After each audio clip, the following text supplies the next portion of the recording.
Oh wait, you still have to share the screen, right? Yes, yes I do. They might be hearing us on stream right now. That's okay though.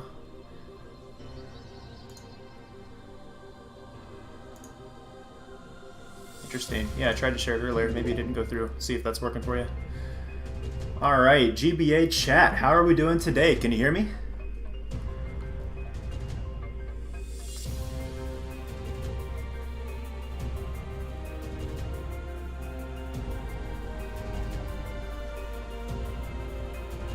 Not seeing any responses in the chat yet, so I'm not so sure we're getting anything yet.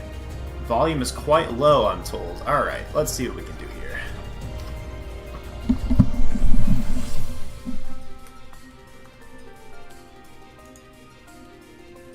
Alright, can you hear me a little better now? I'm just going to speak up first. Does this work?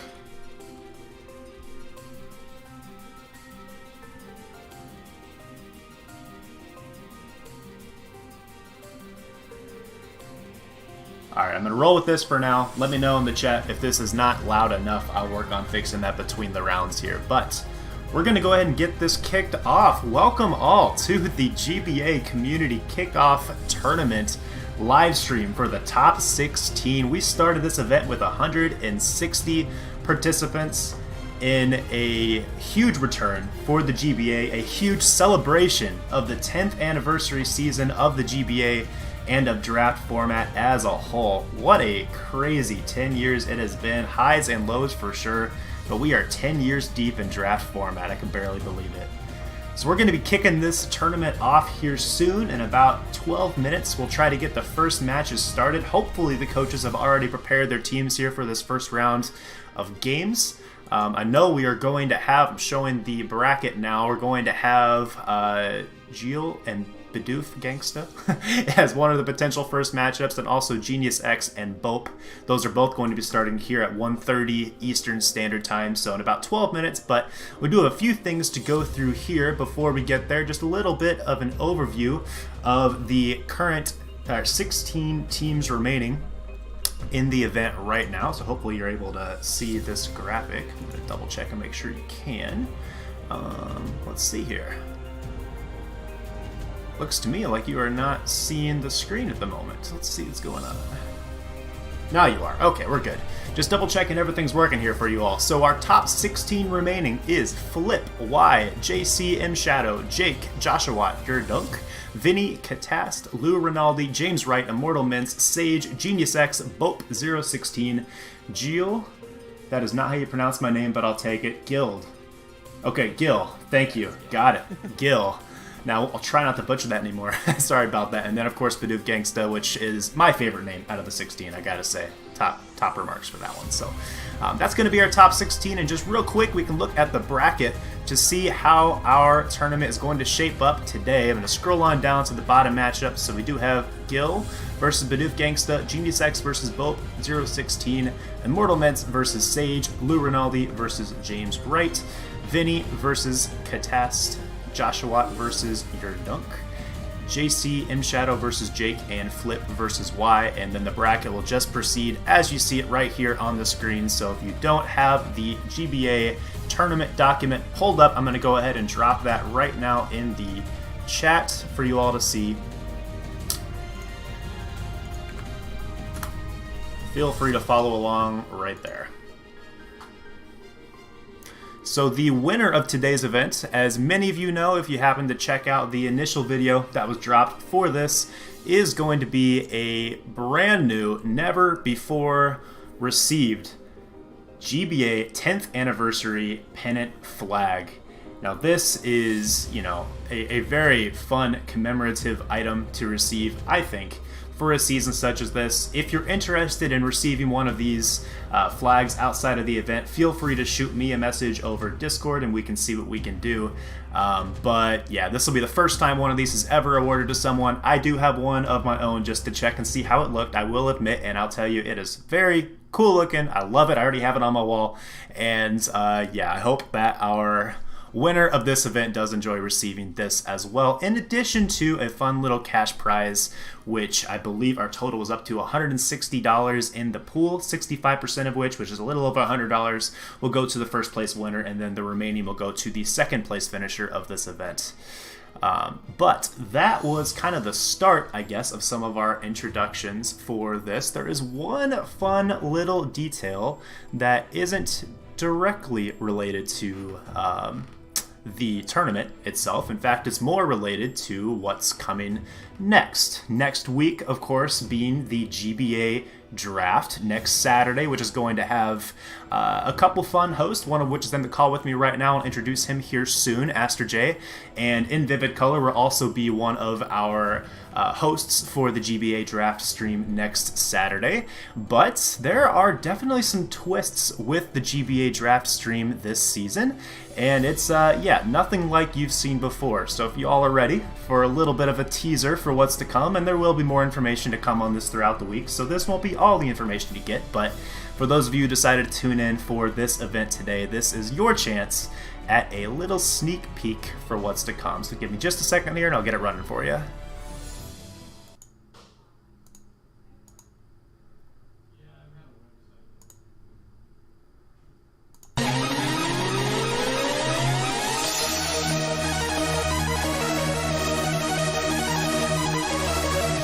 And I think it's time. The first pick of your GBA Season 6 draft is from Battler X, and it is going to be Mega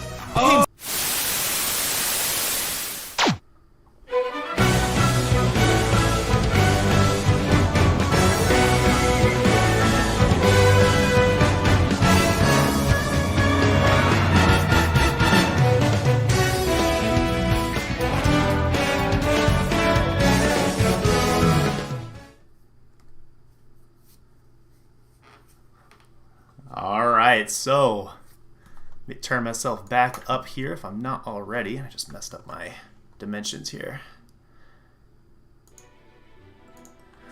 Alright, so the GBA Season 10 draft will feature an auction-style event. Nothing like the GBA has ever done before for the draft process. So more information will come out about that throughout the week.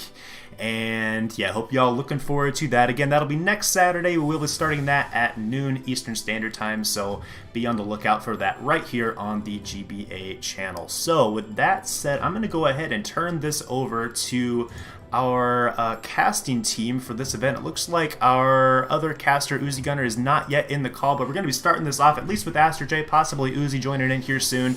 Aster, how you doing today? Don't leave me alone. I won't leave you alone. I'll be here. Don't worry. Thank you. All right. I'm pretty good. How you doing? Oh, I'm doing all right. Looking forward to getting this event going for sure. Who are you thinking? Yeah. Go ahead. I see the chat going crazy. Who am I thinking? I'm thinking either Shadow or Zing are gonna win for sure. They've really shown how good they are in Scarlet and Violet, and their proficiency in Draft League. This format is absolutely ridiculous. I've seen them play for the last few months, and they're really, really good. So it'd be a major upset if one of them didn't win. That's awesome. Yeah, some of these names, I know Genius X being Zing, or how would you say the name? Zing, yeah. Zing, yeah. I know I saw him have all kinds of success back when I was playing more a couple generations ago. JCM Shadow, I believe, was the Shadow you were referring to. I know he was more up and coming a couple generations ago, and now coming back. Really, I wasn't super involved during the Sword and Shield generation, and seeing some of these people just really develop into extremely skilled players in the format has been fun to witness during this tournament. All kinds of names that used to be kind of on the fringe, you know, in previous events that I've been a part of, really making a name for themselves in this event. So that's been fun to see. Apparently my audio is really low, so we might want to look into that before we keep going, but on it. Yeah, I'm seeing reactions from the chat that I'm very quiet. As Jolt adjusts the audio here, guys, know if it levels out, if I sound okay, if I'm not too quiet. Just give us a little bit of an update, because we don't have anybody monitoring right now as Jolt's in here with me. Normally he'd be watching the stream, be making sure that everything's okay, but as Uzi hasn't arrived yet, we're kind of in a bind. So, but yeah, these are definitely exciting matchups. Mostly, I'm looking forward to Yurdunk versus Josh. I think that one's going to be really tight. I know them both pretty well, and they're both exceptional players as well, so that's going to be fun to watch. But of course, first we have Gil versus Bidoof Gangsta, who I don't know, but I do know Gil. I've been in leagues with Gil, and Gil has gotten a lot better over the last few years, last couple of years that I've known him. So that should be fun to start the stream with, for sure. All right, I've got your volume turned up a little more now, so hopefully it's a little more in line with how mine sounds at the moment.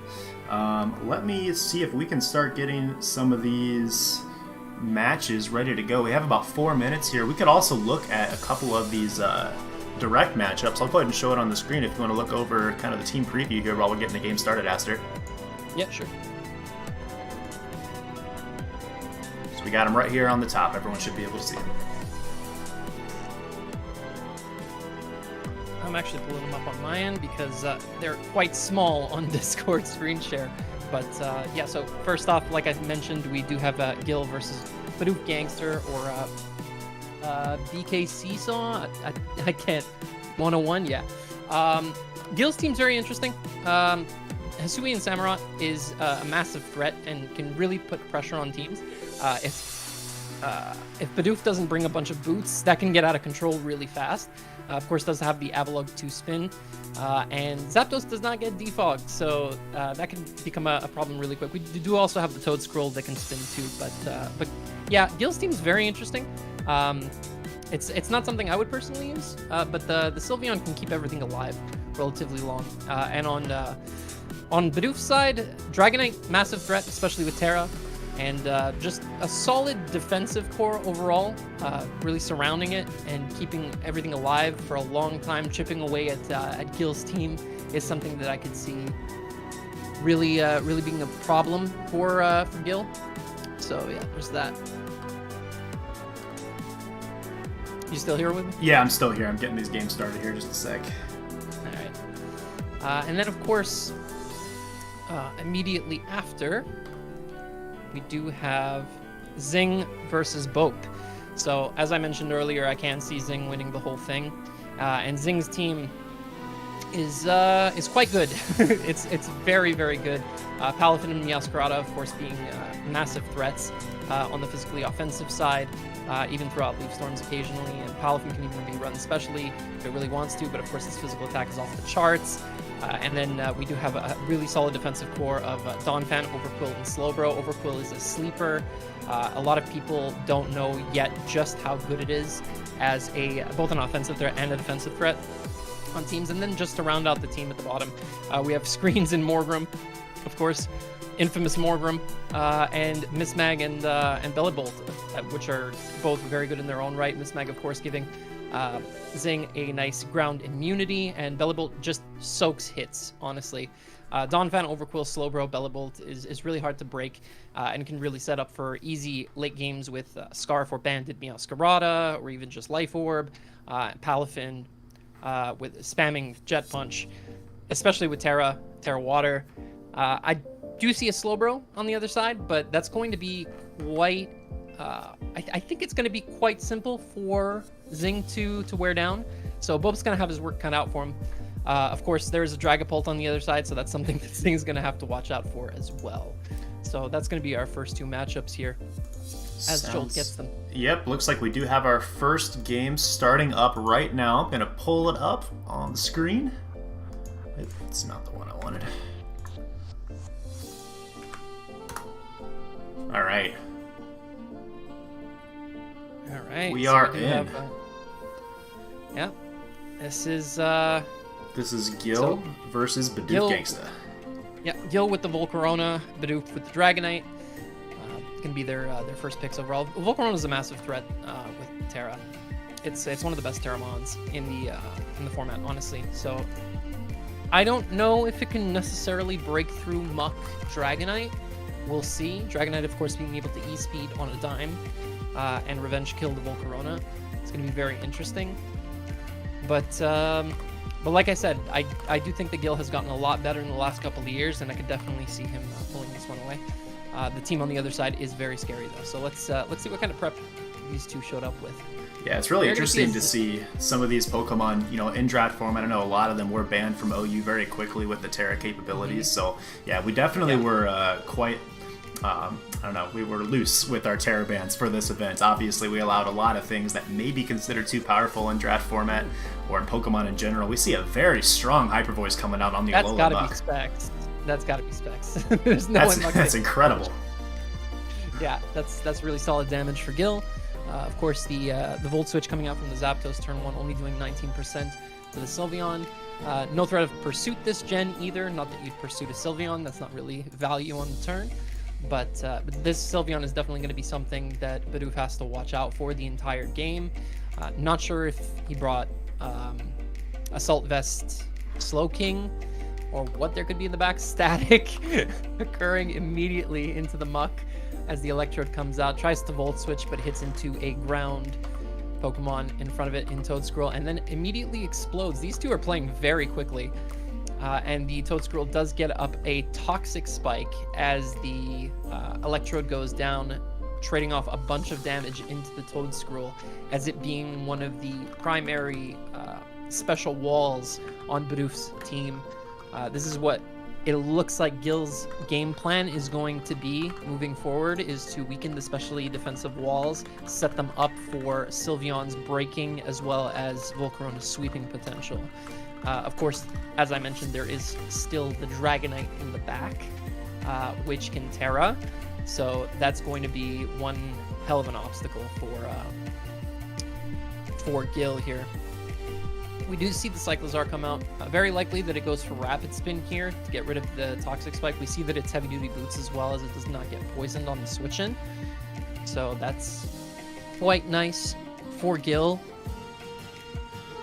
Of course, could just knock off here. Could go for perhaps a U-turn. Plethora of options that Cyclizar has available to it. Chooses to Ice Spinner and eliminate the Toedscruel. Right out.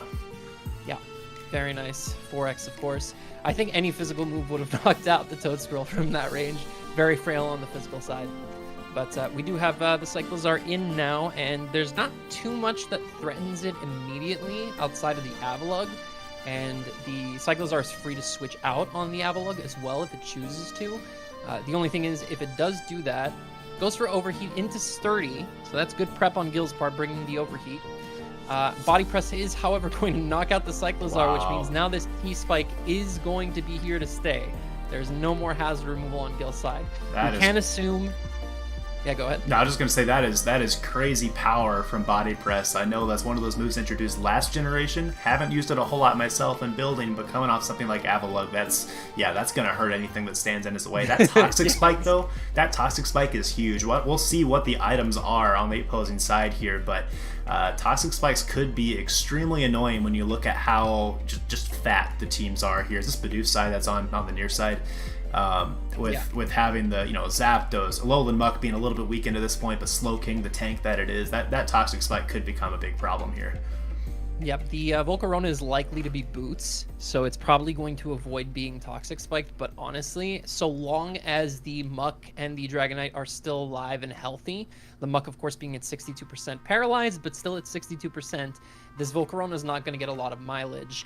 And now you have to revenge kill this Avalugg and take a poison on something on the team. I'm assuming it's going to be the Samurott to be able to get off a Ceaseless Edge and get up a Spike, but we could see Gil choose to use the Volcarona to avoid it getting anything poisoned immediately. The problem is that then this Avalugg can stay alive, as Bidoof could maybe pivot into one of the especially defensive Mons on the other side. We do see Gil choose to go for Sylveon as the revenge killing option, which of course does work, but you are weakening your Sylveon significantly here. Yeah, this is an interesting move. I mean, obviously nothing's going to be able to switch in. If Muck comes in, it's going to be 2-hit KO, so it was guaranteed a knockout at this point. But I don't know, looking at this, Sylveon seems incredibly important potentially to help with the Dragonite later on. Exactly, yeah, definitely. Of course, Dragonite, if it does get to +1, can easily OHKO the Sylveon, and I think Gil recognizes that and chooses to sack it off. I'm not sure what Gil's win con is moving forward here, though. I'm really not sure. I mean, looking at the composition, unless it's some kind of fancy Samurott set that we're not expecting, the Volcarona still might have to be, maybe it's a bulkier set, that's a possibility.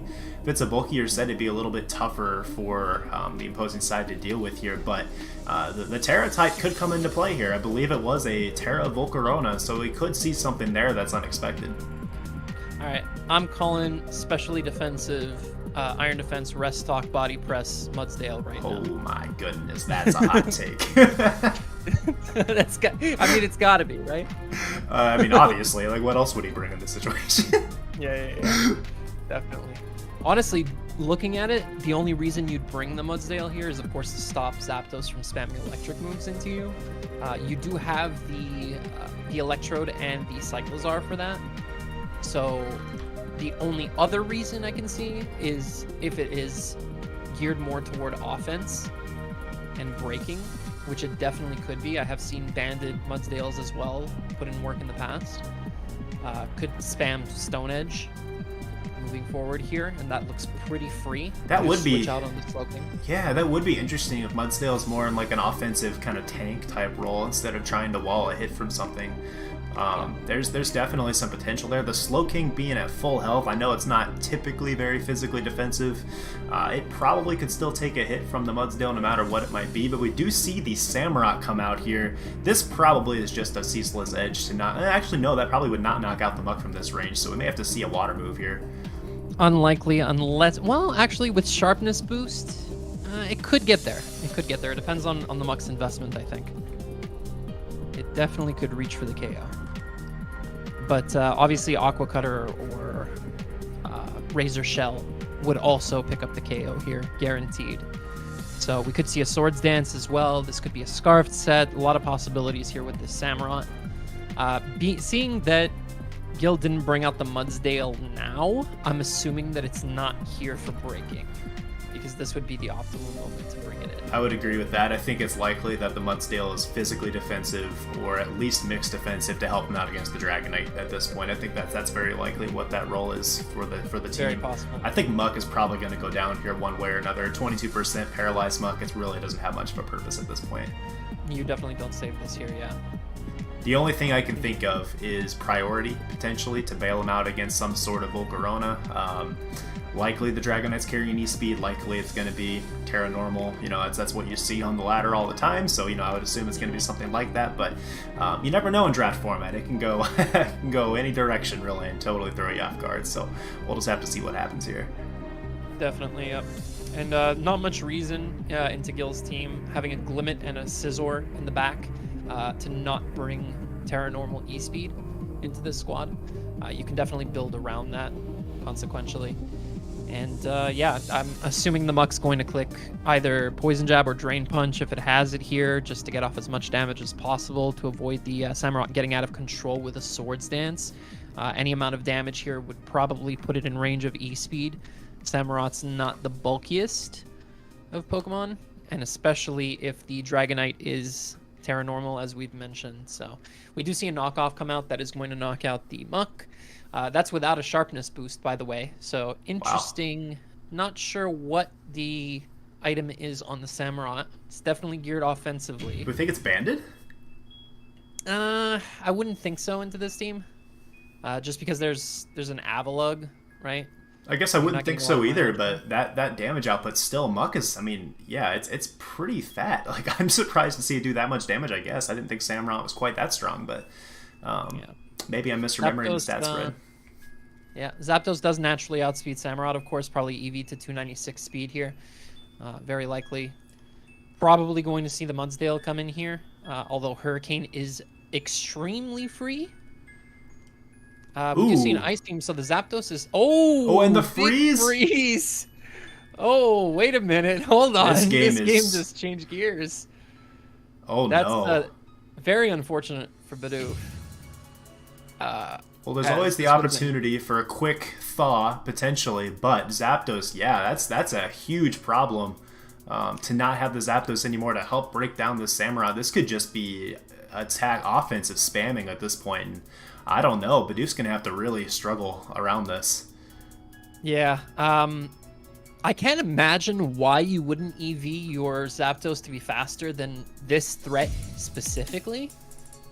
There's not a lot of reason to keep it like extremely defensive. Scizor can't really break it, and that's the only other thing you would bring Zapdos for. So I'm not exactly sure why the Samurott outsped, but it did. And now Bidoof is in a rough spot because this is essentially a free sub.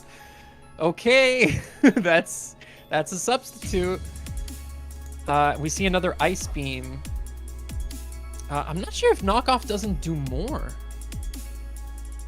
It'll be interesting to see if that substitute hurts more than health, because that's 25% health. That's 2 less turns you're gonna get. I know you get the substitute, but it's hard to break down Samurott as is. So that's I don't know. It's interesting. I'm not sure why Gil isn't clicking Knockoff. Now he does, obviously, as the Slow King is in. Being as the Samurott is leftovers, I think sub was fine. It makes it so that you're not KO'd by E-Speed right here, and you can get off the initial Ice Beam. Yeah, I didn't catch the leftovers. That's fair. So that makes a lot of sense. Dragonite is out now, though. Of course, it does have the multi-scale intact, so we're going to see a free setup opportunity if he wants to, but the substitute being up, you're right, that does really prevent that from being a true win con in this situation. Yeah, you cannot click Dragon Dance here because you risk not only a freeze, but also just Ice Beam to it KOing you. We do see the Knockoff come out, the boots go away, those don't matter anymore, I wouldn't think. Of course, the Mudsdale can be Stealth Rocks. It can still put up rocks here and then just rock move into the Dragonite. Now we do see Volcarona come out. This is interesting. I'm not exactly sure why Volt came in here. It's Terra Rock. Oh my. Terra Rock, Terra Blast. Huh. Well, there you have it. That probably is going to do it. I don't see any universe, that is definitely going to do it. Now the question, of course, is going to have to be, did the freeze change the game, right? Did the freeze totally change the game at this point? I think once the Volcarona would have gotten a setup opportunity, it was lights out, looking at the set. Of course, you do have the one-turn surprise factor and the multi-scale break, but Gil does take it. And Gil claws that back, honestly, from what looked like a very desperate situation thanks to a very timely Ice Beam freeze. But Gil will be moving on to top 8. And in an update in the other game, Genius X does pull off the victory over Bope in a 3-0 final. So Genius also moves on to the top 8. As expected. But very good on Bope, making top 16. Congratulations on your run. And yeah, we do have more matches, of course, for you in top 16. Yep. Very short. And really 1 minute, actually. They are on the clock to start in 1 minute, so we'll see those games starting up. And I did just catch word from Uzi that he'll be able to join us here on stream very shortly. So you'll have someone a little more knowledgeable in Gen 9 coming with you here fairly soon. I know Pokemon, I just don't know Gen 9. I'm working on it. It's okay. You can work on my volume now. Yeah, exactly. I think maybe it's because I'm coming through the desktop audio and you have music playing. I'm pretty sure. It could be. I could also turn down the music audio if I need to. Yeah. Well, what you can do is you can turn down the music audio and then turn up the desktop audio. And then that way I'd be louder and your music would still be about at the same place. I'm going to the mixer here. I'll put you at... Alright, I just made you 1.5 times louder. So we'll see if you're too loud now. Okay, I wouldn't think so. I think this is about where people would like me. How do I sound, guys? Let me know. Yo, is this thing on? Yeah. Yes, it's Welcome. on, Uzi. Welcome to the stream. Wait, hold on a sec. Fuck me. Wait, hold on a second. Yeah. Right. Okay. There we go. Yeah. So the both of you were you were speaking from both the speaker on my computer and my headphones. So I was just basically thinking. So basically, both of you were speaking at the same time. Like there were 2 of you speaking at the same time. Yeah. So I was like, am I speaking to God? Yeah. All right. Well, I'm seeing from the chat that my sound is a lot better, which means Uzi's sound should be about just as good. Great. So that's great. Yeah. Awesome. So I'm seeing challenges are going out, just waiting for the links. Awesome. Get a link to the battle, we'll join on. Yeah. And I'll need this replay.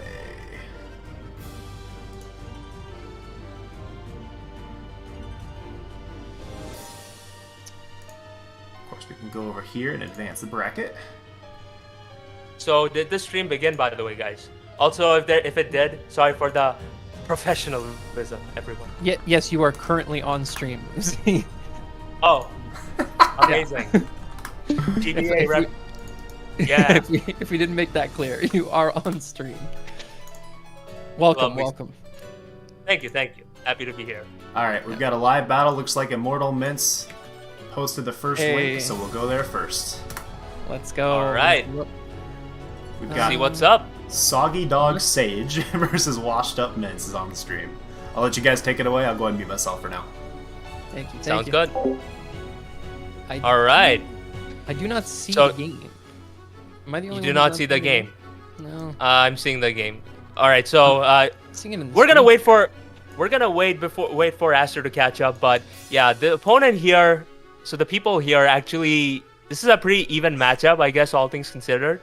The opponent has an Ice Cube, so I'm immediately a big fan of this dude, and the other person has an Empoleon, so I absolutely hate his guts. So it's Mence though. I've been friends with Mence for quite a long time. We've known each other since my beginnings in Draft League, and I know how good this guy is. Right. This is another sleeper to win the whole thing, and his team is really well constructed as well. I'm assuming he has tech for the Ice Cube that you're so worried about. Probably like Flamethrower on Salamence or Fire Blast, just to not hit into the ice face. Right. The team on the opposing side lacks recovery. Honestly, lacks a lot of recovery. So that's gonna be a challenge. I feel like with how the metagame is currently, it is very, very offensive. So it's just a matter of who positions who, like who better out-positions his opponent, and I feel like both these sides have potential to getting the upper hand on the basis of how they play. So the opponent, so one guy leads off with Mew while the other leads off with the Salamence, and turn one, I don't think Salamence has any business staying in here because Ice Beam absolutely sends this thing to Allah. So yeah. Definitely, yeah. You definitely switch out the Mence here. Go into the check, which is the Delphox. Rocks go up. So interesting. I'm assuming that Mence has a few boots on the team, if not two, probably three. Definitely the Salamence and the Delphox, unless the Delphox is some AV set. I don't know. But we are going to see Encore. Oh, Delphox Encore. The Goodra switches in. Good switch. Definitely a good play. Yeah. This does definitely give like Soggy Doggy Sage. Who the hell comes up with these names? Okay, it definitely gives him far more leverage here. But as you can see, he just goes straight for a Calm Mind, which is not gonna work out because he Dragon Tails him straight out to a Salamence, which is not heavy duty boots. All right, so this definitely gives Sage, yes, I'm gonna call him that instead of the other parts, a far better positioning. And let me zoom in a bit on this team. Wait, I can't even zoom in. Wow. No, we can't. All right, so, yeah, this is why I want to find the actual battle, except I can't. Yeah, likewise. Look at us being so professional. Okay, so he stays in, which I'm very surprised, and he chooses to Sludge Bomb, which is honestly very surprising to me. I would reckon that a Goodra would choose to stay in on occasions if it has a Haban Berry. But this man just straight up went like, you know what? He is bringing a special Mence, and I'm gonna stay in. Very interesting. Yeah. So we do see a Draco Meteor come out. It's Terra Fairy? Is that what I saw? And that's a Sludge Bomb on the read. Yeah, that's a very good read on Sage's part. And you can see that this Salamence is actually living up to the person's username, which is most unfortunate.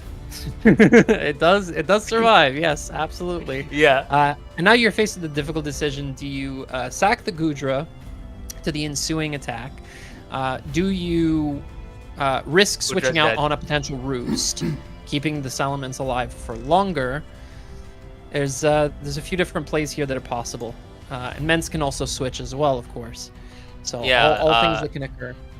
We do see a Terra Blast, and that is a death. Are you we behind, go. bro? I feel like you're behind. Yeah, I was watching the stream because I can't. I'm trying to see the full teams because I don't have the link to the game, and I can't see enough on Discord. So Professionalism, yay! Yes. Yeah, we're so good, honestly. Yeah. Jolt, if you're listening in, please send me the link to the game. Just send us the link, bro. Thank you. Thank you, bro. But yes, the Ice Cube is now facing down a Salamence, and yeah, like this is a very good situation for Sage. Granted, it does give him a potential switch into his Delphox, assuming it has the heavy-duty boots, and assuming Ice Cube is... Does Ice Cube get a water type move? I forgot. Like liquidation or something? It does get liquidation, yes. Yeah, so from an offensive standpoint, Sage definitely has the upper hand here and now, as he's going to opt to go out into his Ursaring, which is going to take absolutely nothing from this Hyper Voice. Hyper Voice. Oh, it's Zoroark. It's Zoroark! It's Hisuian Zoroark! Oh no! Sorry, I was just loading up the game as this was happening. So that's definitely Zoroark, and the Ursaring is definitely EV'd more on the special side. Ate that up, For really. Sure. And we are going to see a Play Rough come out into the Skuntank, neutral damage. Nice chip. Be able to put it into range of things like Inteleon or Delphox later. Quite nice. As we do see Great Tusk come out and get Fire Spin. Okay. All right. Tusk has been spun. All right. So what does this Skuntank do from here? Because it's obviously threatened by a ground move. It has Protect. Gonna go for a Protect. Okay. On the Earthquake. Obviously, Protect is Earthquake is just as free the next turn. We do see Shuka. He holds the Shuka Berry. Okay. And he's gonna set up a T-Spikes to beat Great Tusk. Interesting. Yeah, right. I was gonna say that when you asked the question about what Skuntank is gonna do against the Great Tusk, and I would have said it's best, but clearly this Skuntank came prepared. Oh, now, okay. So this Great Tusk also reveals their Citrus Berry. Yeah, that's pretty good prep, honestly. And now it's another 50-50 here, because if Mence gets off a free spin, this Skuntank will essentially have done nothing. Yes, indeed. So he could go out into his Zoroark there, or his Ice Cube. Okay. Do you see a rapid spin? Yeah, he goes out into his Zoroark. Ah, yes, that's right. Once again, it was a 50-50. He just got gooped. Right? Yeah. Now there's an issue here, and that is that if the Ursaring comes in, it now has Guts. Indeed. Thanks to the T-Spike. So a little bit rough. Yeah. For sure. I feel like in this position, Ursaring can definitely come in. Alternatively, he could, if he's feeling really ballsy, he's gonna go out and his Rotom right here, right now. Because Hyperspace, on the Hyper Voice or the Grass Knot, it covers both these options for him. And with how washed up Mence, never thought I'd be saying that name, is behind right now, it definitely doesn't seem to be a good position for him, because his Ursaring is a defensive variant, and unless it has Rest, it being chipped down is going to be really, really bad news, because right now what's basically happening is Sage has positioned his squad really well, to the point where washed up Mence needs to stop being washed up and make some plays to get himself back into the game. Yeah. Looking at the team on Sage's side, I don't see a reason to want to keep Rotom necessarily. So this could be a good moment to make a play. Rotom's not doing much into, say, Mew or... he lets his Great Tusk die. Yep. Why? I assume it was going to be too hard for him to get off a spin, and the Skuntank, which is the only thing you're really killing with Tusk, is already really low. So it's not a terrible play to scout out the move that Zoroark is either choosing to lock into, or maybe he's gauging damage. Although I think Grass Knot would kill any Tusk. Because it is Citrus and not AV or anything, so...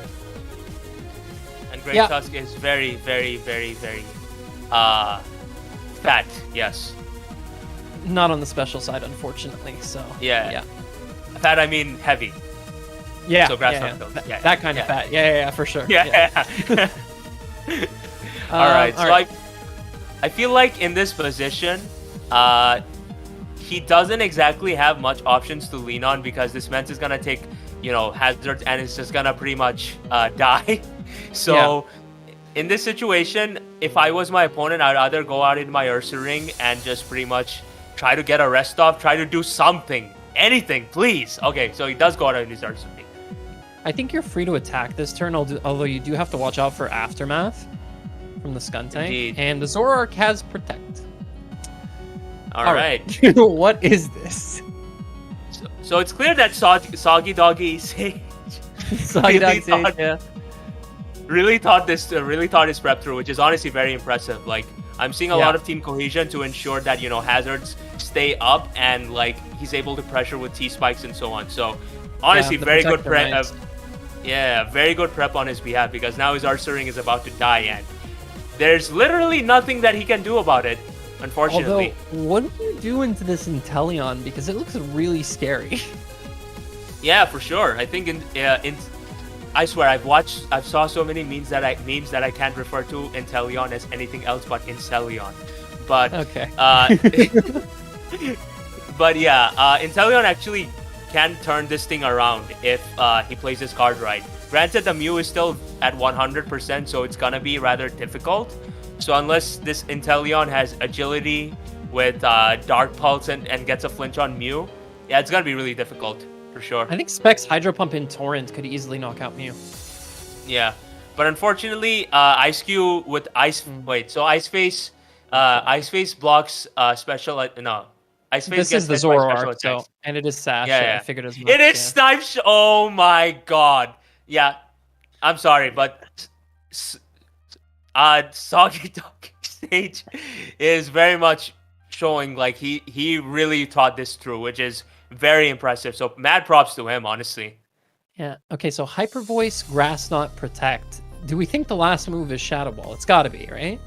Yeah, for sure. I'd be very surprised if it didn't have Shadow Ball, because you definitely need this stab, and you kind of don't lose much by forsaking it. Yeah. Yeah. So this Rotom is here. No, it's Bitter Malice, and it's gone. That's gonna be it. Unfortunate. Yeah. Mence really didn't expect the T-Spikes plus Spin Block combo. Indeed. Unfortunate doesn't even begin to describe how I'm feeling right now. Yeah. To anybody that gets our reference, gets that reference, you the GOAT. Well, I certainly didn't, so hopefully somebody in chat did. Yeah, I'll acquaint you to it sometime. Don't worry about it. But yeah, awesome. Thank you. Very well prepped by Soggy Doggy Sage, and washed up Mence definitely did his best. But unfortunately, in times like this, draft format shows its true nature. It's how you out prep your opponent and out position your opponent, especially in Gen 9, that decides whether you win or lose. For sure. Very well prepped and played.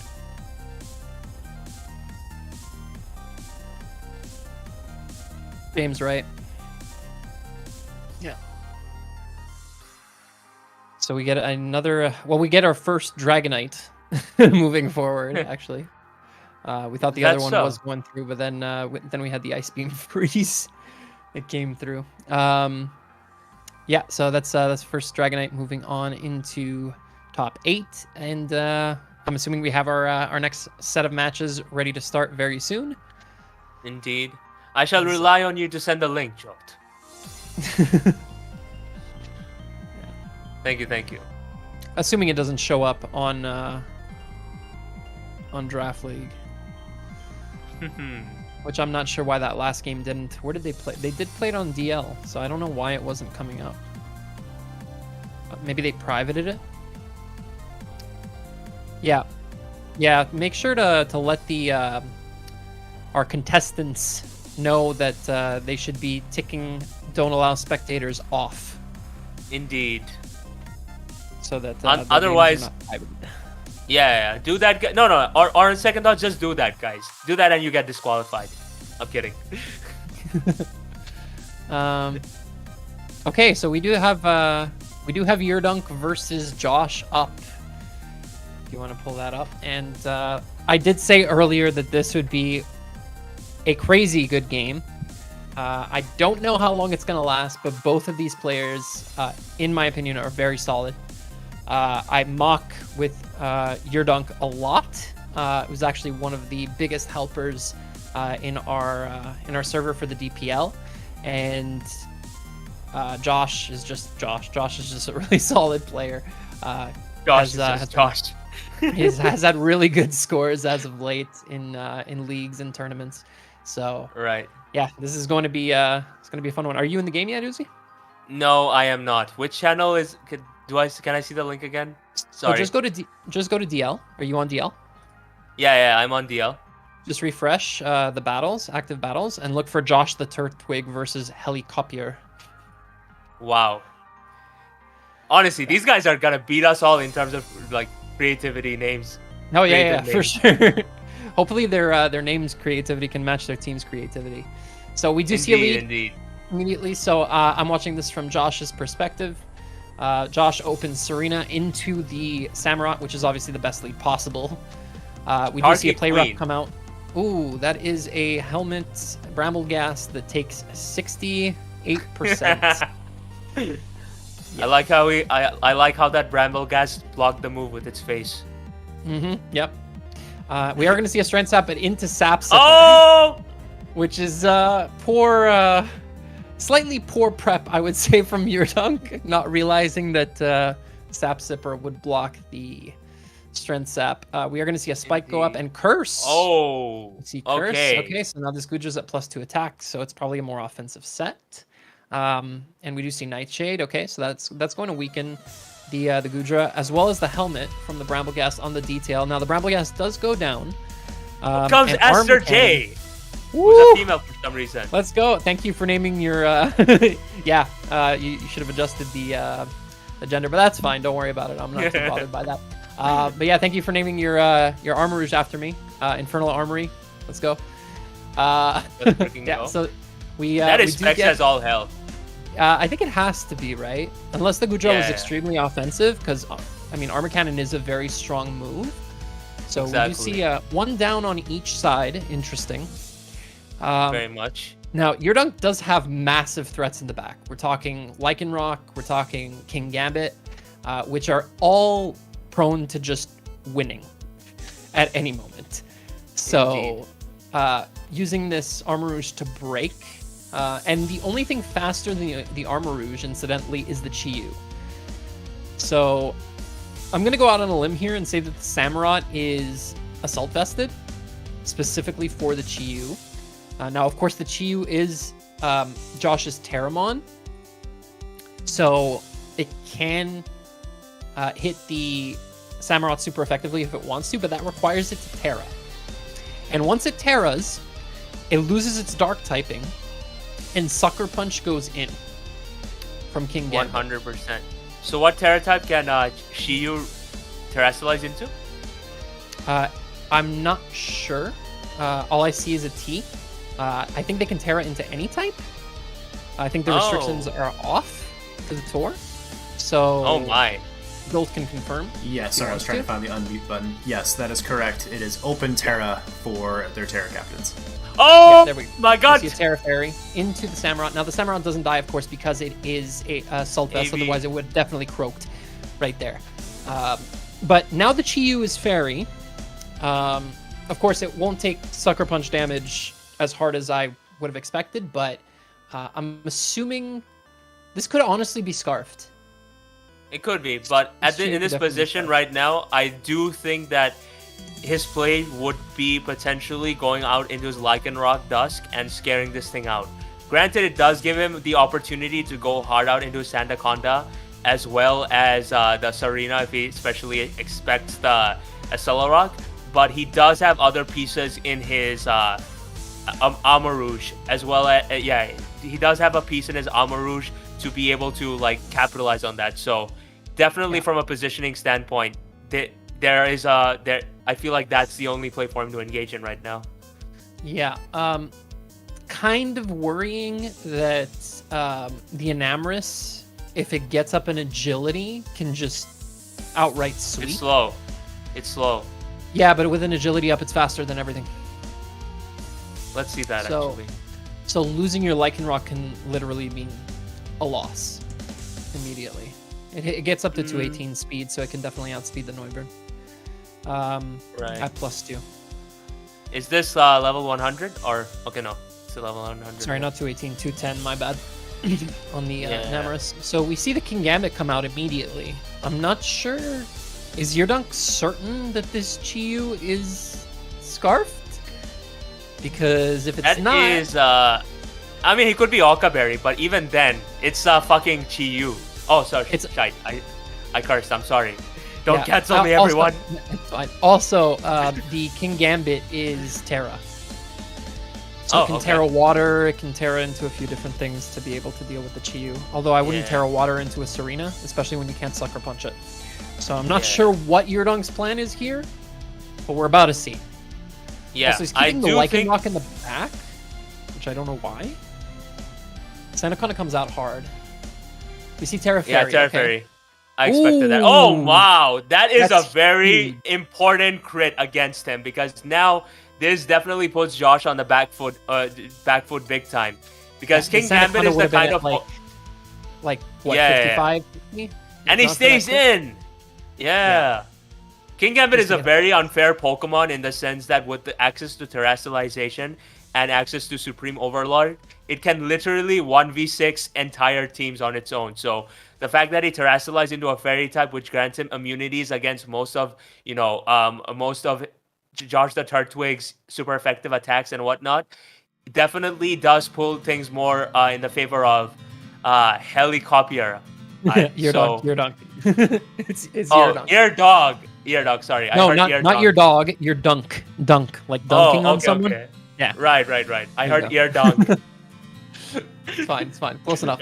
Sorry about that, my man. But yeah, we do have a 4/4, but of course, there's a Spike up and there's Stealth Rocks up, so that's going to make a difference.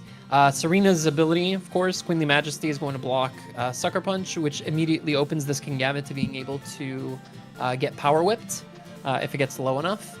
You have a few options here as Josh.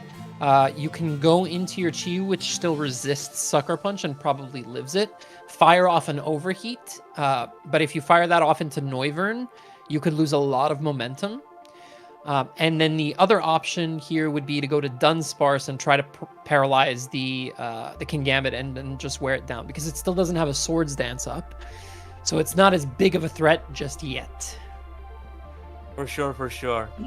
Yeah, there are definitely options. Okay, so it goes straight out into Chi-Yu, which, yeah, fair enough, because, like, this is literally the only Pokemon that can scare out the Kingambit. So he kind of didn't have any other choice there. Now, it does give him it does still give Ear Dunk, yeah. Okay, so he chooses to stay in, and he lets... Okay. Let's the Gambit get to 42%, which means now that Serena can definitely just come in and attack here. Yeah.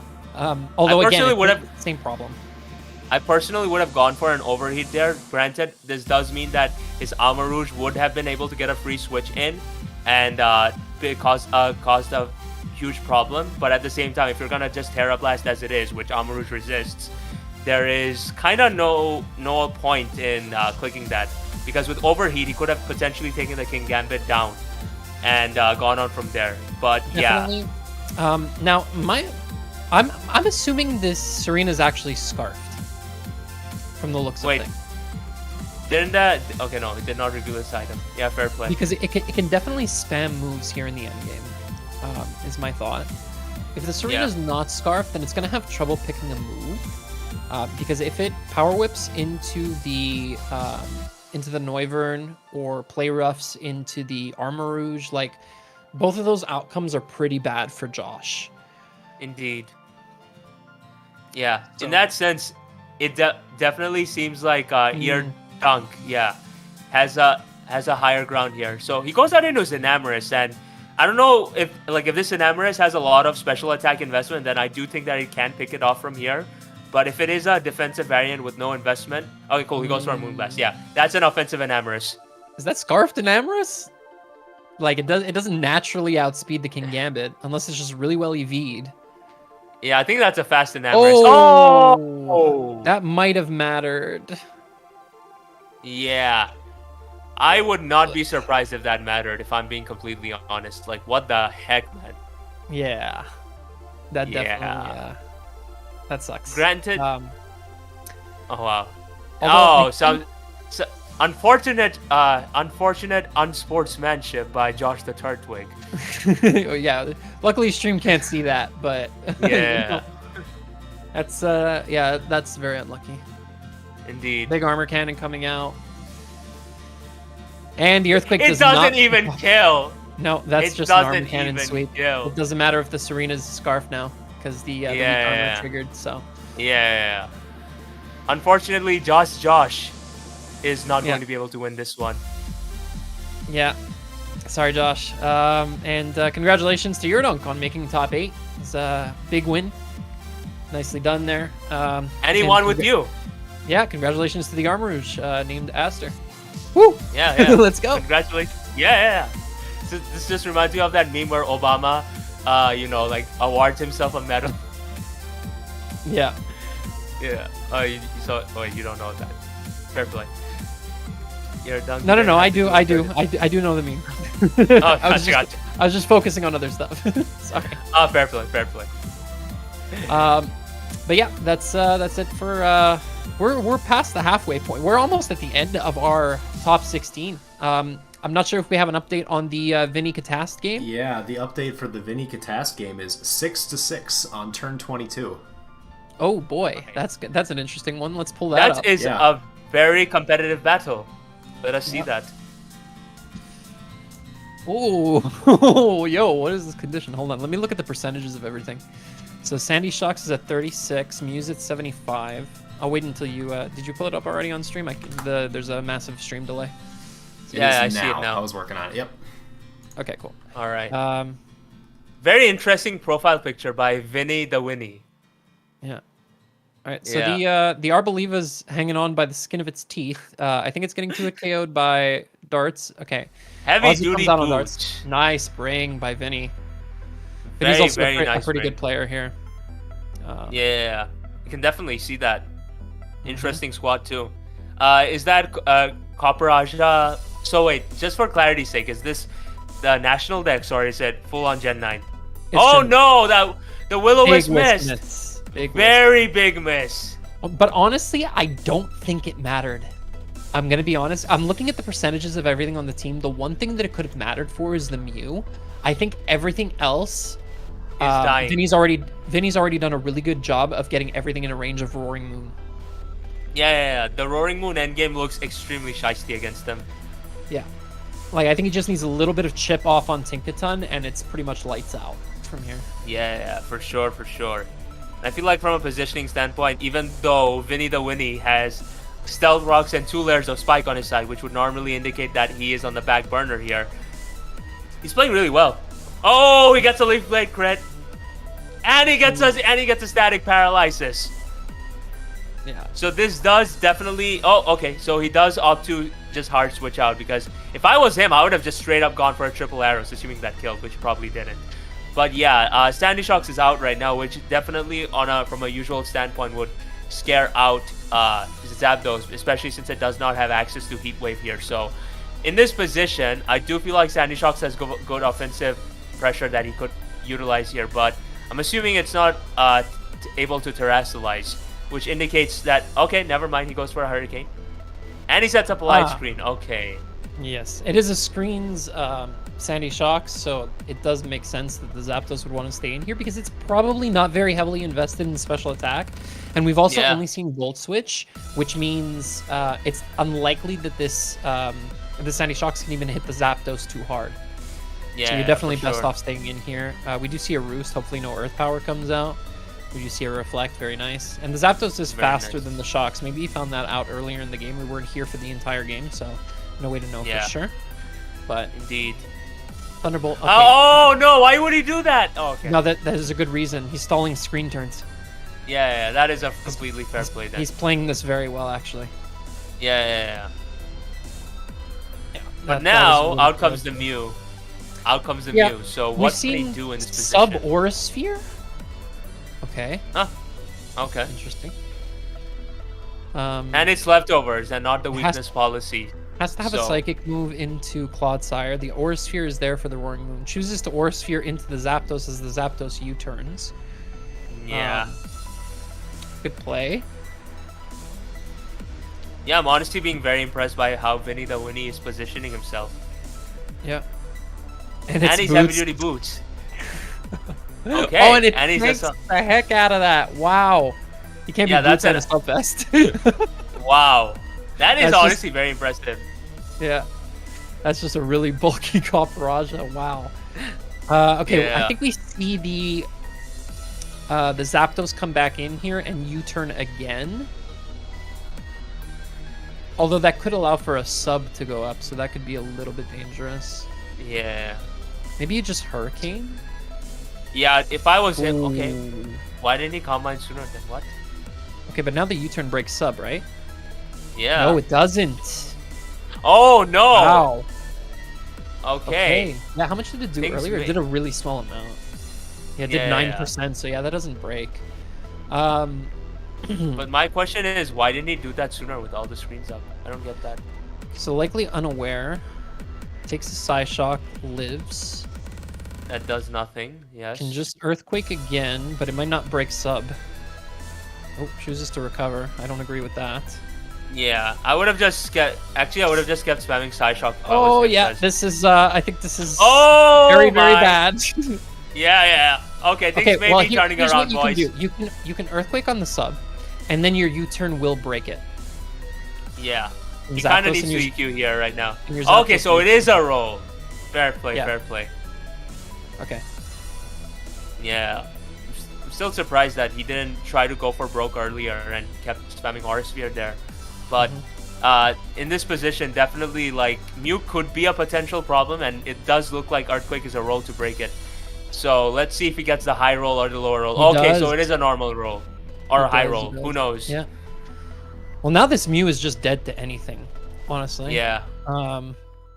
Chooses to shotgun the Roaring Moon and go for Crunch. We don't see Booster Energy on the Roaring Moon. It's the first time it's been an appearance this game. Could be Scarfed. Very possible. Scarfed Earthquake kind of just wins. Yeah. Kind of does, doesn't. Okay. So wait, Tinkaton well, not quite. Not yet. Not yet, but unfortunately he can't. This just gives him a very free switch into his Zapdos, and our boy does not have any potential Pokemon that can pretty much just take it down from here because Sandy Shocks is about to die. Okay.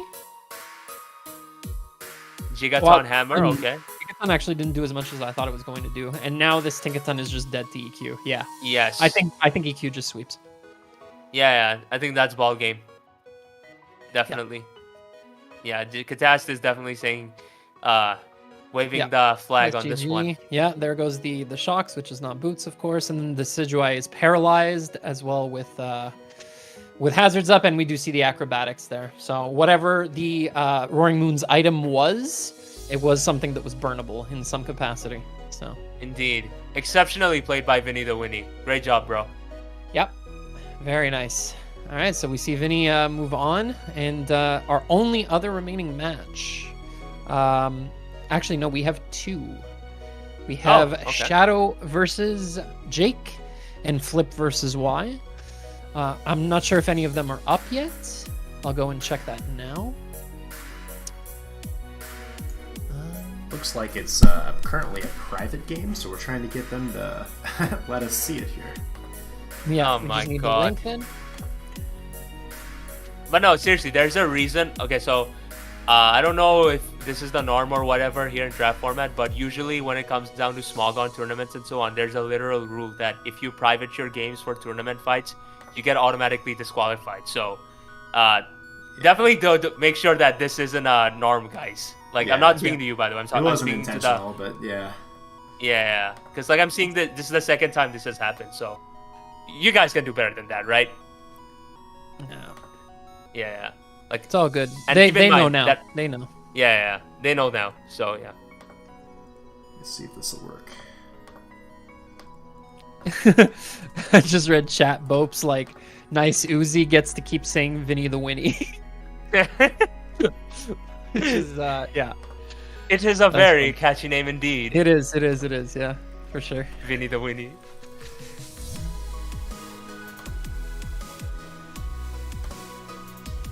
Let me just try to DM Shadow here. Is it Shadow's game that's up? No, it's Y versus Flip. Okay. Interesting. Yeah, we're gonna see another Chi-Yu then Yeah. on the screen, and an Annihilate for the first time as well. Oh wow. Terra Interesting. Annihilate. That should be fun. Is the match happening? It's happening. We just don't have it yet. Yeah, oh man. Supposedly. Most unfortunate. Yeah. Yeah, we've seen some pretty good prep thus far. Some interesting stuff. Yeah. Honestly, That's, if that's how people are performing on this level right now, this bodes really well for the future of this format. Like seriously, to the guys that have been bringing this level of prep, amazing stuff. You're all doing great. Keep it up. Yeah, top 16. There's been a few blowouts, but I'm assuming it's going to get a lot closer and a lot tougher for each and every player here as we move into the top 8, because the skill gap is going to narrow.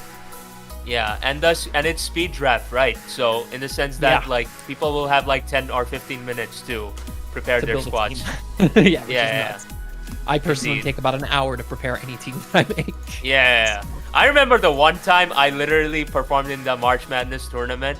Same. Yeah, exactly. I woke up at like 5 a.m. for this crap, and I saw the sunrise on that special day. And being able to like play on that level with such short time, it's definitely a unique experience. So I'm glad to see that here in the top GBA. 4 in March Madness I was destroyed by the end of the day.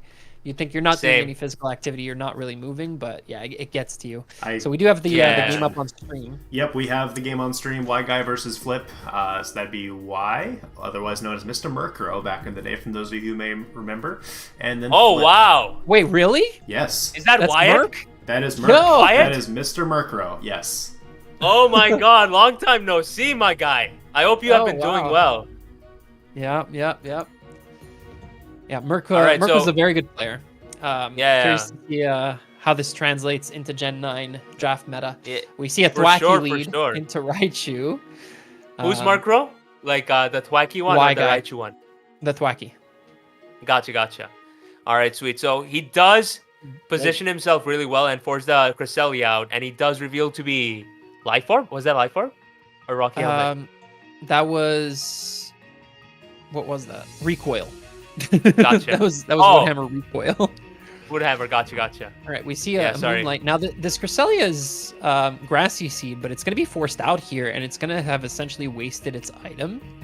And Colossal just got paralyzed. Yeah. Mark is definitely performing really well here. So, from a positioning standpoint, he's going to go for a taunt, prevent the Stealth Rocks. Okay, very good prep on his behalf. Mm-hmm. Yeah. And to anybody that's watching and like seeing me not being able to see things right, I'm sorry. Everything is small right now, and people decided to private their games. Don't do that. The game's not private. It's up on. Okay, sweet. On DL, you can find it. Okay, perfect. Just look for Y Guy versus Optic Flip. That's also my fault for not linking you guys. I'll get it to you. It's okay. I found it. As long as it's not private, I can find it. Yeah.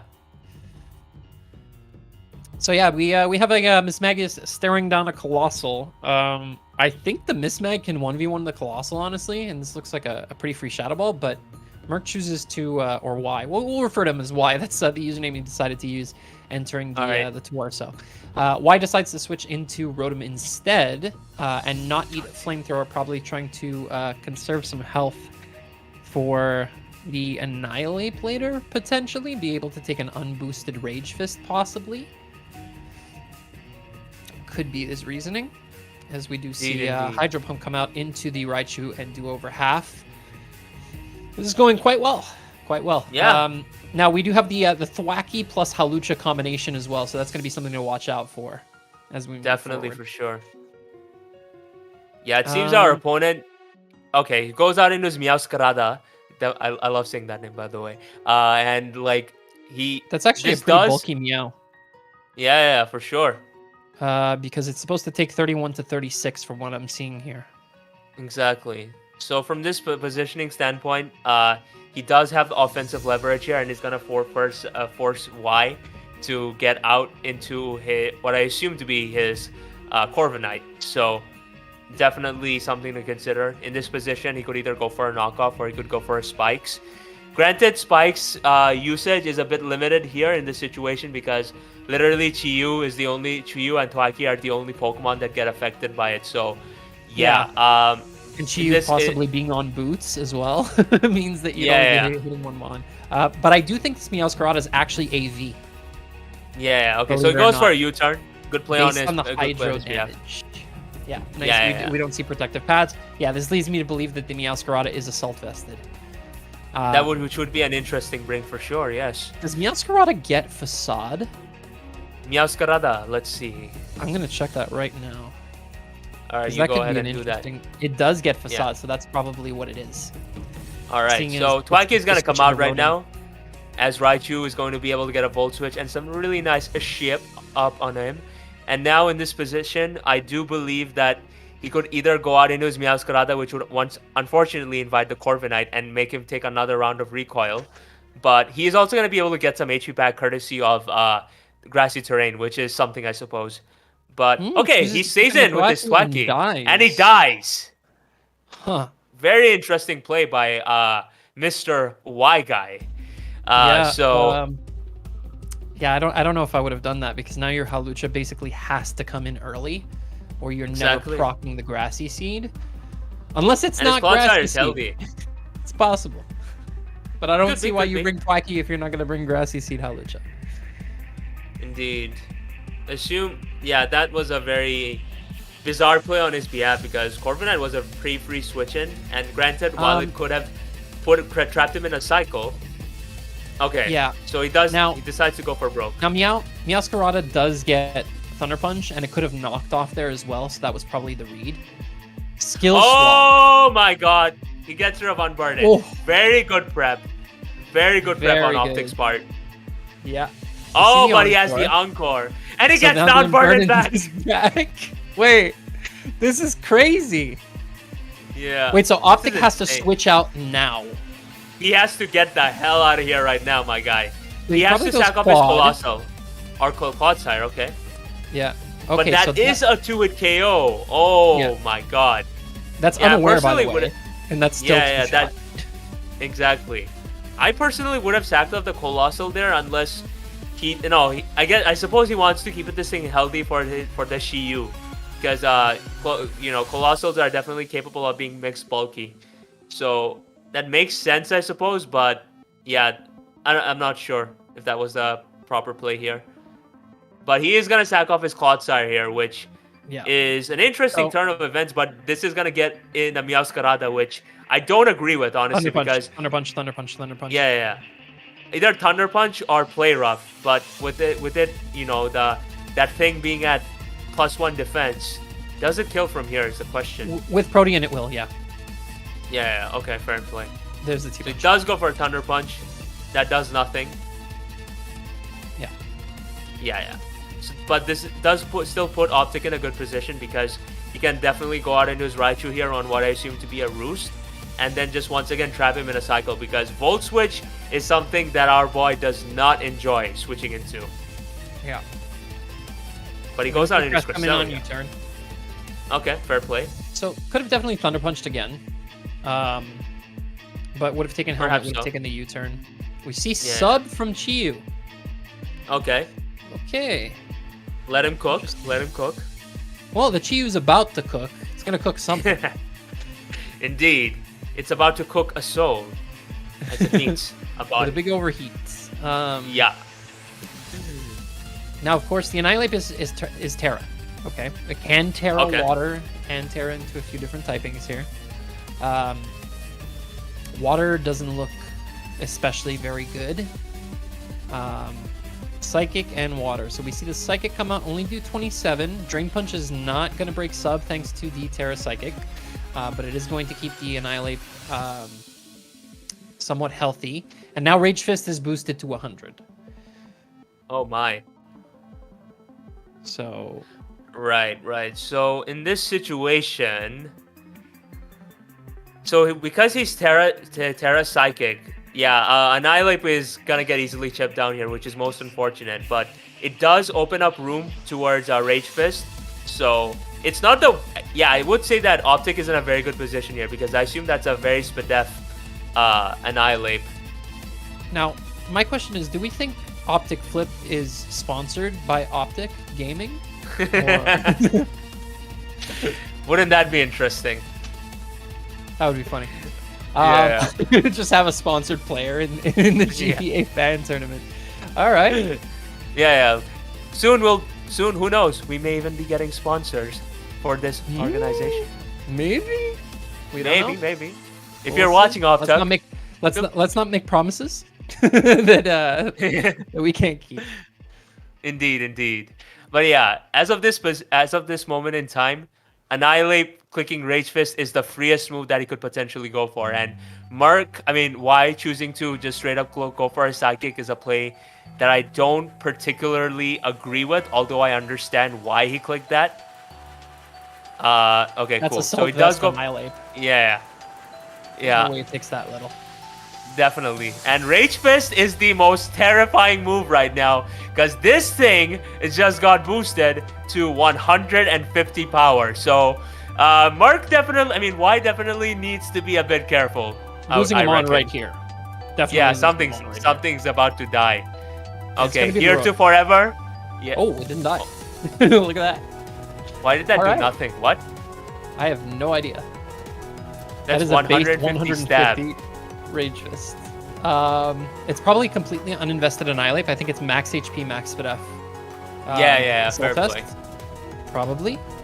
Because Chiyu's Dark Pulse is supposed to do 36 to 42, and it did 25. Right. So there's a very good chance that this thing is very bulky. Plus Assault Vest, plus whatever. Yeah. In this situation, I would say that Optic definitely has the upper hand in the sense that while this Rotom is gonna scare it out courtesy of a Volt Switch, he has two options here. He could potentially go out into his Meowscarada and take the hit really, really well. Alternatively, I had a feeling. I was just about to say that Y was gonna predict the Raichu coming in and click Hydro Pump predicting that, but yeah, from a positioning standpoint, he does it now. He did it again. Very good play on YSGF. Very good play. That's the stubbornness that Merc is known for. Indeed. Whew. Oh boy. Right. Yeah. Oh, yeah. Right now, I personally think our sponsored player got a bit overzealous there by choosing to switch out in his Raichu. I understand that, but keep in mind, guys, that when it comes down to laddering competitive 101, an experienced player will always see through someone's BS and click that move again. I think losing the Raichu is not the end of the world. However, it definitely not too much. It granted him momentum and progression though in terms of Volt Switch. Yeah. So in that sense, it could definitely come back to bite Optic here because that progression, which is associated with how offensive the metagame is, with speed being king, is something he won't be able to lean on anymore. But it's obviously not the end of the world. The Meow's still faster than everything, actually. It's just gonna take Rocky Helmet, unfortunately.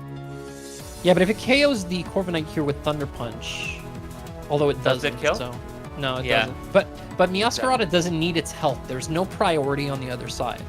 So long as there isn't any other helmet in play, which I haven't seen one, the Chiyu's leftovers, the Mismag there's no way it's helmet, and the Rotom isn't helmet as we can see.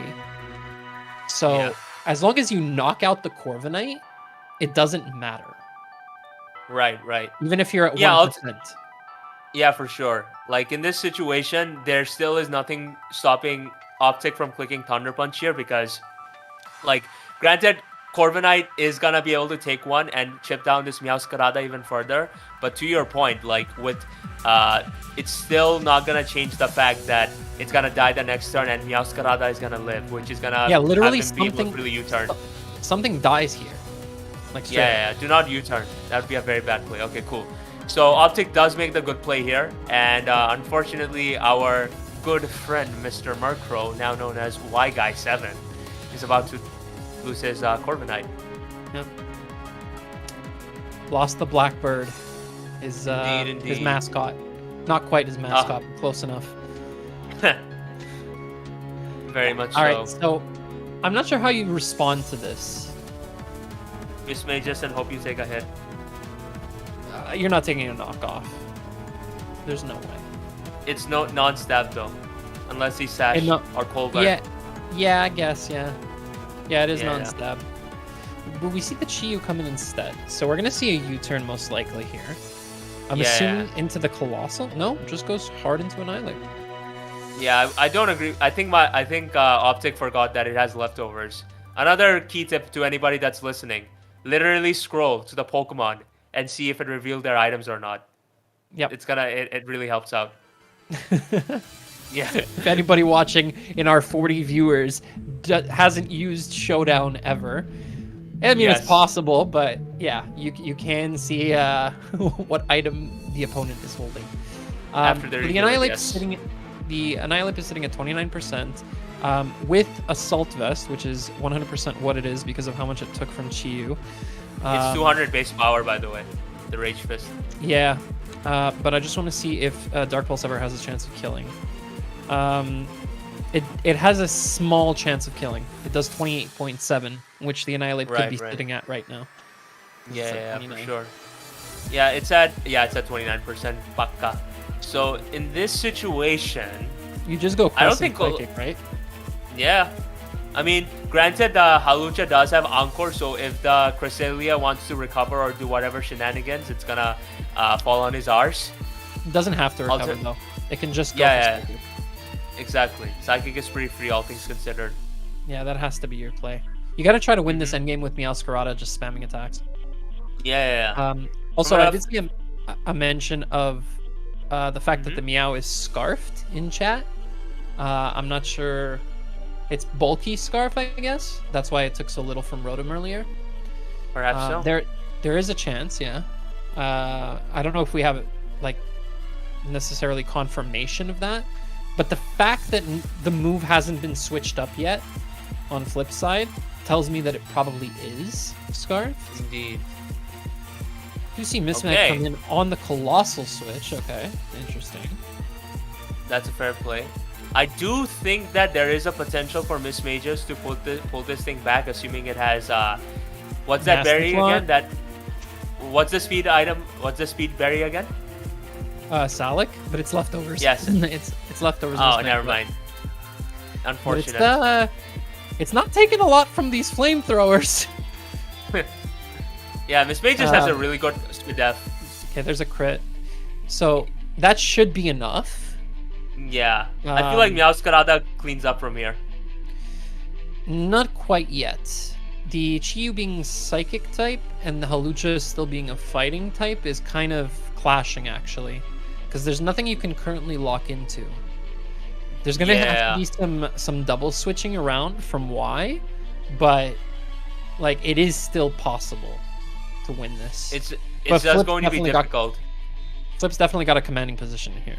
Yeah, because the thing is, the moment this Mismages kills off this Colossal, it's gonna give him a free switch into his Meowscarada, which can then just pretty much easily click Thunderbolt and guarantee good amount of progression. Because while the Chi-Yu is still at 99%, it's not gonna appreciate a stab Thunder Punch to the face, and most importantly, Hawlucha's just gonna straight up die. So in this from this standpoint, it definitely is not looking good for him. Okay, he switches out. Interesting. Wants to get up a sub on the paralysis, I assume. Okay. I think that's yeah. Oh, right. He gets it. And he gets it. Okay. So yeah, very, very well thought out. I mean, okay, so yeah, no, sub is great here actually, because now you can sub scout the U-turn. Yeah. Yeah. And this is gonna give him a free substitute. Yeah. Yeah. And assuming this Annihilate dies to a Dark Pulse. No, it doesn't. Yeah. It has a chance to okay. It's like a one roll to kill. right now.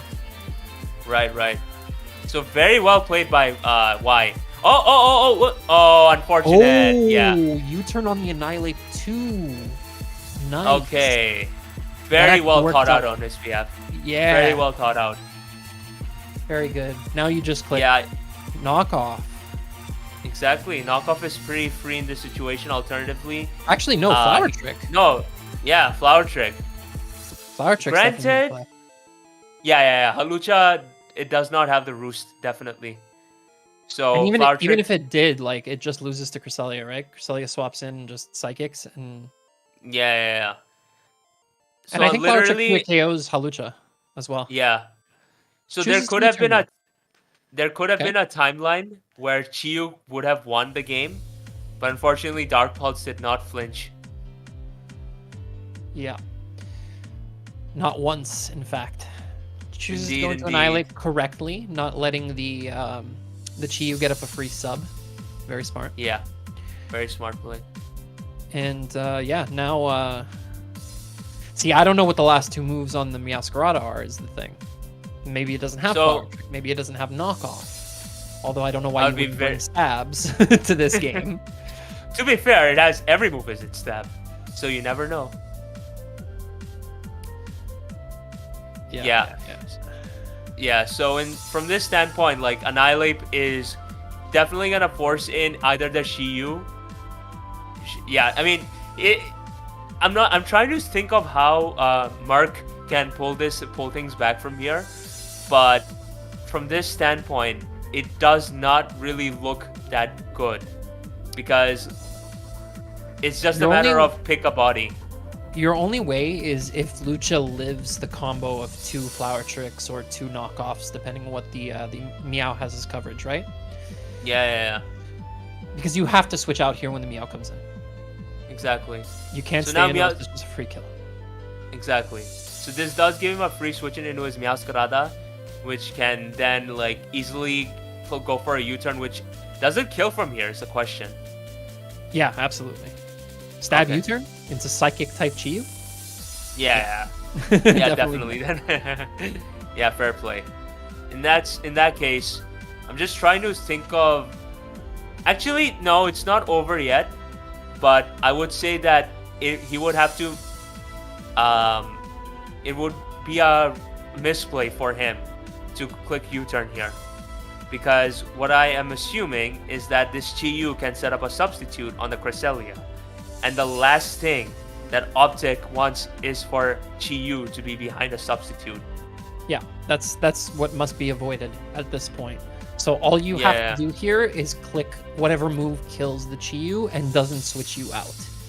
Exactly. So I'm seeing a roll on a non-invested Chiyu, like no bulk whatsoever. Flower Trick does 58 to 69. If this Chiyu is well invested, which it looks like it is based on the fact that it's leftovers, it's gonna be able to tank a Flower Trick. And I think Hawlucha tanks 2 knockoffs because it has no item. So now it's it's really a 50-50 here. Okay, so let's see. Dies. And it dies. All right, so it wasn't bulky enough to tank it. Now, can the Hawlucha come back? Is it last move roost? Is the question. I mean, would you bring no coverage for the Colossal? Absolutely last not. Move close combat. All right. Yeah. That'll do it for sure. The Cresselia just has to click a super effective move here, and the Hawlucha will go down. And Flip is our final winner of the round of 16. Yes, our top 16. And that's it. Moves on. Unfortunately, our good old friend Merc didn't have enough resources left at the end to be able to take a victory over Flip, but we will see Flip again in the top 8.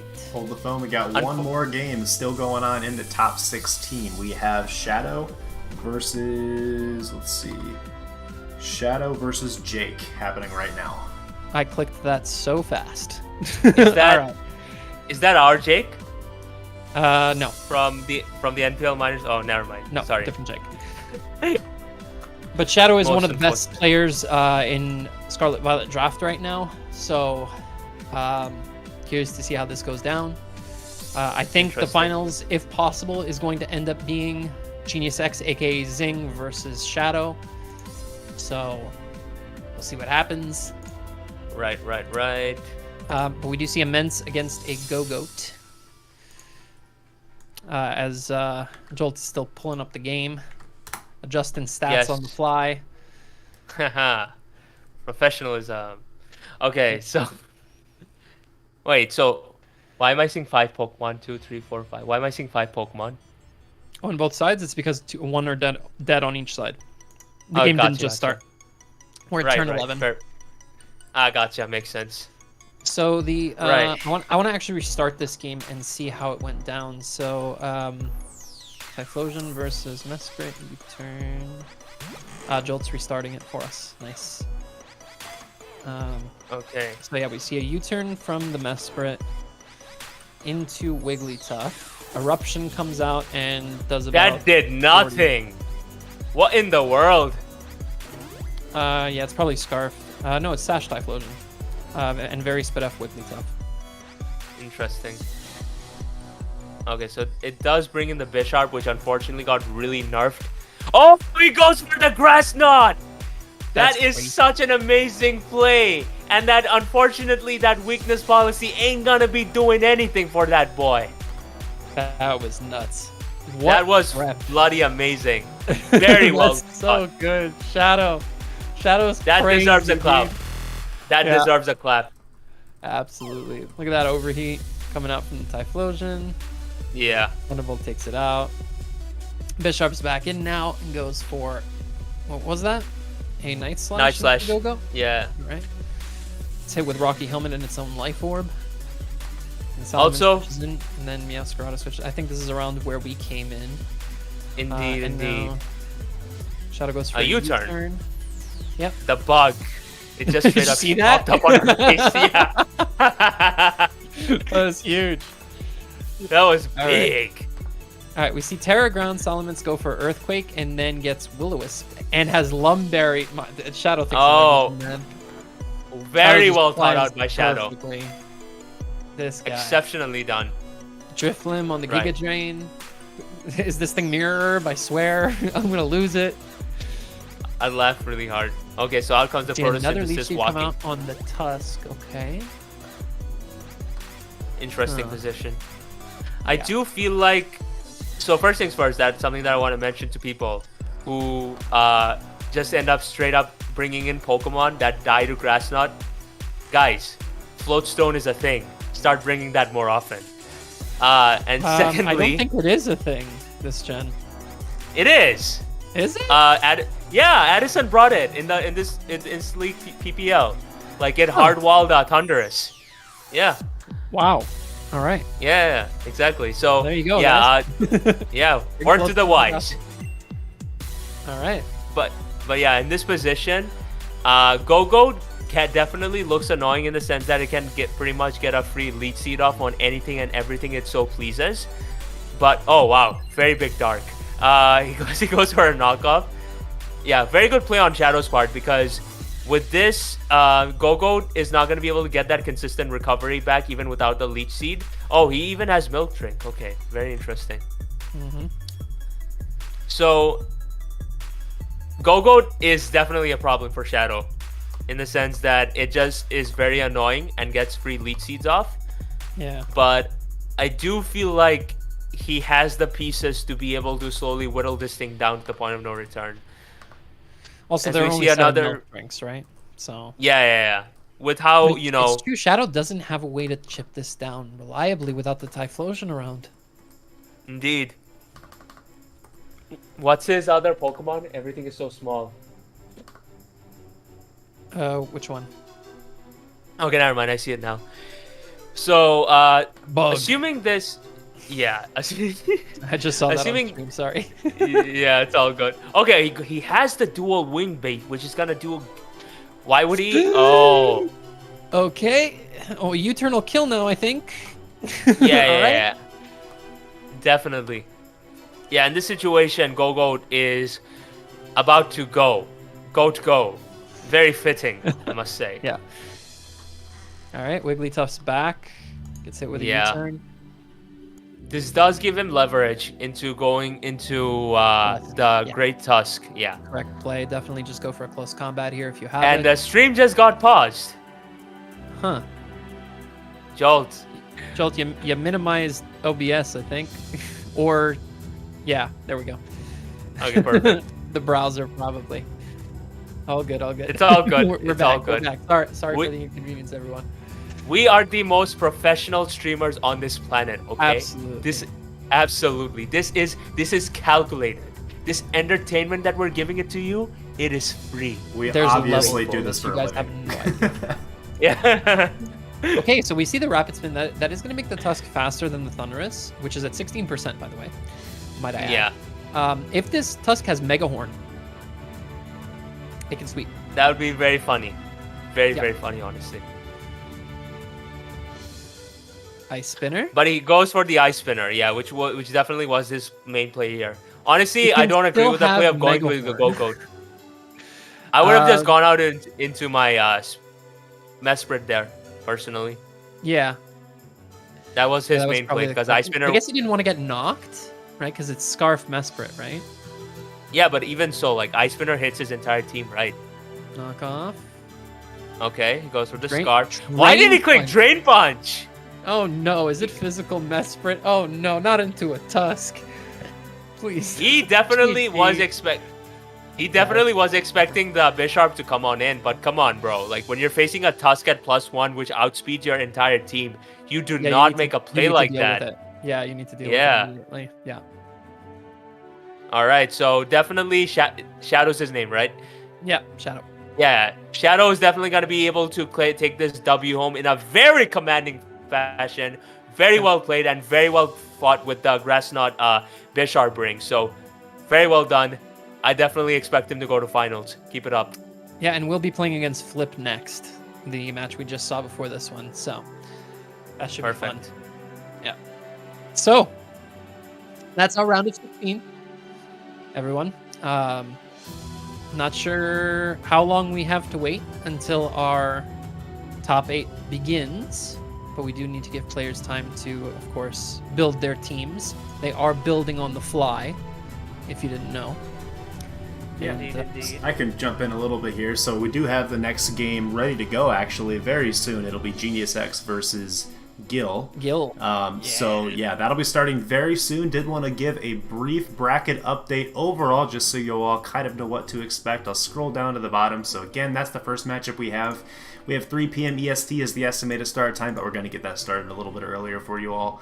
Then we'll have Lou Rinaldi versus Sage, and then we'll have Your Dunk versus Vinny, and then Flip and JC M Shadow can start their game here in the 4th wave. We're going to do our best to show all 4 of these matches here on stream, but there may be a little bit of overlap. We'll just have to see how it all works out. You know how it goes with a long match every now and then. So we do have a new caster jumping into the call. Let's see if he's here. He is here. Mr. OGalbina is here, going to give Aster a short break on stream since Aster's been here from the very beginning. And yeah, so we'll have OG and Uzi with us for a little bit, and Aster will join back here in not too long at all. So let's go ahead and take a break, Aster, and we'll go ahead and turn it over to OG and Uzi. How's it going, guys? I'll see you guys in a little bit. Thanks for replacing Albino. Of course. All right, I'll see you guys in a bit. Yeah. Alrighty, which one do we have first here? Is this going to be Genius versus... Who's the opponent again for this one? Yeah. Okay. Did the fight begin? It looks like it. Yeah, it's in live battles. It should be. Perfect. And these people did not forget to turn off. There you go. We're learning. Allow spectators. They're learning. We are learning. Alrighty, so which one do we have? Is it gonna be? So is it? Oh my gosh! I remember early in the stream because I've been keeping up, so I can make sure I knew what was happening and things like that. Is it Gil or Guile? How are we pronouncing the name? Gil. I want to make sure I say it. Gil. Perfect. Thank you. Like, it's Allison. That's like that Street Fighter character. There you go. Call him Gil. There you go, Gil. Perfect. So the Palfin's going to switch out. He's going to have its hero form now, but a huge Draco. Is that Specs? Oh my goodness. My God. That is a very... For sure. And I feel like this just exposed the weakness of having Palafin in your squad, because while you do get a turn, like while you are able to become a very broken Pokemon afterwards, the fact of the matter is you need to switch out. And if the opponent gets the lead right and is able to force this thing out, it, from a momentum standpoint, definitely throws them back. So very well played by Victini what the hell is his name? Victini FC Victini, yeah, I'm gonna call him that. So yeah, like from this position, does Overqwil take another Draco Meteor is the question. It depends on the investment. Now, it's not max Spadef. If that is Spec Cyclozar, which is looking like it because Life Orb is the only item that can do similar damage. It's looking like that is Spec. So if we go -2, it doesn't look like it knocks it out with that second Draco after the Citrus Berry. As a free Spike comes out here. However, there's not much punishing a Defog or keeping a Defog away from the Scizor, so I don't think these spikes are going to be here to stay. Maybe you can secure that one stays up for now, but there's definitely positions where Defogs can go up later. So yeah, for sure. And also this Scizor, like keep in mind guys, that while Scizor may have lost Roost this generation, it still has access to Defog, so he could potentially go for that, although I doubt it. Okay, no, he does have Defog. There we go. Just as I expected. Yeah, I totally called that. All right, so out comes the Belly Bolt, which definitely puts... What does Belly Bolt even do, by the way? Now, it obviously eats up the Scizor. It doesn't take much damage from it. They can obviously static it, maybe get a stronger Electromorphosis. It does have access to water coverage in Muddy Water and Chilling Water, so it can chip down that Mudsdale if it does elect to go for it immediately, but we do see a Volt Switch instead. And this is looking like either potentially free rocks, but the Donphan can come in and spin them away. I feel like you either throw off a strongish Earthquake here, or you'd make the double out expecting the Donphan to come in. One of the two seems a little bit more likely in this scenario, because I don't think you have a great way of keeping those rocks up if you like to take the turn to set them here. Yeah, for sure. Like, and also considering the fact that this is draft format. Oh, okay, he goes straight for a heavy slam. Good mid round. I like that a lot, actually, because you're not going to see... Yeah, no, I like that a lot. Nothing really wants to come in and take a big Earthquake. This is the only immunity on the team. Good way to keep Donphan healthy, or if he wants to keep Donphan healthy. It's not like Earthquake's doing much to Donphan anyways, so just breaking sturdy is okay. So I like the mid ground. Very good mid ground here. The only issue for sure. is there's no Wisp Pivot. There. There's no Wisp Pivot. Now, we do trade for rocks, and the Donphan isn't in, so if properly offensively positioned, we could see a position where the Donphan is in an uncomfortable spot trying to defog or rapid spin those rocks away. Especially out comes the Don. And we do see the switch out into a Cyclozar. Okay, so this is not a good situation for Donphan whatsoever, because Draco Meteor is the freest move for him to click right now, and considering the fact that his switch in, which would have to be his Overqwil, took damn near 80% from this, Donphan is going to surprisingly live this though. But he goes for an Earthquake. So rocks do seem to be staying up here. Now, you're in a tough spot though. Do you think this is Ice Shard? And do you want to risk that being Ice Shard in order to guarantee that your rocks are staying up this game? Or do you want to keep this Specs Draco in the back? Because you have regen, you can get some health back and pick a KO basically every time you come in. This is a pretty uncomfortable position for both sides, or for Guile here. Is a pretty uncomfortable spot if he does elect to. Yep, and we're gonna see a good aggressive rapid swing. Very good. I like that play. Very good play on his behalf. Very good play, because now this does mean that Donphan has done what it needed to do, but unfortunately, it still does not change the fact that this Donphan is damn near his deathbed, and the fact that this Mudsdale is still healthy. So he definitely can leverage this to be able to get a free stealth proc up once again, both on his Overqwil as well as that Belly Bolt of his. So 100%. And we might see that position right here as we do see a U-turn out into the Belly Bolt, which does show to be Rocky Helmet and Static. Really crippling down this thing. Excuse me. Sorry about that, guys. Really crippling down this Scizor. Also making those spikes potentially from Genius's side if he wants to get them up later a little bit more likely to stay up, being that this thing is down at 60% and paralyzed. This is a roostless Scizor too, so no means of recovery in this generation. So unless he has pretty good position. That too, yeah. Or you can see a random rest, who knows. But we're going to see Cyclozar come out, and here's a KO here. We're going to see a U-turn. Okay, nice little pick off of the Donphan. Pretty aggressive U-turn, because if you elected to sack off the Belly Bolt, you're risking the static and kind of throwing away the Cyclozar. But it also makes sense coming in and getting regen back, knowing that the Donphan sack is very, very likely sitting at 8%. Yeah, exactly. From this positioning, U-turn was a risk, as you said, but now like it definitely offered got Gil, right? Yeah, Gil much more leverage in terms of being able to recover this Cyclizar and get it back to health, because Draco Meteor is looking really shiesty right now. Oh, and again, that regen is slowly going to put that thing out of range of a Palafin. Jet Punch, obviously if it's Choice Band, I'm not 100% sure if it's Terrafin, but if it's Choice Band, obviously it still does a ridiculous amount despite the resist, but if we can get out of range of that, because we're slowly getting that regen back, you know, it's always a great thing to have something faster than Palafin that doesn't get nuked by a Jet Punch. Yeah, this team for sure. is very, very Palafin weak at this point. We don't know the Volcarona's Terra type, but it is not there. I mean, the water resist on the team is an offensive Cyclizar, so and a Samurott, which gets blown up by a close combat. So definitely some really good positions for both teams here. It's we're gonna kind of see mid game here how it ends up shaking out. I feel like it's going to be very hazard dependent though. Who ends up getting up their rocks? If Genius can position some spikes up and get that fin in early and click some buttons, it can really go either way right here. So this has been a very, very offensive but a very, very fun game so far to watch.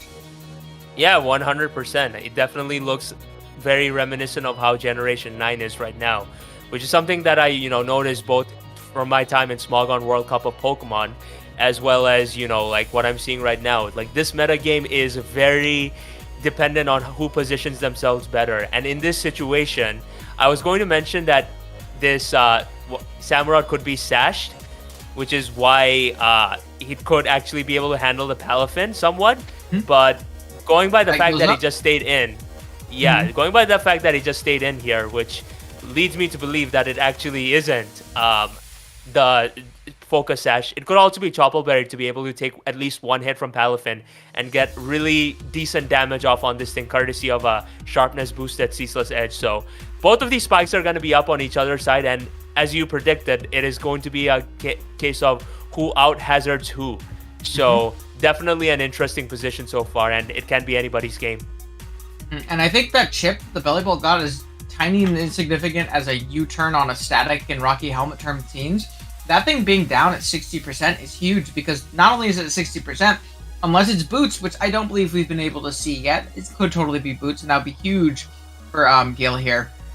But it is but it is a heavy-duty boots Meowscarada, which definitely does give him more leverage, I personally feel, because now it just gets the freest U-turn of his life. Now, granted, if, Gil is that kind of dude, he's going to go straight out into his Volcarona right now and burn this thing.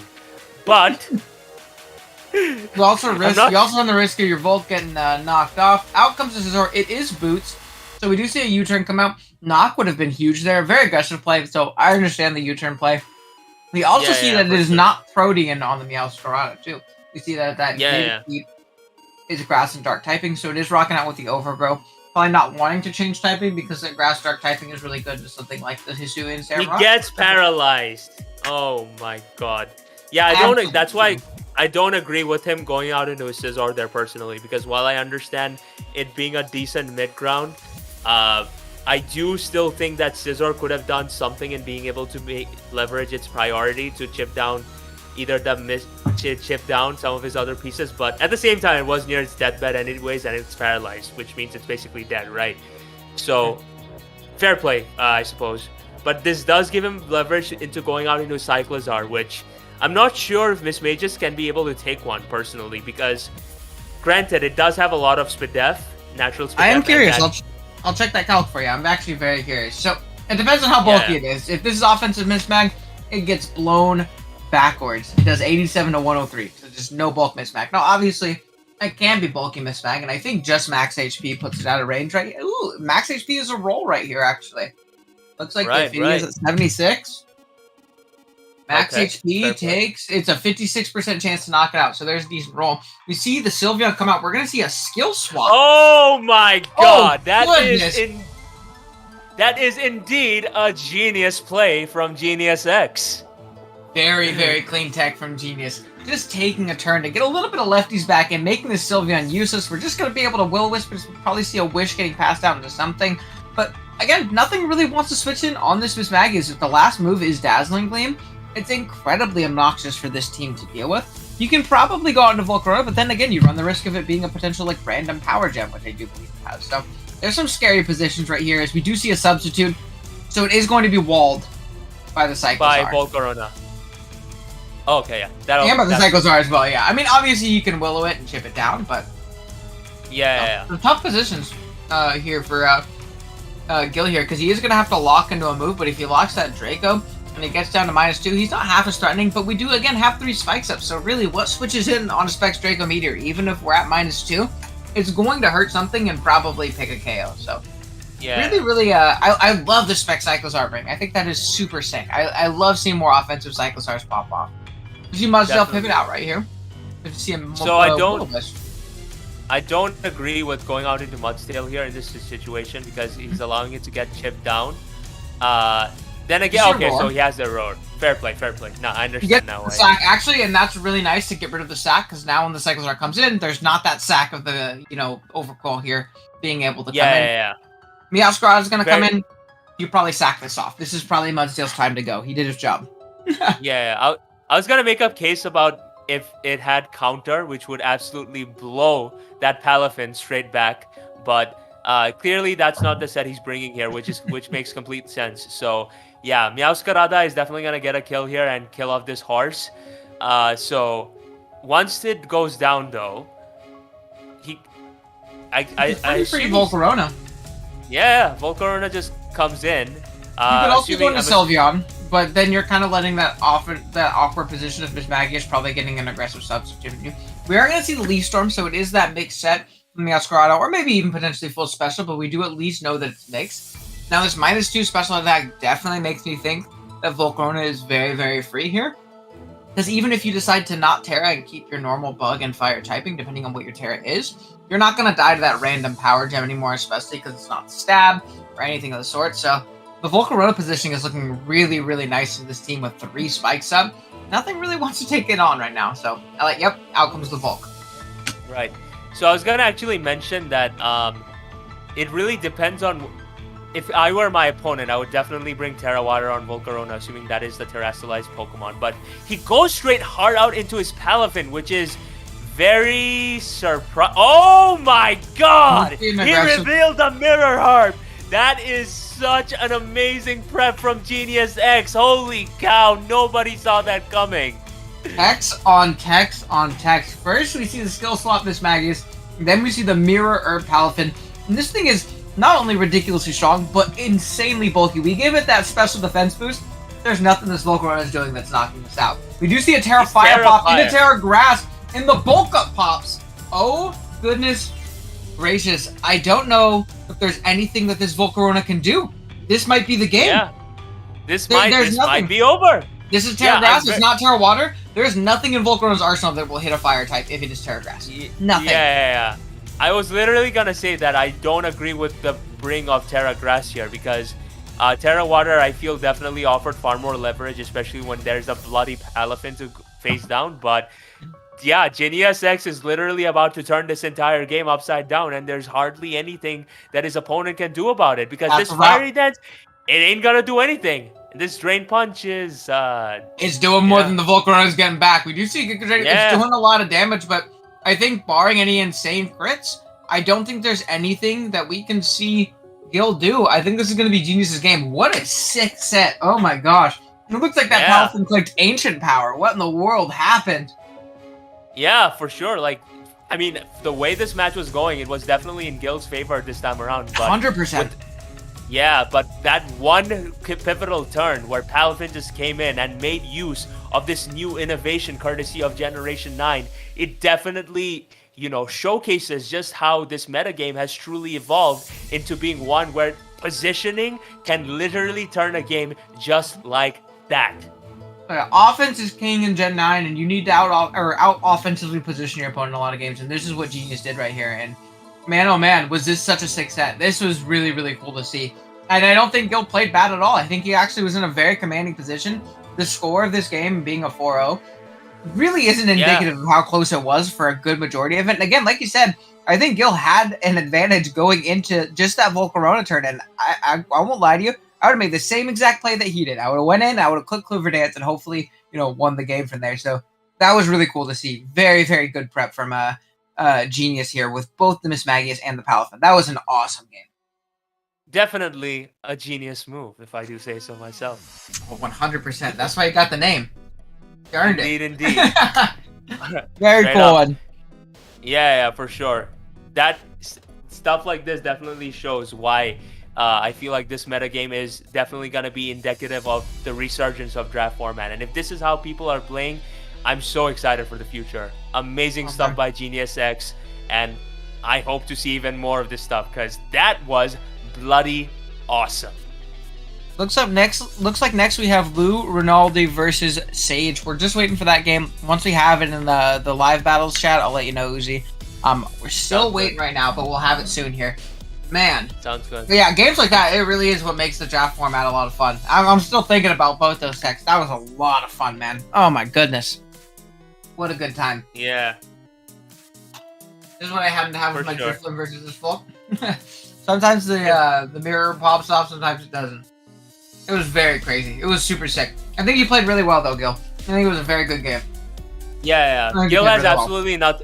Gil has nothing to be ashamed of in this match because he definitely brought his absolute best here. And in this, this match is also indicative of how, out prepping others is everything as far as draft format goes. And I feel like this showcases the genuine beauty of what this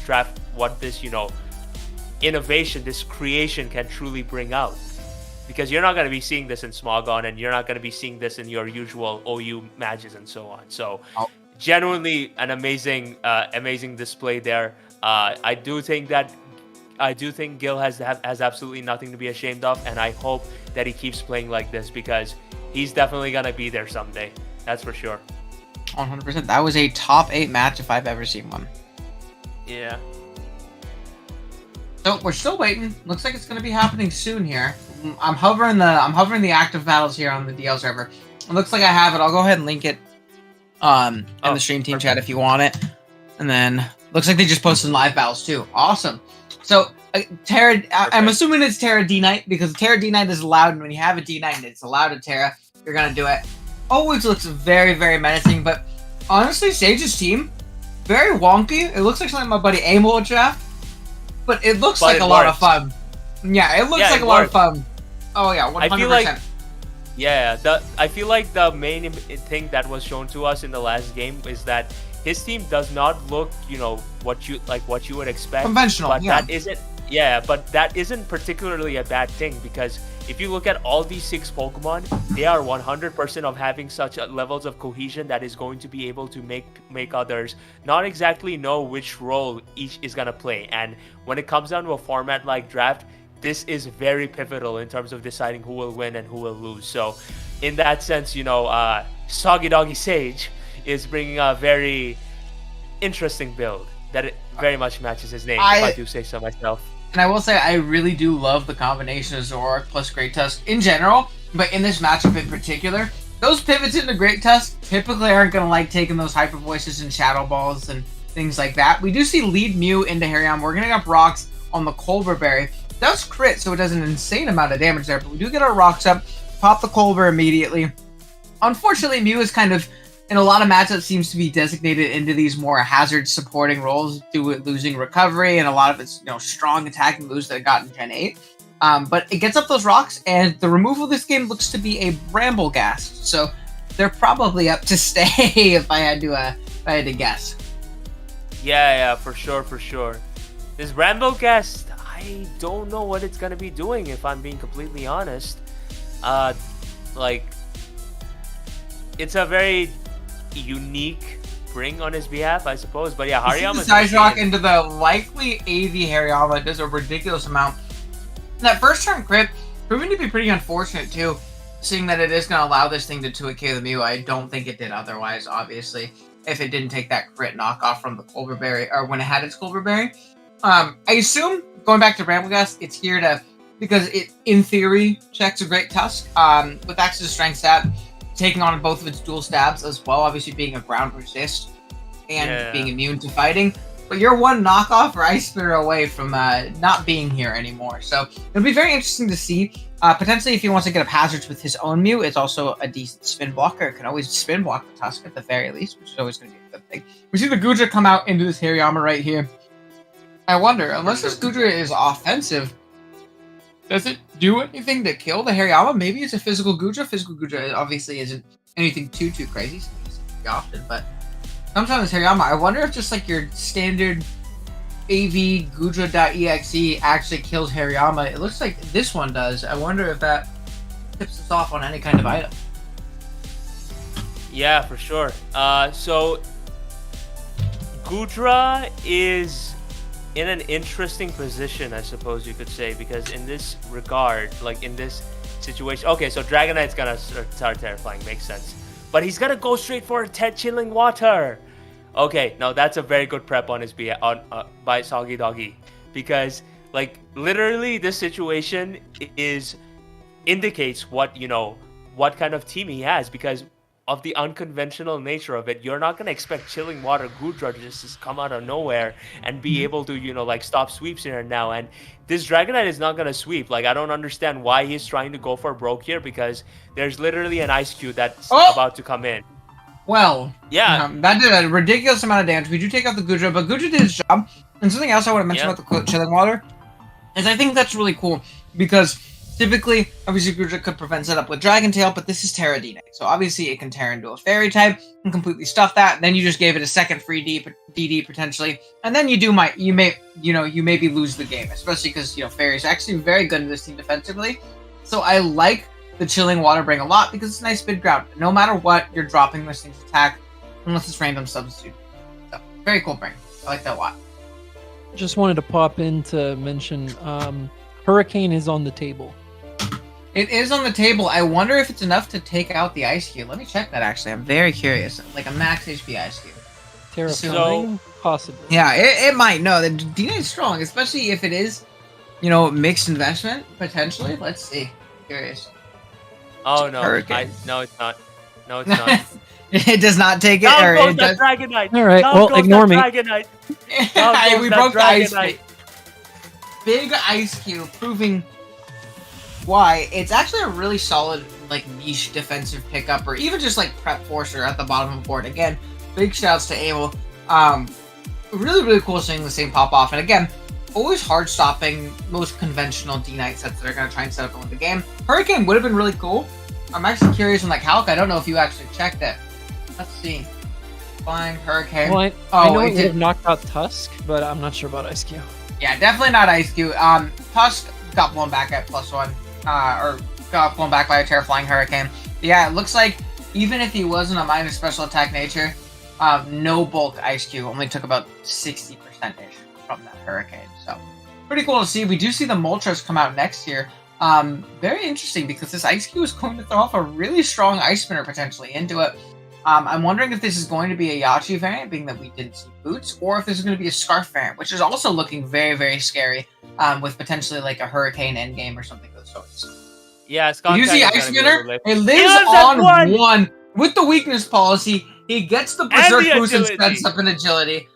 Now it's a matter, are we going to see a Sucker Punch from that Skuntank? Are we going to see anything to stop this thing besides a Hurricane Mist or a Sucker Punch? I don't think there's anything. Focus Sash on Zoroark as well. That's true. Yeah.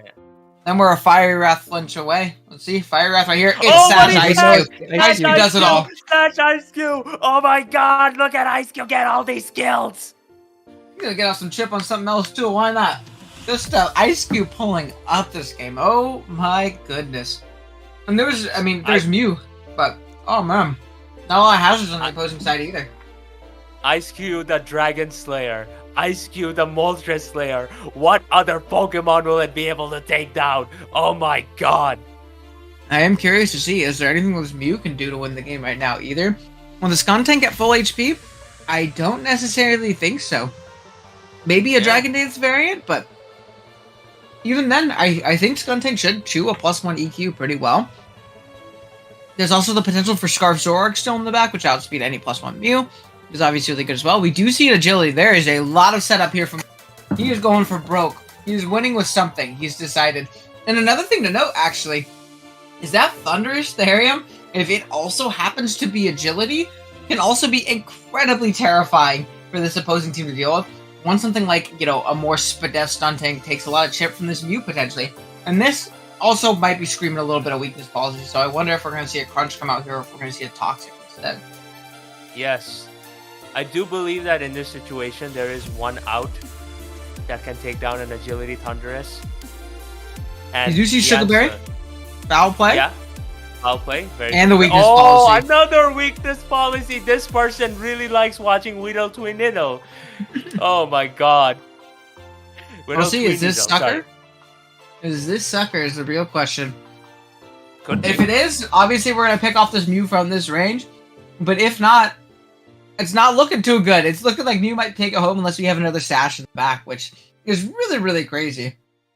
Yeah. The amount of offense instead of just like the pure like trying to overwhelm your opponent, approach from Lou is definitely really interesting. It looks like we don't see the sucker punch. And this Mew is looking like it's going to take it home unless we see the Ice Cube. Potentially. That's Zoroark. Oh, that's Zoro. You're right. I was like, wait a minute. We were at Sash. Now, does Zoro get Sucker Punch as well? Zoro might get Sucker Punch. It also might be Sash. We do see another Sash, and the Mew is going to go down. Oh my god. Goodness gracious. This is bloody amazing. So I was going to say that there's one set. I do see one set that can take down an Agility Thunderous. Float Stone Great Tusk. Or Assault Vest. Either one works. I think it also might just live. It might just live a Grass Knot naturally, too. Maybe not, depending on the Thunderous item. It looks like it's Boots, obviously. Another thing I do want to mention, though, if we see Thunderous get off this Agility, KO this Zoroark, even if the Tusk lives, if that's Shadow Sneak Bramblegast, I'm pretty sure it wins the game. We do see a Hyper Voice pop. Are we going to see an Agility? We just see a Grass Knot, so it looks like it's not going to be the case. Yeah, because Ice Cube's going to be able to come in. Oh my god! Out comes the Dragon Slayer Ice Cube. Ice Cube's going to get a kill, and there is nothing that Lou can do. Will Ice Cube just pretty much clean up from here? It depends. No, if this is Shadow Sneak on the Bramblegast, it might win the game between Shadow Sneaking here, and then if it can live a hit from Tusk and Strength Sap up, Bramblegast might pull up and get this game. We're going to see. We're going to see Photosynthesis and Speed. This is not attack-invested Tusk, then. It can't be attack-invested. Yeah, it could be Bulk Up right here. It could be Bulk Up, but we could also see, I believe we get a Wisp. We see Terrafire and Bulk Up, and there's the wrap. There we go. Never mind. Yeah, sorry, Bramblegast. Maybe next time. Good night. All right, it's going to be the game. Again, really, really fun one. It was offense. So much setup. Again, the double sash from Sage here really saving him and putting himself in a good position. I really like that a lot. And again, the Tusk able to Terrafire and not lose to the Bramblegast. That would have sucked to do all of that to stop all the setup and lose to one single little Bramblegast. So definitely a really fun one. Super, super offensive game. Goodness. Gen 9 incarnate right here. Sage is a sleeper. That's 2 games we've watched now where just absolute domination. Very solid player. Oh yeah, no, very, very solid player. Very creative prep as well. I lost to him in the Smogon tournament, the Usum one that they did, to an extreme speed Suicune. I was like, it was AV then, right? Just 4th move speed. He's like, no, it was Curse. And so again, really creative builder. So it's cool to see him pop off here and do well. All right, I'm gonna hop in real quick here. We're gonna give Uzi a break and bring Aster back on stream. And we will jump into our next game, which will be, let's see who we have cooking up right now. We have your Dunk and Vinny, who should be starting up here real soon. I've got it pulled up. Sounds good. Thank you for having me. Of course. Another Bramblegast. Look at that. Yeah. 2 games in a row. Vinny here versus your Dunk. Just get Decidueye, man. It's like... Maybe get Decidueye. I feel like there's a lot of low-tier grass types that we can pick up opposed to Bramblegast, but who knows. Yeah. We do see Azu lead into the Hisuian Samurott, which is going to be a very good lead for Vinny, obviously. Not much this thing can do, especially if it misses a turn 1 Ceaseless Edge. Showing the sash, but that doesn't matter. You're not getting spikes this game unless you switch out and get them up later, because you're going to get Aqua Jetted right here. We do see a very safe Aqua Jet for Vinny. Now, it's nice to get that chip, which is really good. So, good big Bramblegast getting up a spike of its own. So, never mind. We are double spikes, and Brave Bird Zapdos comes out into the Bramblegast. Takes a ridiculous amount of damage, doing it to itself as the second spike goes up. So, I mean, Bramblegast did his job. It helped out. We see Lycan Dust come out now on a discharge, taking 50. No para. Yeah. All right. This Pokemon's very hard to switch into a Spike Step, but we do see Boots Claw's Eye, which is very nice. I wonder how soon this is in range of a Psychic Fangs. Yeah, right now, actually, it's Life Orb. Yeah, yeah. It might be time for Claude to go down, or at least maybe a pivot into something like Moon.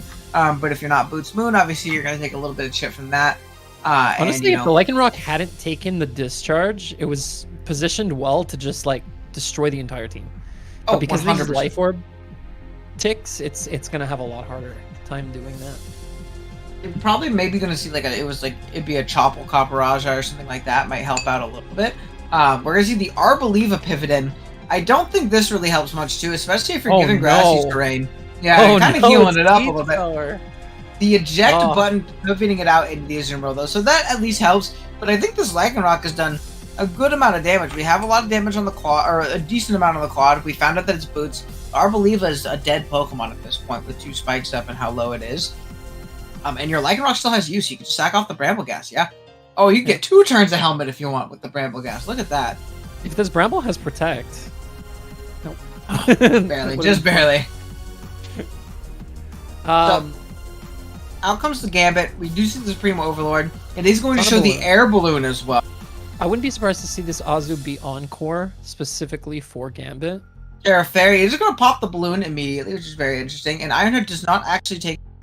I do believe a Sucker Punch will, but if we see an Aqua Jet pick, to get off some last ditch damage, faster here. So the Sucker Punch won't work. So you're likely going to have to take another Liquidation. Oh, it looks like we see a mistake when it comes to the Terra typing. You meant to be Terra Steel, it seems like. Oh no, that wouldn't matter because the Ironhead would have blown this Azu up. So that's pretty unfortunate there for your dunk. Yeah, for sure. Although Terra Fairy isn't the worst here into the Moon. No, not at all. Especially looking at the rest of this team, doesn't look like it appreciates the Moon all too much. Yeah. You're going to see Zapdos come out on an Ironhead. Not going to take that much damage, and it's going to get some Rocky Helmet. Not going well for your dunk. No. Chooses to stay in as well to go for the Katao. Only doing 44%, not even 2 KOing, allowing another Roost and just taking more Rocky Helmet chip. We're going to now see another Roost, and the Lycanroc comes back out. The Arboliva switches in again, giving Lycanroc more turns. Now, and finally does get stacked, which is about the best that Arboliva is going to do this game outside of using that eject button. But it's also going to allow that free Moon pivot, which is going to show the Grassy Seed. Oh man, depending on the Terra typing, this thing can get out of hand very fast. Acro for sure. Now, obviously, you would hope it's a type to resist CC. If you're done, kind of are forced. You can't really go anywhere. You have to stay in and click that CC and hope he's not a typing, or maybe even go for a Stone Edge, something of the sort. I don't know. I think the Moon is more pressured to attack than the Lycanroc is.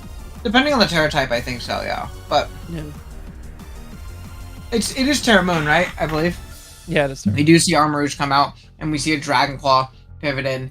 It's going to take a decent amount of chill. Yeah, obviously be faster now.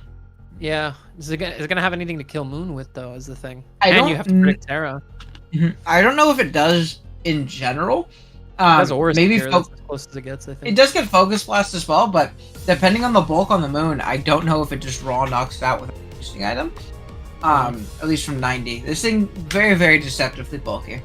At the very least, the Noivern's faster, so as long as you're getting off damage here, you're fine. We do see Armor Cannon probably predicting some kind of tip. That did a ridiculous amount. Goodness, 43 as it does pick off the Armarouge there. Moon very, very low though at this point, so that's obviously, very nice for your dog here.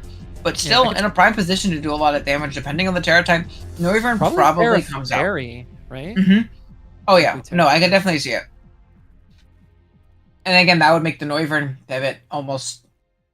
Well, it would make a really tough turn for your dunk here, whether he wants to click Draco, whether he wants to go for a Hurricane.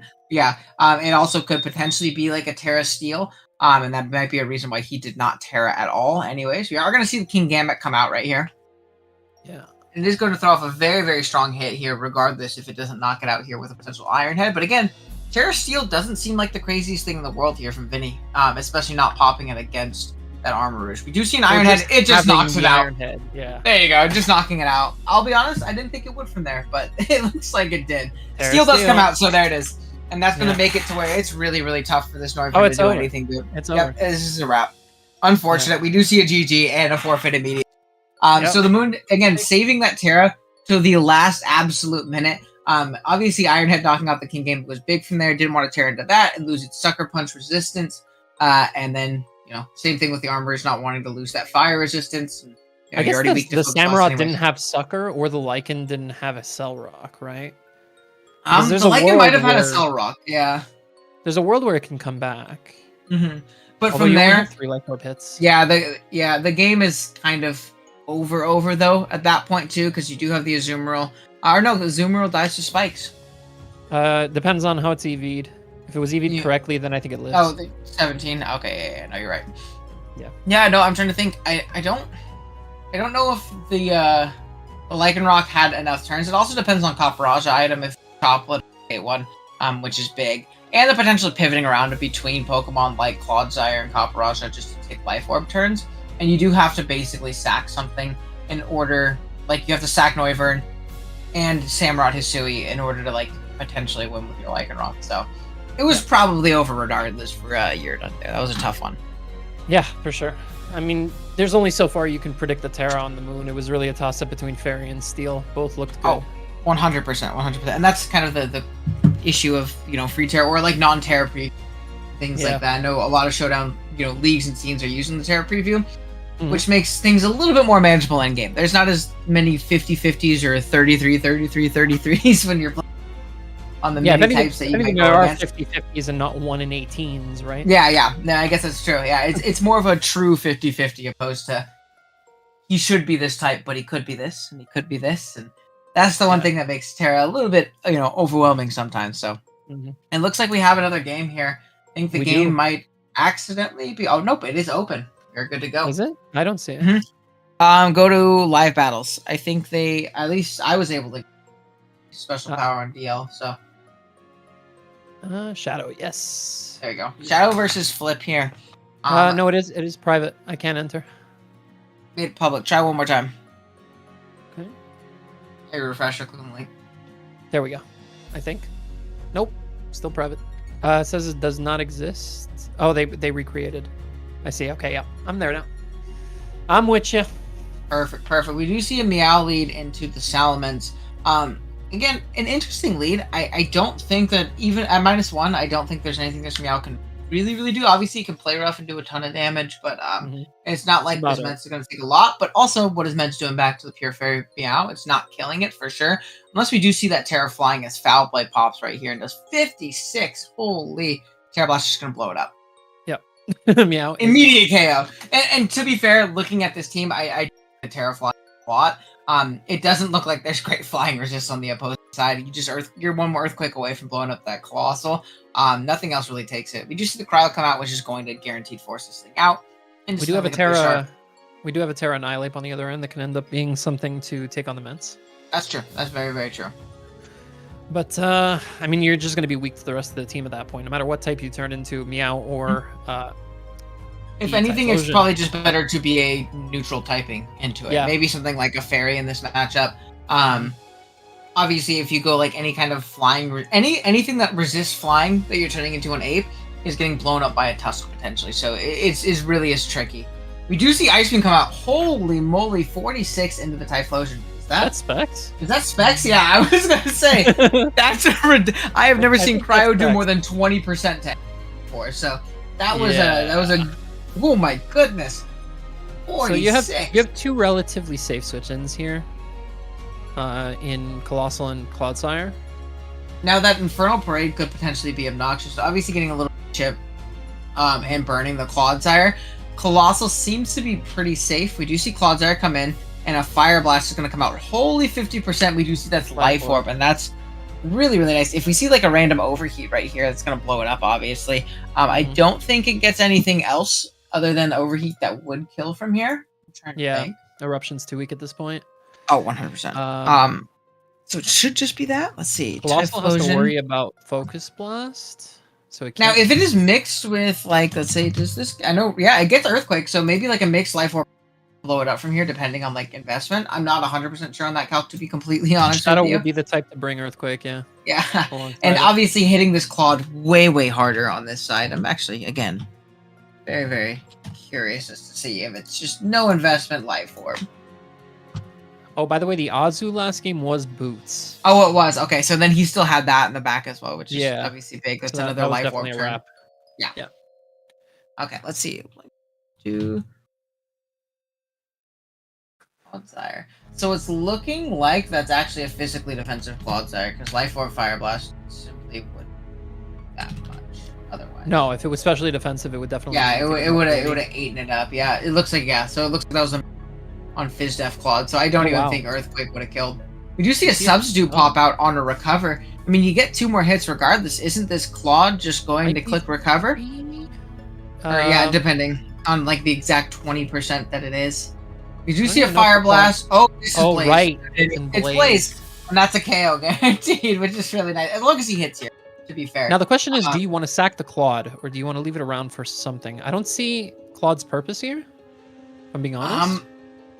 At this point, being this low, Yeah. it doesn't check much anymore. I mean, even in general, this matchup, it didn't check much. Maybe, from full, not boosting any Meow, you could take it on decently. We do see the mixed Earthquake, and that's a good mid-ground, obviously, because it does cover the Colossal Pivot, trying to burn the turn if you did want to save it.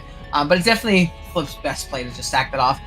The Typhlosion going crazy here, and from what I've heard, JCM's been just demolishing with this Pokemon everywhere he's had it. I don't know if it's just been in the GBA tour. The truth, and he's kind of convinced Shadow me. effect. Shadow and Zing to me are the 2 best players right now. Oh, 100%. They're both doing really well in this tournament as well. And again, I've heard a lot about Shadow in this Typhlosion, so I'm excited to see him actually use it in this thing. I haven't caught any of his other games, so we do see the Meow come in on the Annihilate, which is also looking very scary in this game. Scarfuter? we might do a. Or we might just see. It's really tough because the pivots into this thing are pretty brutal. Maybe you go into a hard aggressive Drifblim because that Rage Fist isn't very strong right now, and you can deter it that way. You can maybe throw off a Wisp. Maybe you're the Mirror Herb set or something similar. But again, if this is Terra 8, there's so many things that can go wrong here. This Pokemon is really scary with that Terra option. Yeah. We do have the Intimidate with Mence. So potentially proc that Defiant. No, but you would proc that Defiant. Yeah, you're right. Which makes it even scary. We do see flying. Terra flying. That flower trick is going to do nothing now. Maybe that was banned and his intent was just to do as much damage as humanly possible to this thing and then get out into something like Venge it like the Mence. But it looks like that's not going to work now, and we do have a 100 base power Rage Fist. Yeah. So that's going to make things a little bit harder for Shadow, for sure. The Tusk is still sitting right there. Of course, it is Terraflying Ape, so you can't hit it with your stabs. It's going to be a little bit annoying, but... We see Tusk come in and only take 21% defensive. Now, if the Annihilate just has Terra Blast... it might blow it up here. It might be gone forever. Yeah. We'll see. We'll see. But even then, I'm trying to think of the instance in which this Tusk doesn't also get set up on, potentially. Maybe if it's also bulk up of its own, it can stuff it. Potentially, get through it. We do see bulk up. We do see bulk up here. We are going to see a rapid spin. Oh, I'm very interested to see how this goes. We do see a Rocky. No way you're keeping this thing healthy. Unless Shadow must have some kind of contingency with the Drifblim here. Maybe he's trying to lull him into a false sense of security, trying to get him set up another bulk up. We do see a taunt after the rapid spin, but Terra Blast doesn't even knock it out at +1. Holy moly, is Tusk bulky. Yeah. Goodness gracious. I'm assuming the Drifblim is some Kasib. Do knock off, so no more leftovers. So we at least get rid of that. Yeah. Which is nice. Again, the rest of this team, I'm really struggling to see exactly how he beats this. We do see the Defiant proc another attack boost. Is this going to be mixed Mence with Hurricane potentially? Is it going to be mixed Mence with like a Draco? Because obviously that can take this out. We don't know if it's just bring it special, low. honestly. That's true. That's true. Like a reliable special Terra Blast over the game. That's actually no idea if it is that instead. So that's definitely very fair. Although I can see it being physical strictly for the Cryogonal and for CM Cresselia. Again, or just random mixed Mence could totally work here. I really hope for Shadow's sake that it is some kind of mixed Mence that could, or special Mence at the very least, that can hit this Annihilate hard from here, because then you can go into Meowscarada as long as you get it down to that Fluttershy was doing.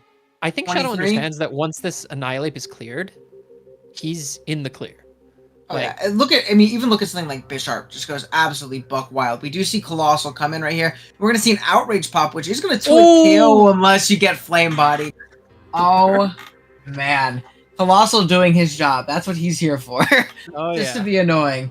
He gets the nice little burn there, and he's obviously gonna eat this hit up now, which is really nice. And you're either gonna see a knockout into this Mence or potentially some rocks going up, which could be really nice for a non-boot Drifblim. A bunch of things. I feel like that's Banded Outrage.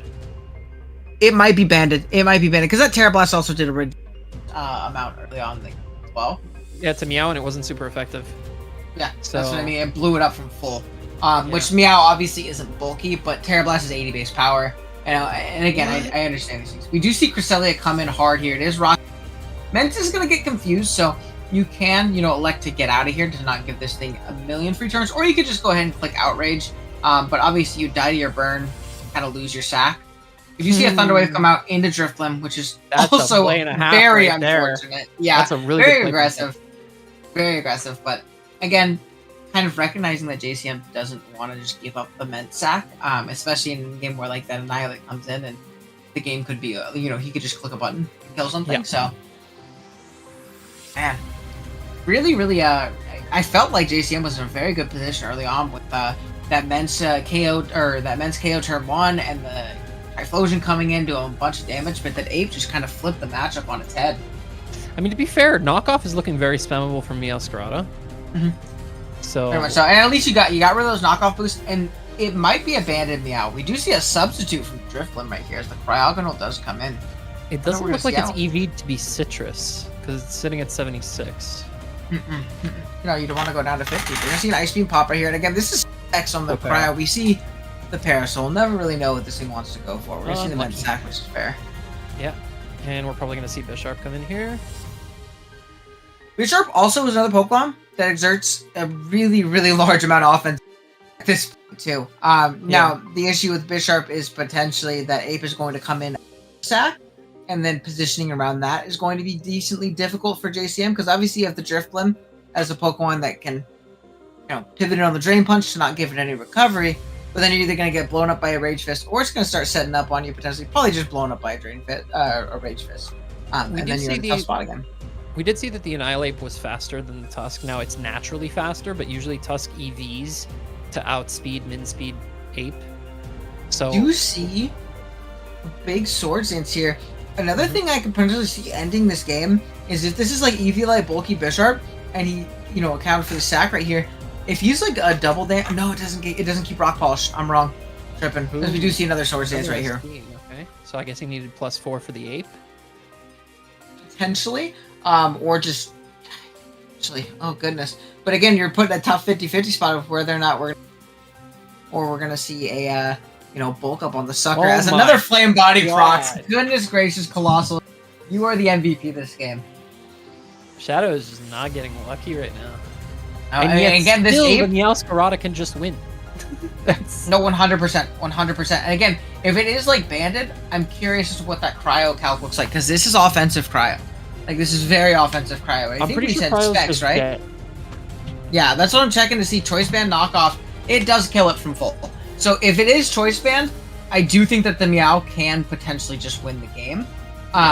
Again, the only issue, though, is if you get this play wrong right here and he does end up bulking up on your sucker, or vice versa, he ends up Drain Punching on your, Iron Head or Night Slash or whatever it may be, then the Meow maybe doesn't win right there.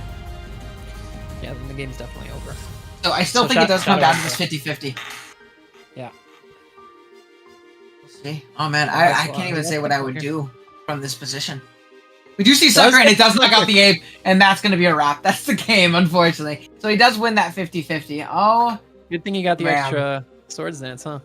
Oh yeah, especially he was counting for the Flame Body Burn. That's the difference. Forfeits.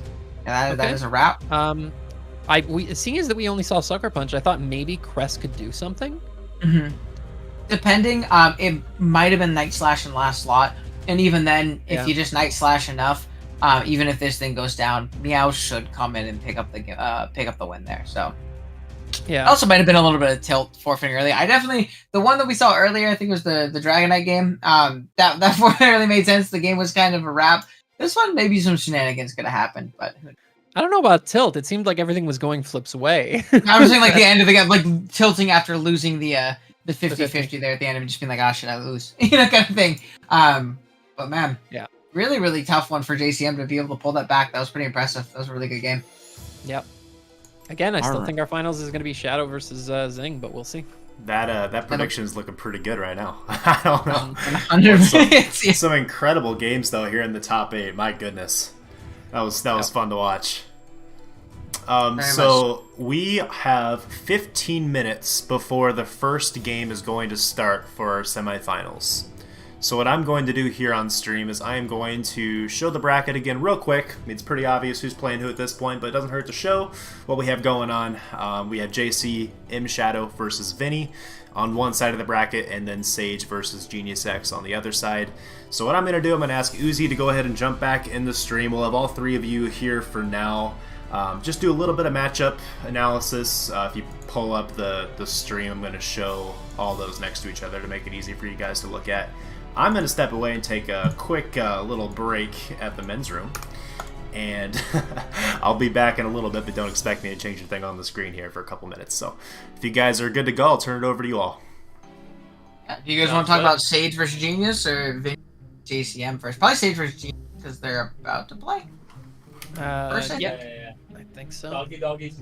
I like the guy with the name Soggy Doggies. So yeah, So it does look like Genius is playing with a Palafin matchup and no water. Oh, I mean, I guess we have the Gudra, but man, does Palafin look really, really good in that matchup. Ice Cube's the water resist, clearly. It's very, very true. Let me see. Let's look at the special tech moves that Palafin gets that might blow it up. See a random Focus Blast. I think it gets that. I don't know if Genius is gonna run Focus Blast.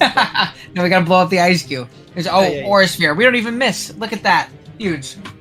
I could also keep the. Oh, what? The Gudra's not Hisui, sorry. Yeah, so the thing about Sage, as cool as the techs and the way that Sage has been playing has been, it's very linear.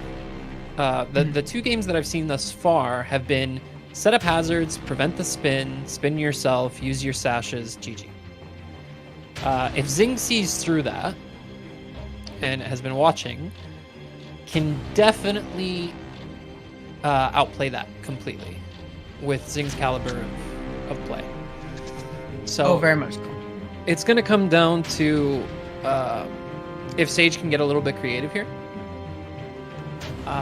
But as I've said before, Zing is a superb player, has an excellent defensive core, and we saw what the Palafin did last game. Last round. Yeah.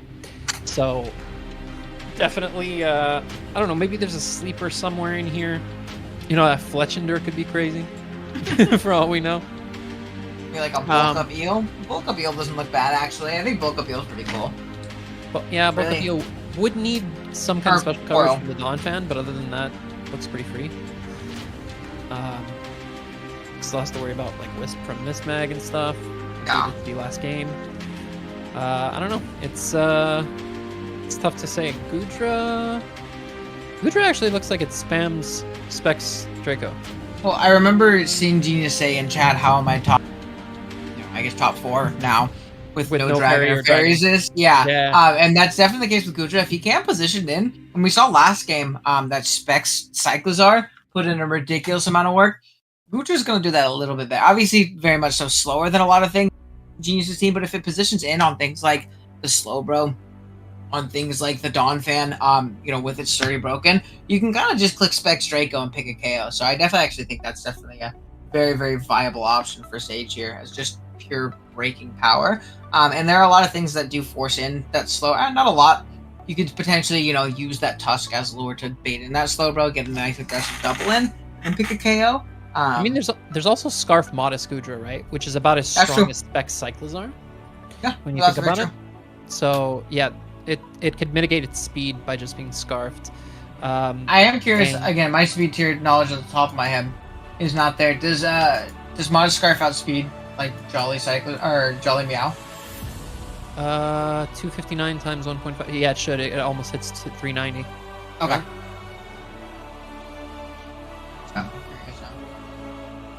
remember my speed tiers numbers, what they hit. I am terrible with remembering the Scarf on the top of my. Yeah, 388. Yeah. So he can definitely go modest.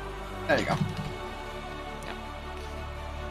That would be No, pretty I good. definitely think that- Now, Zing said he had no Fairy or Dragon resist. I don't know. I see a Morgrim right there. It might be Morgrim time. That's 100%. It might be Morgrim time. Yeah. Set up some screens, maybe get out. Did it also get Parting Shot this gen? Or is that just Grimstar? Good question. I don't think it did because I've never seen a Morgrim parting shot, but I could be wrong. I've also never seen. Oh no, it does, did get it it. does. It does have it. It does have Yep. it. So again, potentially grabbing momentum on that Gucci coming in. I think there's a one Sludge Bomb away from blowing up, but you know, potentially could at least deters those Dracos or makes the click a little bit tougher. But you're also giving up a slot for a Morgrim, which can always be a little bit tough. Depending on. I think Mismag is one of the better rapid spin blockers into Great Tusk, personally. Yes, it gets hit hard by knockoff, but it also just can blow Tusk back with its coverage. It's faster, it's off the ground, so it can switch into Earthquake, so it creates a 50-50 every Especially time. like a Colbur set is definitely very, very likely. Yeah, exactly. And another thing too is if Second you're knocked Tusk to hit that thing, really, what off the top of my head, one of the only ways that you can really see Tusk just like super blow past Slowbro with like a booster set plus Mega Horn, because usually I think like Headlong into Mega Horn usually kills, or Mega Horn to Mega Horn obviously does. I don't think that's the case with knockoff. So that can obviously make Tusk or Slowbro inherently a solid check to the Tusk as well, just because you're kind of forcing that knockoff slot opposed to that Mega Horn slot. So I actually think that's pretty valuable in its own right too, for Genius. Yeah, so again, I think it's going to come down to if Sage can switch up the play style a little bit, flexibly move some pieces around and not come in with the same strat we've seen 2 times at this point. Although it is effective, but if your opponent sees through it, it's not going to be as effective. And of course, we do have the other matchup of Vinny, who is surprising me quite a bit, honestly. I've watched a few of Vinny's matches lately in DGBA, as you can see, where Vinny's from. Has been performing pretty damn well and is impressing me. But of course, his opponent is Shadow, who we've seen twice now be able to overcome odds with Grassknot Bisharp and now with 2 times SD Bisharp. The Bisharp has pretty much been the MVP of Shadow's team, surprisingly. Bisharp and Typhlosion, look at them go. Yeah. What a nasty Crazy good. offensive core. Crazy good lower tier pickups for sure. And but Vinny's team is also very strong. We saw what it could do in the last game. That Roaring Moon is terrifying. I think that Terra Roaring Moon is arguably top 3 Terras.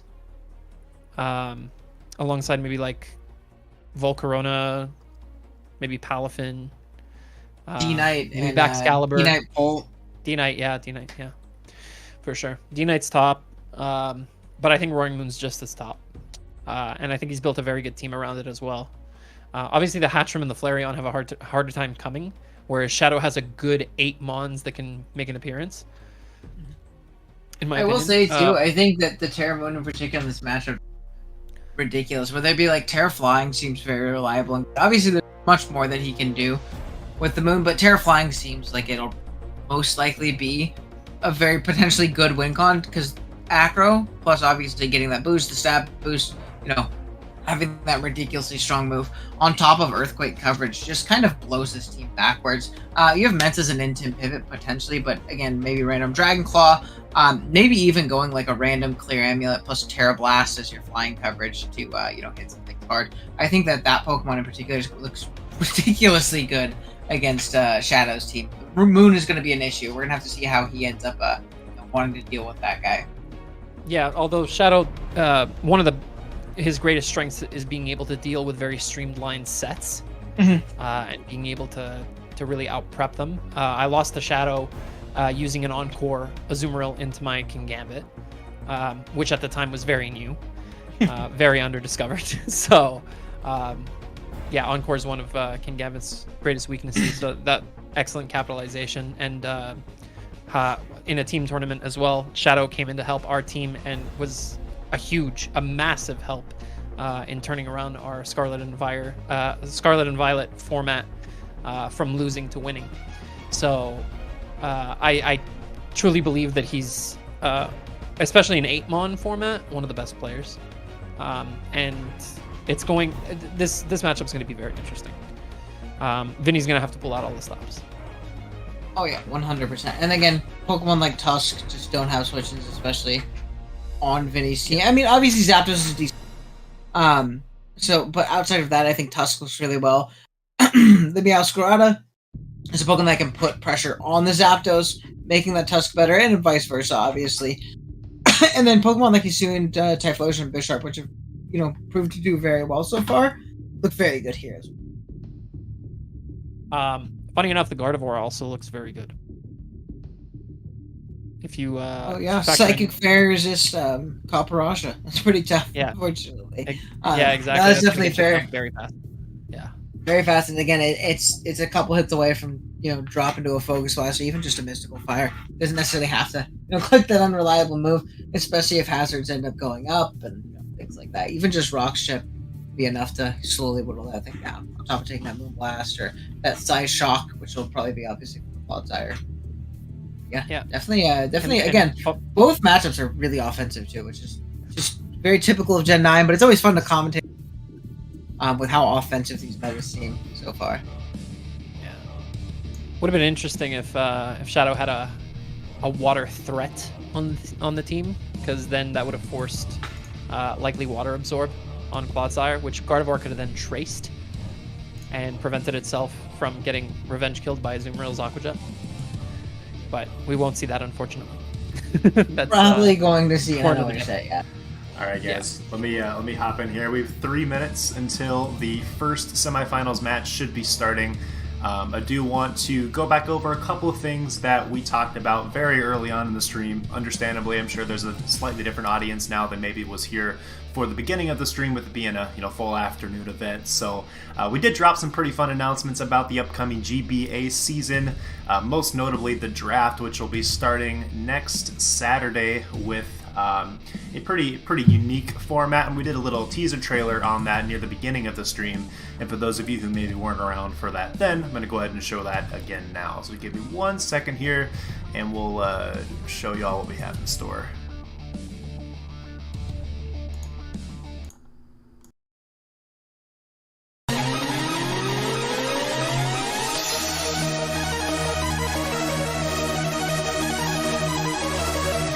And I think it's time. The first pick of your GBA Season 6 draft is from Battler X, and it is going to be Mega Pin.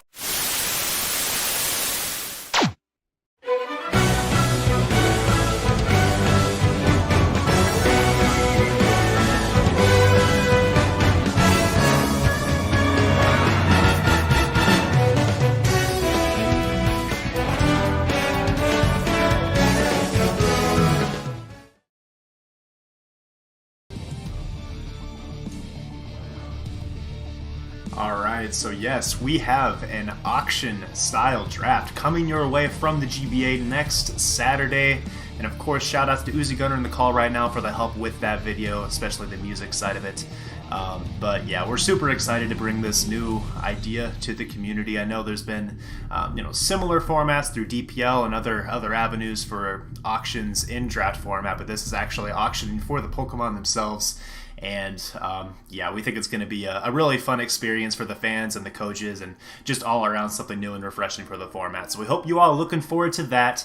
We have 1 minute here until the game should be kicking off. So just a reminder of what's at stake for this final 2 or 3 games to determine our champion. We have this beautiful GBA 10th anniversary pennant flag that is up for grabs for the champion of this event, in addition to a prize fund of $160, which is being split 65% to 35% to the champion and to the runner-up. So without further ado, we should be able to jump into the first game of the semifinals. I will ask that OG take a step back here for this game. We'll have Uzi and Aster on the stream for this first semifinals matchup, and we will get it started here. Hell yeah. It is time, boys. And just one final teaser before the GBA auction, but just know that you're gonna see a certain heist of the century. Okay. I'm excited to see what that is. Indeed, indeed. All right, so now the finals is about to go down, and let's see. Has it started? No, it hasn't. I'm not sure. I'm not seeing it. Should be soon. Yeah. Everybody Anytime now, hold. boys. Anytime now.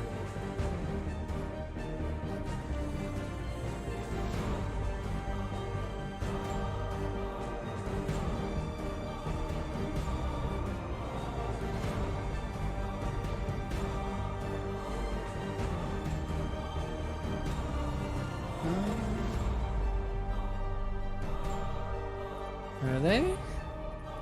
Haha! So, we got Zing versus Sage. So we got to see how much work this Goodra can actually put in here. If Zing's going to allow that. Again, we do not see the Morgrim, so no Dragon Resist. And of course, Scarf Goodra is on the table as a potential breaker with a modest Draco Meteor. That's going to be interesting. Other than that, I mean, we do see the Eel as well from Sage. So that's pretty big. We did mention that a bulk up Eel could potentially put in some work. But we'll have to wait and see. So we do see the Skuntank lead into the Meowscarada. Very good lead. Now this is another thing that could just straight up be scarfed. We do see the U-turn from the Meow. Going to do 37%. Quite a bit. That looks about correct for just base Meowscarada damage. It's on a little bit on a high roll. And Indeed. let's see what Zing decides to bring in here on the Skuntank. I can assume Overquill, as it'll be able to wall Skuntank pretty well and be able to put up hazards, I would think. See the Intimidate go off, Toxic Spikes go up. So unless the Mismag comes in or something is boots, something is going to have to get poisoned when this Overquill switches out before Zing can actually absorb the T-Spikes. Indeed. So from how this situation is turning out, I do believe that Mismages can be used as a pivot to ensure that none of these other pieces end up taking, T-Spikes. And obviously there's also the other option that is prevalent in being able to go out into a Slowbro, assuming it is holding the heavy-duty boots, and then pivoting back into the the Overquill there. But he does end up setting up a substitute, which is very interesting, all things considered. I do not understand how things are gonna progress from here, but yeah, definitely is a bizarre position through and through. Yeah, by all accounts, Skuntank should normally not be able to hit Overquill hard enough to be able to break its sub. So, but we do see Nasty Plot. Oh boy. Nasty Plot Fire Blast. All right. So the Overquill is in danger. I would say it is in danger. Indeed it is. Is this already factored at +2? Yes, it is. We're seeing Fire Blast do about 41 to 48. So this Skuntank's actually invested because it broke sub. But how much? 54 to 64 is looking like the roll. 55 to 64. No, 55 to 65-ish from this Fire Blast. So there we see the 51. Zing just prioritizing spikes. Just wants to get them all up. Break the Zoroark's potential sash as we've seen before. And feels he has a good enough response to deal with the Skuntank. We are going to see Zing attempt to dodge a Fire Blast. It's not happening.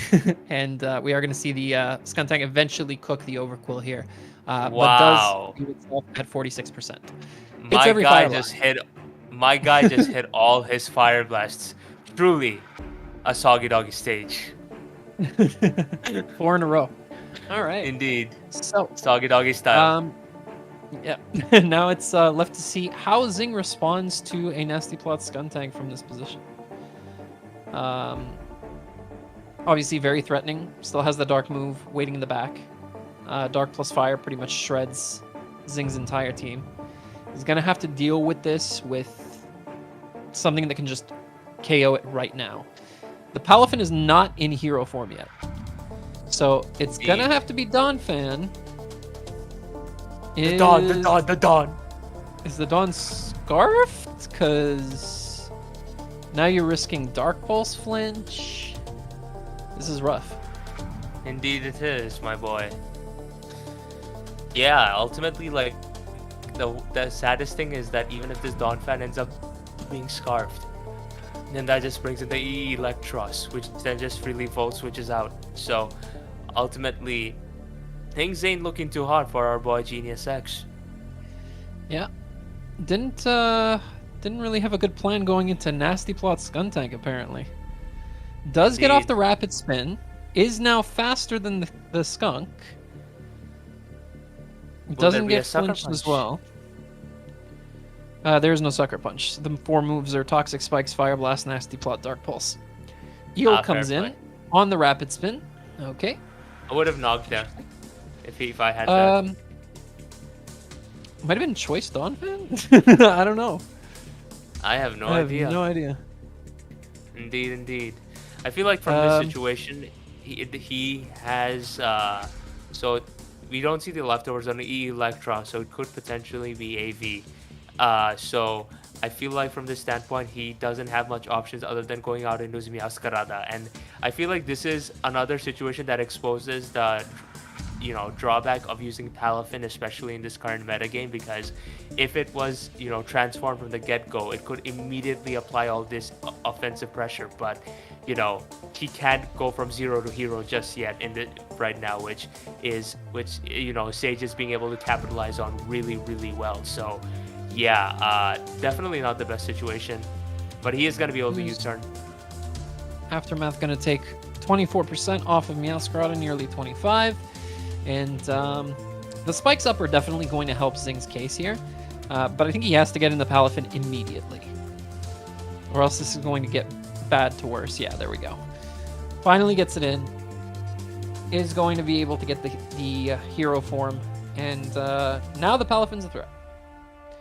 However, so is the Goodra. So, yet to see how Zing plans on dealing with that. Yeah.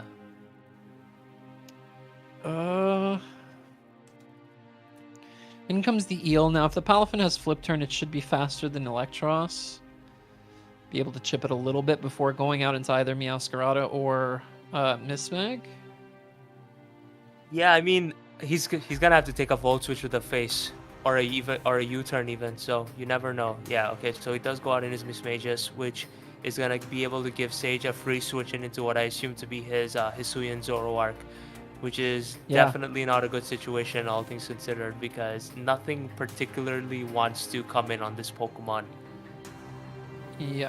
I mean, it could be Scarfed, Mismagius as well, but it's not knocking Zoroark out with anything, I don't think. Yeah. Is the other problem. Unless he doesn't have Dark anything. Pulse. Other than Dark Pulse, do it? yes. Perhaps so. But another option is that he could go out into his Goodra, which immediately puts him in a similar situation, except now he won't have to particularly worry about, like any other sets. Yeah, like Draco Meteor is the freest move to click here in this situation. Also, the problem with spikes right here is that the Zoroark can literally be disguised as anything right now, and we wouldn't know that it came in. Yeah, for sure. Like, this could be Zoroark, and it likely is. it almost definitely is Zoroark. Because you don't bring in Mew on Mismag. That is definitely a Zoroark. No, but you ain't fooling anybody, little bro.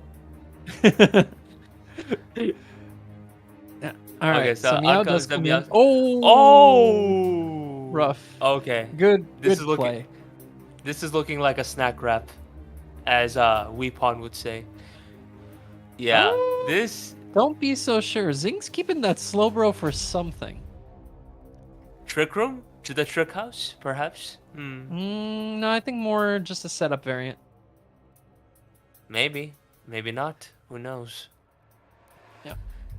Yeah, but, like, definitely... Willow into the Electros. Gonna see another Volt Switch here.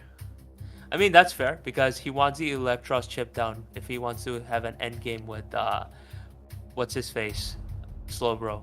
But at the same time, I do feel like, you know, Palafin's positioning from an offensive standpoint is really good here. So definitely. That's true. Yeah, Oh, we haven't seen the Terry yet.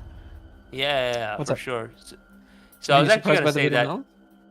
Yeah, because I thought the Hisuian Zoroark just switched out, but then I just realized that no, he went out to his Electros. So yeah, I thought it was the Mew that U-turned there. That's what made me think That would have been funny. Yeah, for sure. Yeah, that thought did hilarious. cross my mind, but I was like, "There's no way. There's no way you brought in Mew, and you." Yeah.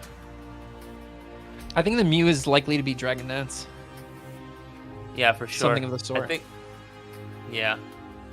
This is definitely not a good situation for him, all things considered. But hey, it's a Palafin. Palafin can do anything. Yes, sir. There's the Jet A Punch dead- that does KO. I don't know Yeah, if that and that's- confirms Choice Band. Probably not. No. Definitely not, because the thing is, Jet Punch was his main play here because Hisuian Zoroarks have a tendency of being able to run Will-O-Wisp, so he had no Yeah. other play there other than clicking Jet No, Punch. And the way That's for sure. I just don't know if I'm looking at the calcs now. Yeah, no. That doesn't have to be banded. yeah, Palafin is a That's monster. damage. Yeah. It's literally slacking without any drawbacks. So, Terra Fairy. Oh, Oh my god, Genius X. Here we go again. It's Is happening. Is Palafin about to go to Funky Town? Oh, yeah, my it is. God. Oh yeah, it is. Guys, What is happening? never count this guy out. Never Yeah. count this guy out. I'm telling you. I This see the dude, chat going wild in the game. this dude is like the epitome of top 10 anime comebacks. Like, what is this? Now you just need a music from Naruto playing in the background to completely symbolize this moment. Yeah. Oh my god.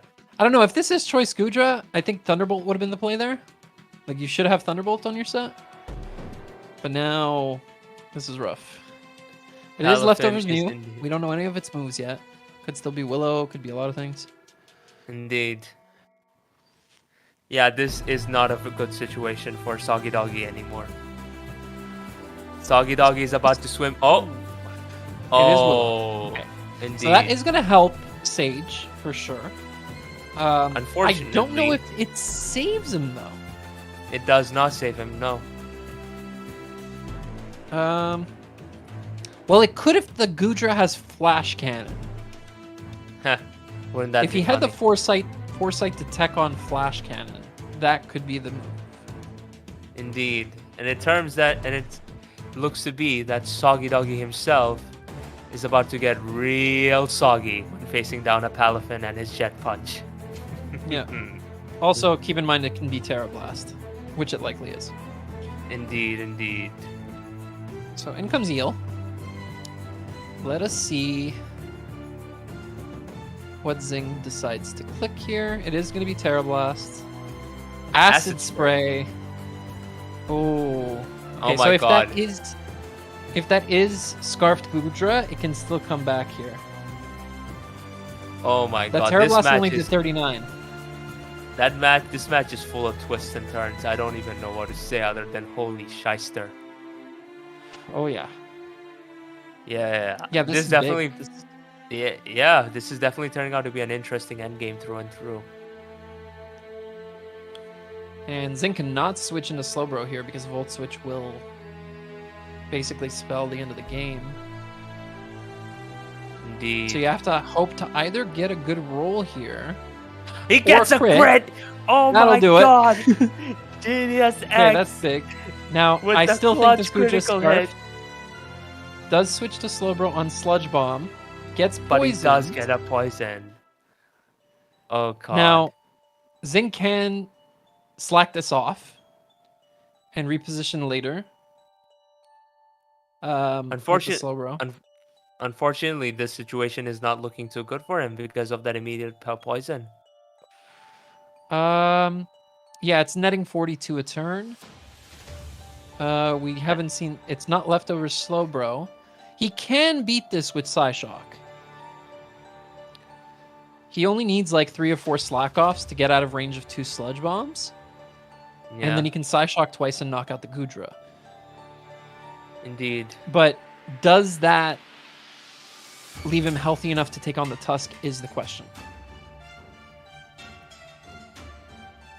Yeah, personally, I feel like the way this match is going right now, this poison may just be the what seals Genius's fate because, you know, now his Palafin is neutral, and as it's burned... Thunder Wave. Okay, never mind. Wait a I minute. stand corrected.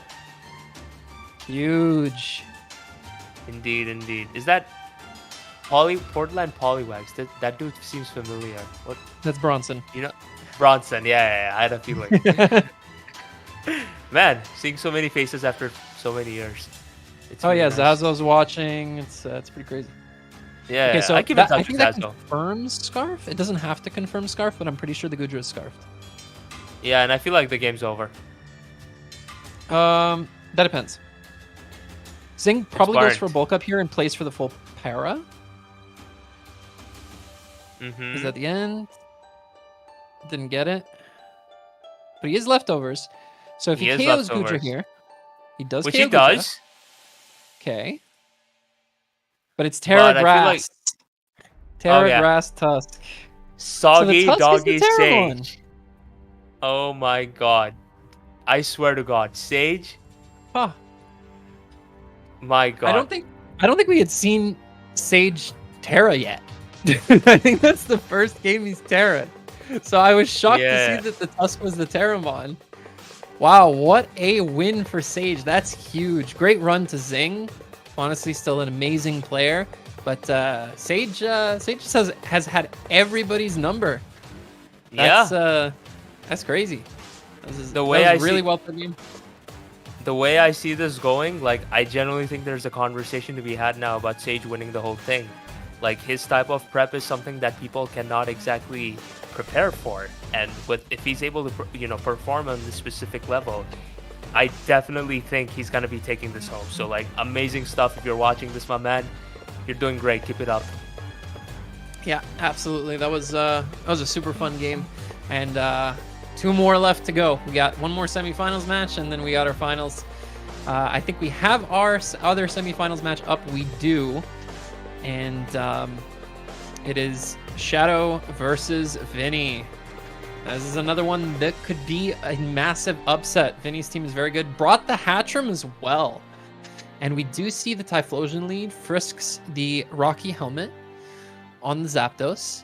Goes for Thunderbolt, weakens the Typhlosion. Overheat is going to do 63% to the Zapdos. And it is a Jetpack Typhlosion. So Shadow is going to get right on out of there after getting off necessary chip on Zapdos to put it in range of a lot of his physical attackers. Yeah. That was quite a nice bring. Very nice bring. And as we can see, Vinny the Winnie. I really like saying that name. Yeah. It's okay. People like hearing you say that name, so keep saying it. Yes, of course. Thank you. But yeah, Vinny the Winnie is going to be able to... Not sure what he does here, to be honest. The Hatchram bring is a very interesting one, I suppose you could say. I feel like from this standpoint... Wait, Meowscarada does not... Okay. I was going to say, like, why would he do that? Nice. The attack boost on the Roaring Moon through the photosynthesis, the booster energy, and now this Meowscarada has to get the heck out of here. Now, we don't know if it's choiced. There's a chance it's choiced, but if it's not, it's going to get off a U-turn here, and he's either going to do a crap ton of damage to the moon, or we're going to see a Terra revealed immediately. Yeah, for sure. So I feel like with how this situation is going right now. Oh, okay, he just there pops. Yeah, fair play. Because I was gonna say that like Meowscarada can definitely be able to possess the play rough. So in that sense, terrestrializing with his Roaring Moon is 100% the play. Because as far as switch-ins go, I'm not really seeing much, my boy. yeah. We do see goes the out in Menthim his- get off the Intimidate. Eats up the Acro, takes 50%, has a Citrus Berry. Nicely EV'd. Very good prep. Did Very he know good it was prep going to by bring it down to Shadow Start. 50? That's crazy. Very good prep. Yeah, Honestly. absolutely. And now it's we just have a free to unique. attack. Yeah, we have a unique face-off between Roaring Moon and SceptileMC. Past versus True, we don't see present. that like ever. That's very fair. The thematic value of this encounter is truly one to be documented. Oh yeah. Yeah. The SceptileMC get so- Terra too, right? I believe it is Terra, yes, on Shadow's team. Oh wow, Yeah. even more fitting. I love it. Yeah, amazing. Yeah. You can see Dragon Dance has come out here, and there's a plethora of things that... Ooh, Terra Electric, Terra Blast. 37%, not bad. That is going to be 3-hit KO on the Hatchram. So the next time it comes in. Yeah, and of course, Hatchram can't even nuzzle this. Yeah, Hatchram true. can't even nuzzle this, so... And with Salamence being electric type, it only has literally one weakness. So in that situation, it just messes with Zapdos, it messes with... it messes with Hatchram and pretty much his entire team. And Copper so as very well, good, yeah. Crazy. Yeah, very good choice of terrestrialization by Shadow himself. Yep. So I'm assuming we see the Typhlosion come in here? Yeah. Yeah, for Go sure. Frisks the Eviolite. Trick Room goes up, though. This could be interesting for that Azumarill. Very Yeah, for sure. Definitely an interesting situation that we happen to find ourselves in right now. That was a I think mouthful. the only my one that bad. can take on the Azu reliably is going to be the Bisharp. Mhm. From this position, though, you definitely just fire off an Infernal Parade or a Fire move if you're Shadow. You just see what Yeah. Vinny goes into. Bronson is going crazy in the chat. Okay, so out comes the Infernal Parade. Does get the burn with the Infernal Parade. Very nice. Immediately, too. Interesting. I feel like right now, yeah, I'm not really sure how he's going to proceed from here, personally, because he could choose to get his hazards up with his Clodsire, but again, like literally, this is the freest invite to Great Tusk.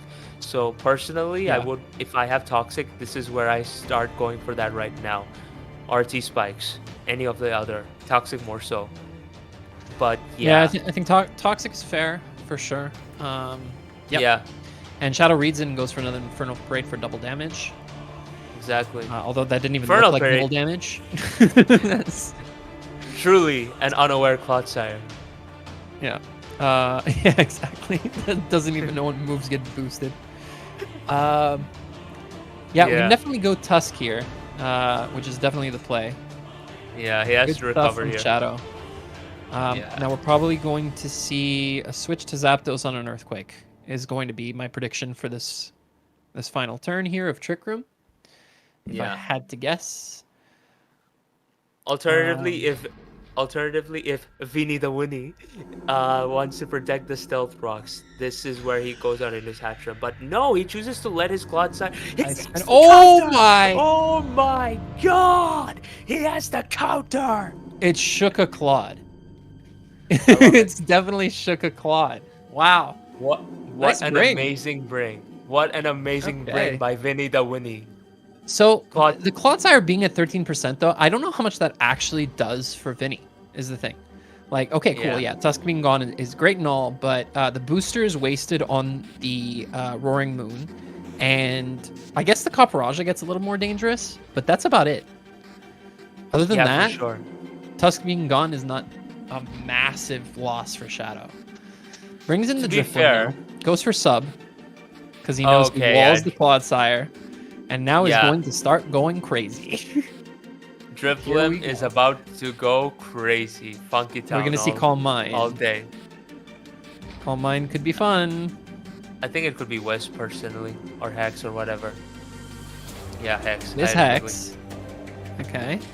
This does give the Zapdos a free chance to roost, meaning that Drifblim is going to be going for a Will-O-Wisp here and now. Yeah.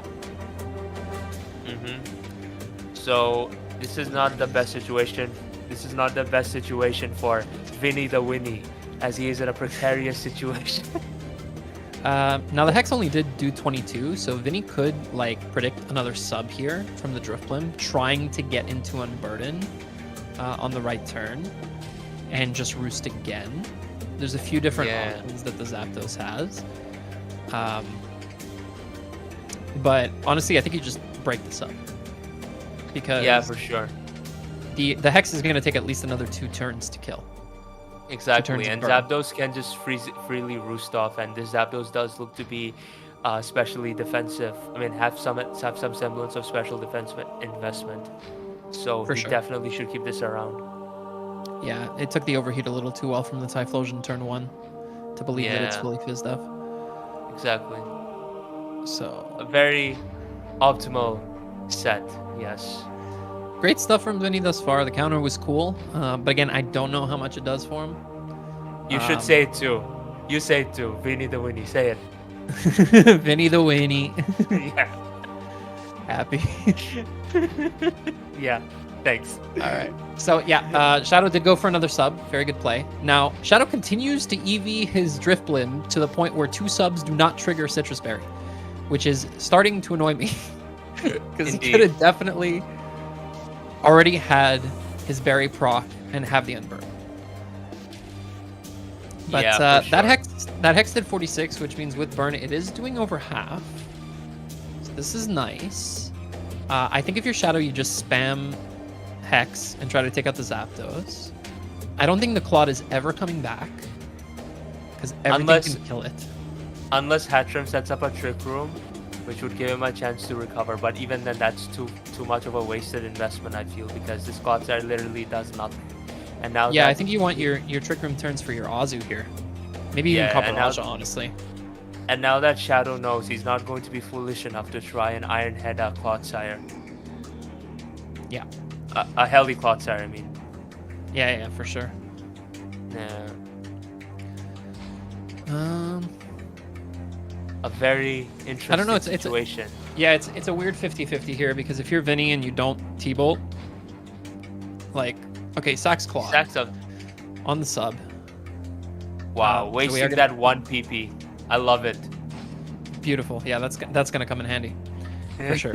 Only 13 hexes left. Oh my god, yeah. Yeah, I feel like in this Now- situation, he's definitely forced to Kaparaja. Very interesting. Okay, so that's gonna get burned. Is it gonna be special? It is special. It Nice. is special. Very good bring by Vinny the Winnie. Yeah. So So we got now- a Sheer Force Kaparaja with Flash Cannon. See the Citrus Berry. Flash Cannon's gonna pop the sub, and then He's forced are to we switch gonna out, see I would Strength say. Sap last? Not if it's Strength Sap.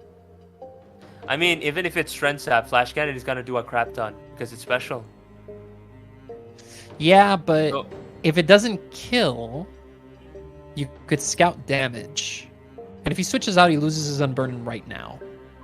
Yeah. So you Fair may play. as well use the turn to find out if the Kaparaja is like specs, right? Yeah. Fair play. Oh, Which it never is, mind. and it crits. Unless, All right. unless you're ready to say goodbye to your Driftblim. Yeah, that would have been a Hex on the next turn, and the Kaparaja would have been extremely low. So that is Yeah. big for Vinny the Winnie. Indeed, a very big turn for Vinny the Winnie. So now I feel like in this situation, he doesn't have much of a choice other than either going on to his Typhlosion? Bisharp or his Typhlosion. Yeah, more so the Typhlosion because Bisharp is gonna invite the Zapdos. Yeah, Bishop's better under Trick Room as well than Typhlosion. Yeah. One, because it's healthier, 2, because it's like naturally slower than Zapdos and Roaring Moon and stuff, right? There's a chance that the Typhlosion's faster without Trick Room than Zapdos, so that could create a problem. I think you want to use your Indeed. Toxic Typhlosion to its fullest right here. I can't see any other play, really. Still Yeah, has a for full health sure. Meowscarada, 75% Salamence with Intimidate that's Terra Electric. It's only weak to ground.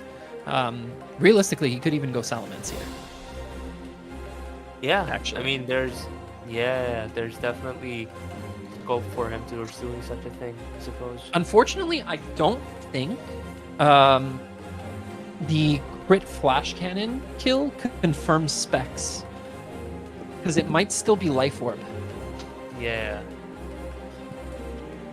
I'm pretty I sure. think, yeah, that is definitely a possibility from his part. Okay, so Let me if you just check 252. make this modest. Sheer force. So out comes the Meowscarada, which is a interesting situation. I'm assuming he wants to bait the low kick, which does it kill Copperajah from here? Couldn't tell you. Let me check. Low kick. Low kick on Protean does 51 to 60. So no. Okay. And low kicks so into the Zapdos. Does he get static? He does not. Okay. Cool. Yeah. I don't agree with going Meowscarada there personally. Why would you risk the? Okay, my guy doesn't care. He might be pads. Yeah, he could put B pads then. Fair play. Which if that's the case, then completely fair, my dude. So now in this situation, with Meowscarada being able to kill this off, he does have more of an offensive ground. It is going to be forcing the Roaring Moon here, which, yeah, Roaring Moon is his only option here. He cannot go to Hatcham, he cannot go to Copperajah. Roaring Moon is his only play here now. Yeah. Yeah, it's got to be Moon, which allows a U-turn, which is, like, pretty good for Shadow. And then you just get Immense, you get any Intimidate on the Moon. You go from there. Yeah, exactly. Although Earthquake is going to be a problem from Moon. Definitely a problem, for sure. I don't exactly... I do feel like Vinny the Winnie definitely has the potential towards being able to win the game in this situation, but then again, Salamence is still... Oh, he goes out into his Azumarill, which I assume is going to exploit the fact that Meowscarada is no longer a grass type anymore. But there's Sapsiper as a possibility, there's Rindo as a possibility, there's just overall bulk as a possibility. The Meowscarada is not choiced as we see, so there's a chance the Flower Trick just straight up does not KO the Azu. Also, the Meowscarada is confirmed pads, because Zapdos was Helmet and it didn't take Helmet. Thank you to Zing for that in chat. Yeah, we are going to see the U-turn on the Azu. Yeah, he's definitely not gonna risk the Azumarill being Sapsiper or Rindo Berry. Okay, so it is. Okay, so this, my guy just baited the fuck out of this dude. Yeah. Exceptionally thought out. I mean, well, who is that good for? That's got to be better for Vinny. Yeah, right? It's definitely good for Vinny the Winnie. Meowscarada is gonna come in. Oh no, it's Citrus, right? We first the Citrus. Yeah, first the Citrus. And it has to be huge power to do that kind of damage with Play Rough. Yeah. So the Meowscarada actually still wasn't killing the Azu before because it was fighting type. It had Protean switched its typing. So it wasn't going to get the stab on Flower Trick. Now it will. So now Azu probably drops. Yeah, for sure. This is a weird position, I guess you could say. Yeah, okay. So you definitely U-turn to Mence. What are Copper's other special moves? I'm curious. Yeah, I believe it gets it has power, Earth Power. Yeah. Okay. This is going to be hard. Yeah, I feel like this could be anybody's game. Shadow, I know is a favorite to win the whole thing, but Vinny the Winnie has a funnier name, so I'm rooting for him. Oh my god, what am I even saying? I'm a commentator. I'm supposed to be unbiased. Okay, so yeah, is he gonna give up his Meowscarada? Okay, no. Interesting. No, fair play. Because now I do think that there is still potential for Bisharp to be able to clean up, but Roaring Moon needs to die for that. Yeah, for sure. And it being Roost is rough. Very, very rough for Shadow. Does what's his face Salamence have Terra Blast? I wonder. Yeah, it does. We've seen it. Okay, if it Already. has Terra Blast, yeah. And then sorry about that. It's 2 a.m., 2:35 a.m. But yeah, No, Terra no, no. Blast. It's I fine. think It's fine. yeah. I feel like Terra Blast, Salamence can actually break through. Yeah, the problem is it's gonna get earthquaked and die. Exactly. So And as Roaring good as Moon. good of a bring as Terra Electric was, it's actually gonna end up biting Shadow here. Yeah, it's gonna end up biting him in the ass big time. Although there's nothing he really could have brought for like Acro EQ, right? No, not Just particularly. covers I mean, everything. he had an option, a potential option in Drivlin, but that bro just died to a flash cannon. Yeah. Yeah, this is why I was against him going out into Oh, like this is okay. wait, No, I was gonna crunch. say that this is why I said I was against him.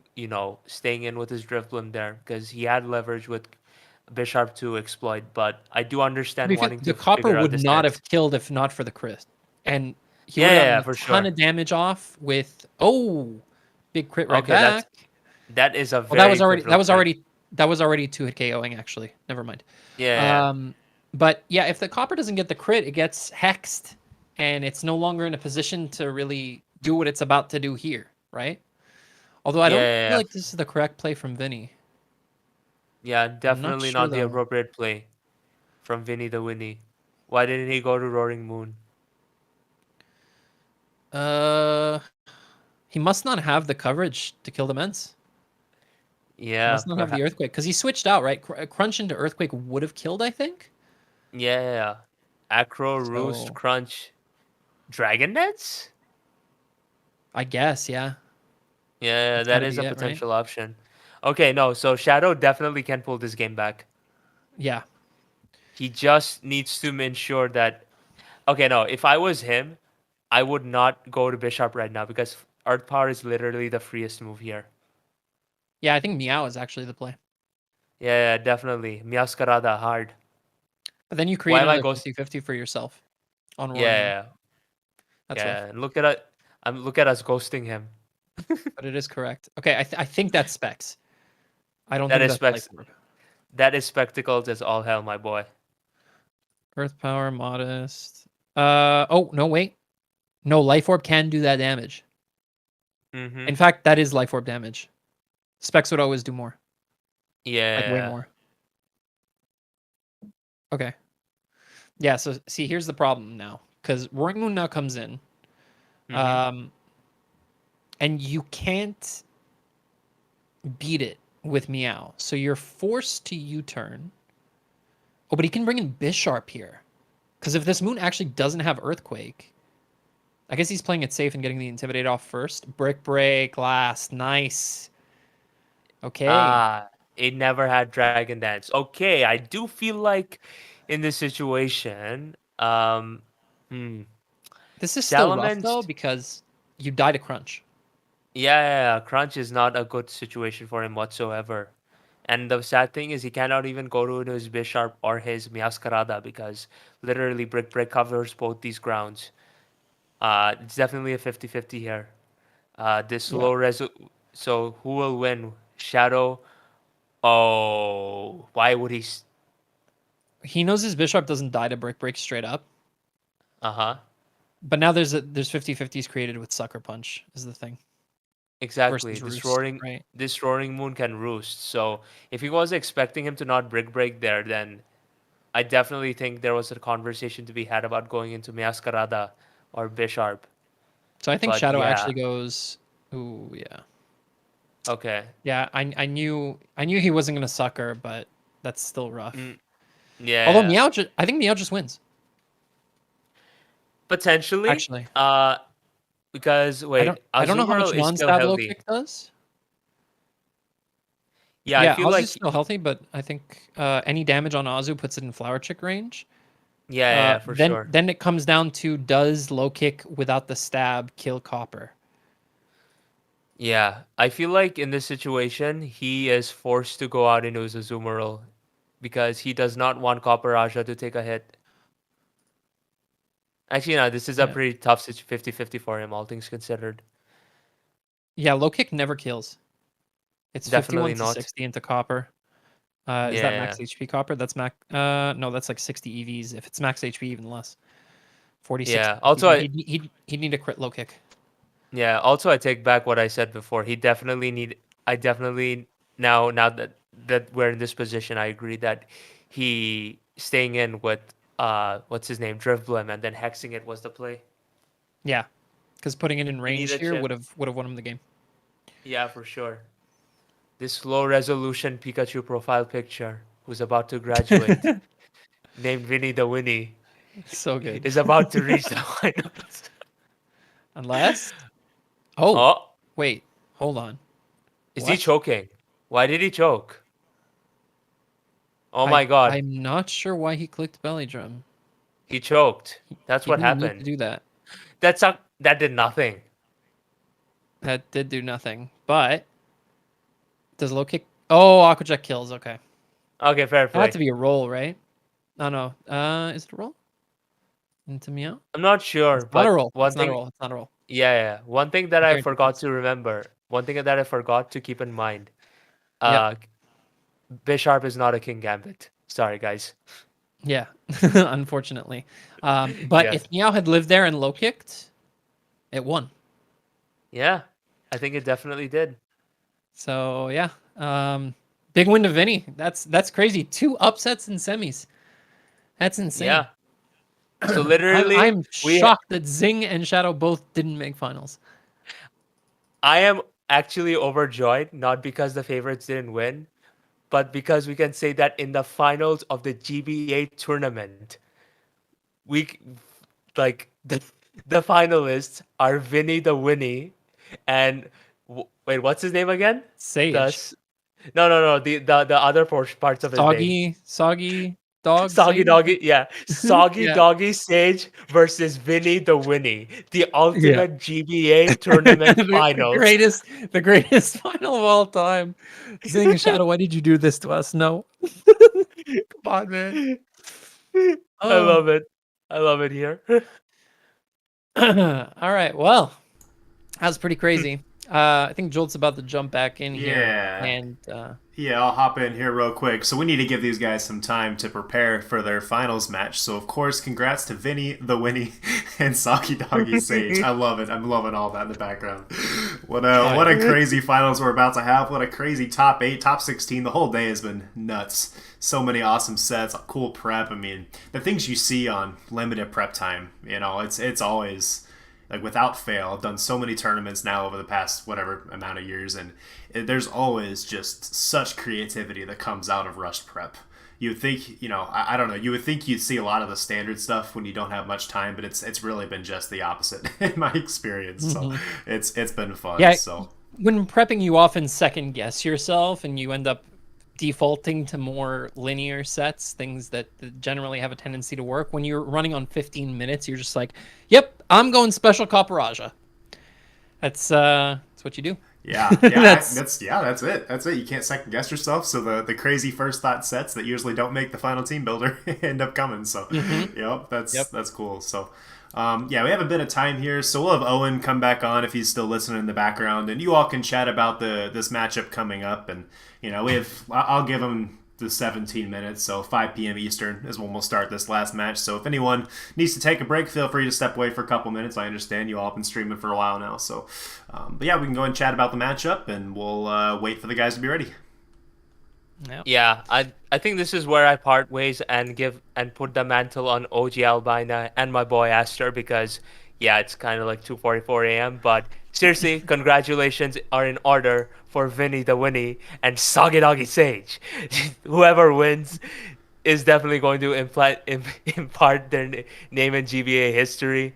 And yeah, congratulations to the both of you, and same with everybody else that has come this far. I saw some really great sets tonight, and yeah, with that said, take care, thank you very much, and have a good one. Get some sleep. Thanks for being on, Uzi. Yeah, good night. So the final stream is going to be not myself, actually. Albina and someone else we've got waiting in the wings. Nope, it's are you going two. to be. It is us two. Yep, it's you two now. Yep. Okay. No, I wasn't sure if it was you was going to step off or not. So yep, that's you two.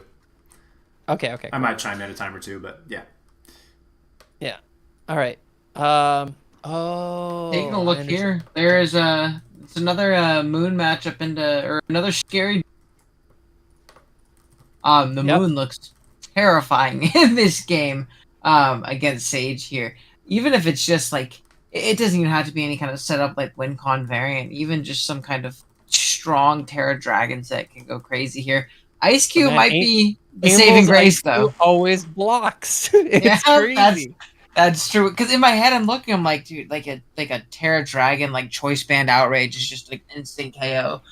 There's Yeah, like cool. Ice there's Cube, nothing bye. that could stop it. Right. And then I saw Big Ice Cube in the back there say, no, I got you, Sage. Don't worry, bro.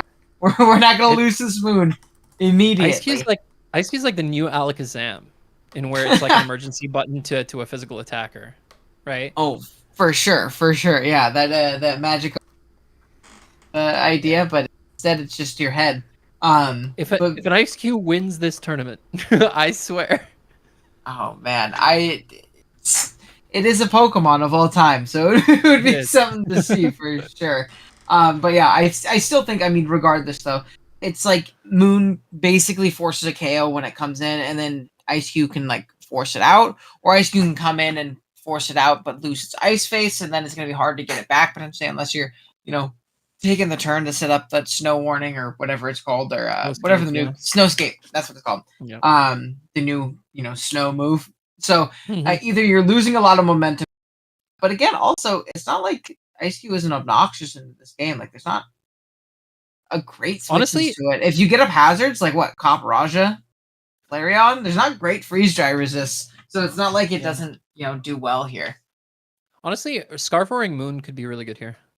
Yeah. No, I think it should be Terra Dragon, personally. I think Terra Dragon is really, really good here. Maybe Terra Flying again. Tusk. It's not like the Tusk can't get out of a typing like that. Maybe you see like a random Terra Fairy Tusk too. That could also be a very viable option for Sage here, just to not lose to Moon. I could see Terra Water. Terra Water isn't bad. Terra Water isn't bad. You kind of get cooked by Zapdos, but it flips the Azu matchup on its head, which is also nice here. Because there's also not. I mean the Moon. Oh, Terra Water Moon. My bad. I was like, oh, Tusk. Terra Water Moon. No. Yeah. I'm looking at Terra Water, and it's not bad because you can just spam Terra Blast into this team a lot of the time. I guess it's the same idea as what do you call it? Palafin being very good last game. Yeah, there's not good water pivots, and again, if you have like a Dragon Guja or something like that, it's not like it can pivot, and that's the only actual water resist. Yeah, you just slap on like Dragon Claw, Outrage, Terra Blast, U-turn. Yeah, looking that's pretty not good. bad at all. No, that's definitely not bad. Azu also looks really good here for Penny. I think Azu looks ridiculously good. It's very, very strong in this matchup. At least offensively, it doesn't seem like it's very well switched into outside of things like Ice Cube. Obviously slowing down. Maybe some kind of Fizdef Eel. But even then, that gets blown up. I think it doesn't actually switch in. Mew, no recovery, so it doesn't switch into it well. And even then, again, honestly, like AV Azu. Mm-hmm. AV Azu for sure. Looking good here. No, definitely very solid. Maybe, and again, you could just go dual stabs plus like Jet, and then even fourth being like a random facade in case you get burned by Mew or Zoroark. Because there's also not a normal resist on this team. It's just the Zoroark being immune, but even burned. It's not like Azu isn't doing a ridiculous amount of damage to it. So I actually think that's I think the combination of Moon Azu is going to be really, really tough for Sage to deal with over the course of this game. Yeah.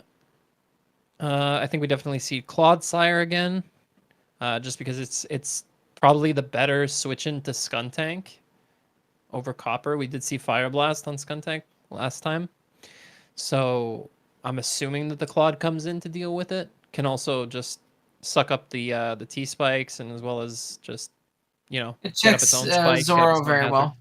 Checks Zoro very well as well. Mm-hmm. Yeah, so definitely a Spadef Clodsire here, making an appearance. Zapdos for Tusk, most likely. Obviously, depending on the Tusk typing, it can get a little bit tough, but it's not like you don't, Yeah, with its ability to Terra, it's actually quite threatening.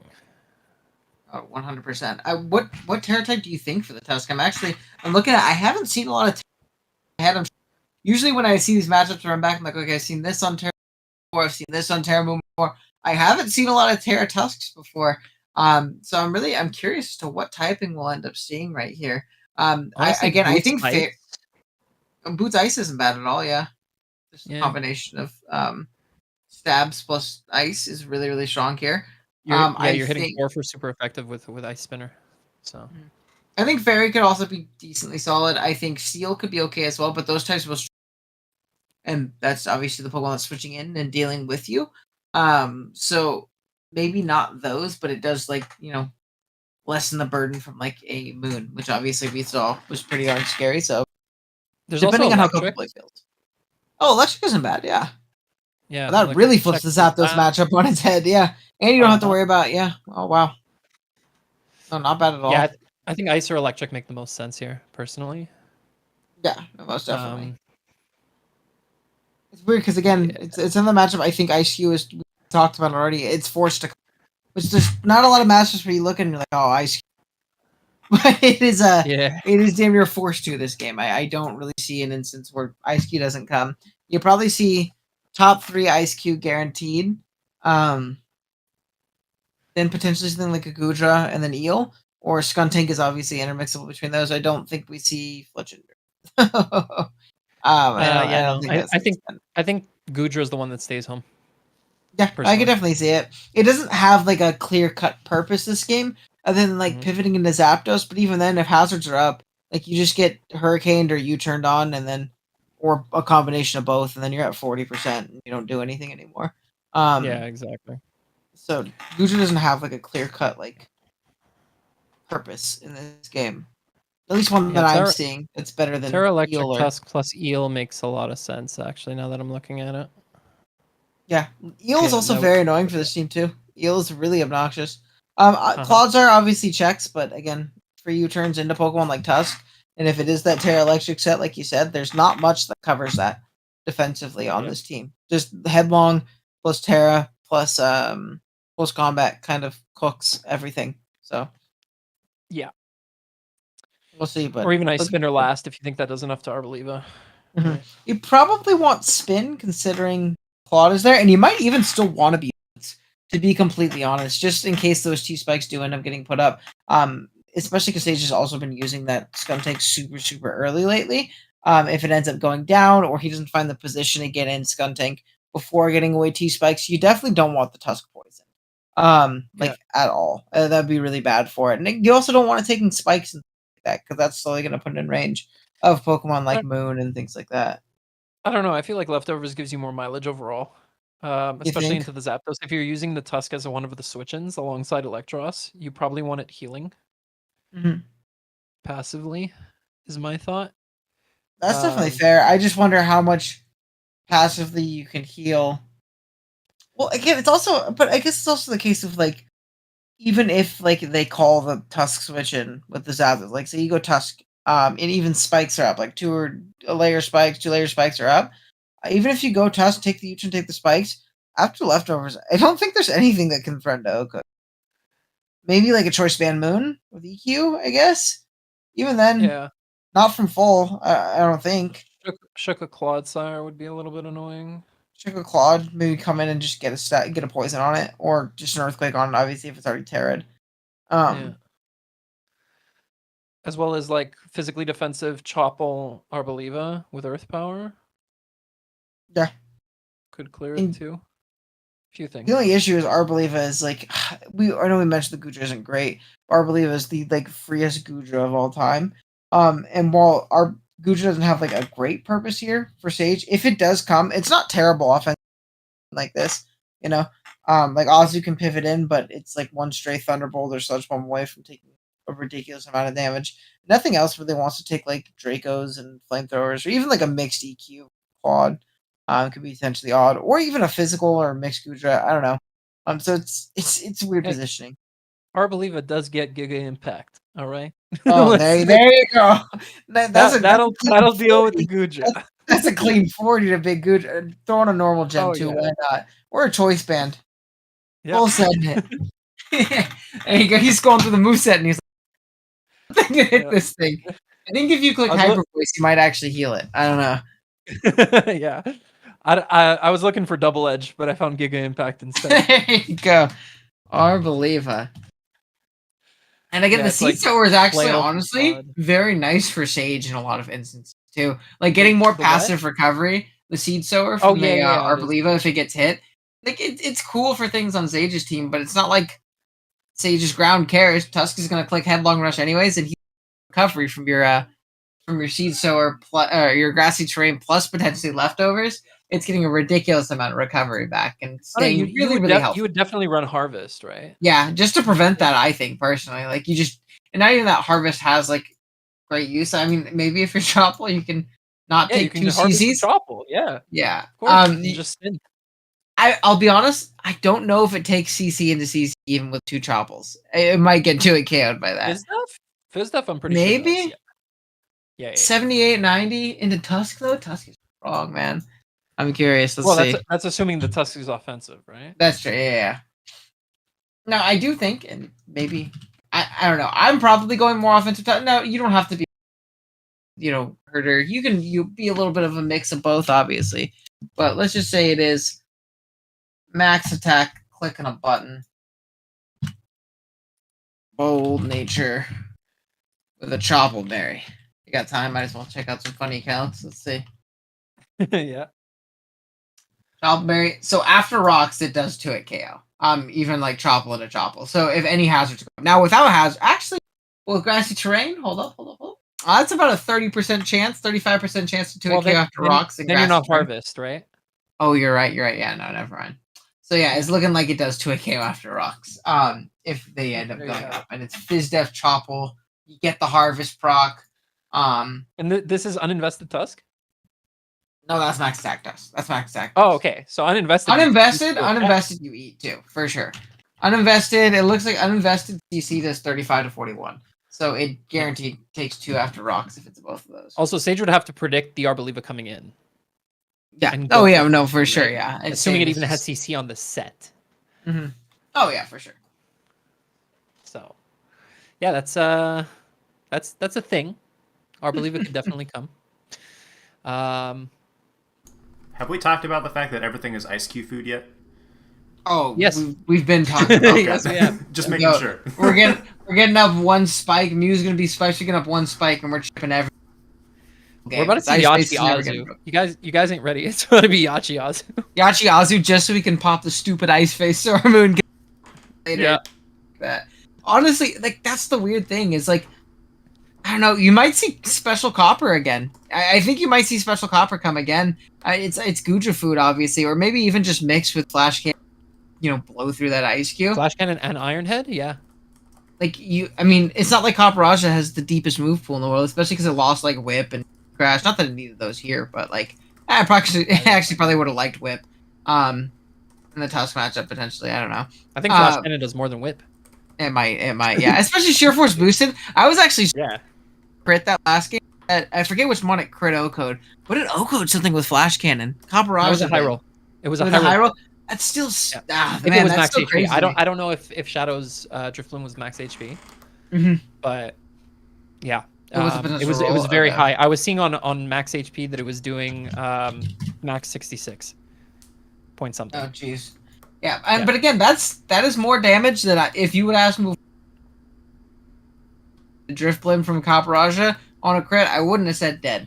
Yeah. And again, it's not like it has crazy coverage, so maybe we see Iron Head Flash Cannon. Who knows? Let's see. Yeah. What other special moves do we get? It's not like we get much else. It's literally just Earth Power Flash Cannon. But that's all you need. Yeah. Really. No, I mean, and that is usually very good coverage into most typing. Steel Ground is, tried and true. And honestly, unless your name's Fletchinder, no, Electros does kind of dead alive, but I don't think Electros really takes much from anything Copper's going for, besides maybe Sam? Question mark? Probably not. One note too. I know we're running a little short on time. Hopefully they'll be starting up here in a minute. But I did go through and see both of these players are 9-0, undefeated. They have not lost a single game. Over plus 20 differential. Well over. These are two of the strongest players in the entire tournament. Some of the strongest drafts in the entire tournament. So I'd say definitely a fitting finals matchup. So I'm excited. I don't know about you guys. Oh yeah, definitely. Oh, this is gonna be crazy. With the kind of prep that we've seen from these two, it's Very excited. Again, they haven't lost yet. That's absolutely insane. To go 9-0. I mean, think about that from like if you're playing in a traditional draft league scene like setting. This is quite literally having an undefeated run from from week 1 of regular season. All that wow. Yeah, and even just looking like at their pools, I went back and looked at that first, right? And they both won their pools like convincingly, like not close in terms of differential, and obviously 4-0. So yep. Huh. They're supposed to be here, so this is gonna be pretty exciting to see. It looks like they're gonna be starting up in a second here. Stage is a challenge, so we're just waiting on Vinny. We should be good to go. All right, I'm ready. Finals. Let's do it. All right. Soggy Doggy Sage against Winnie the Vinny. I love it. Winnie the Vinny. About this.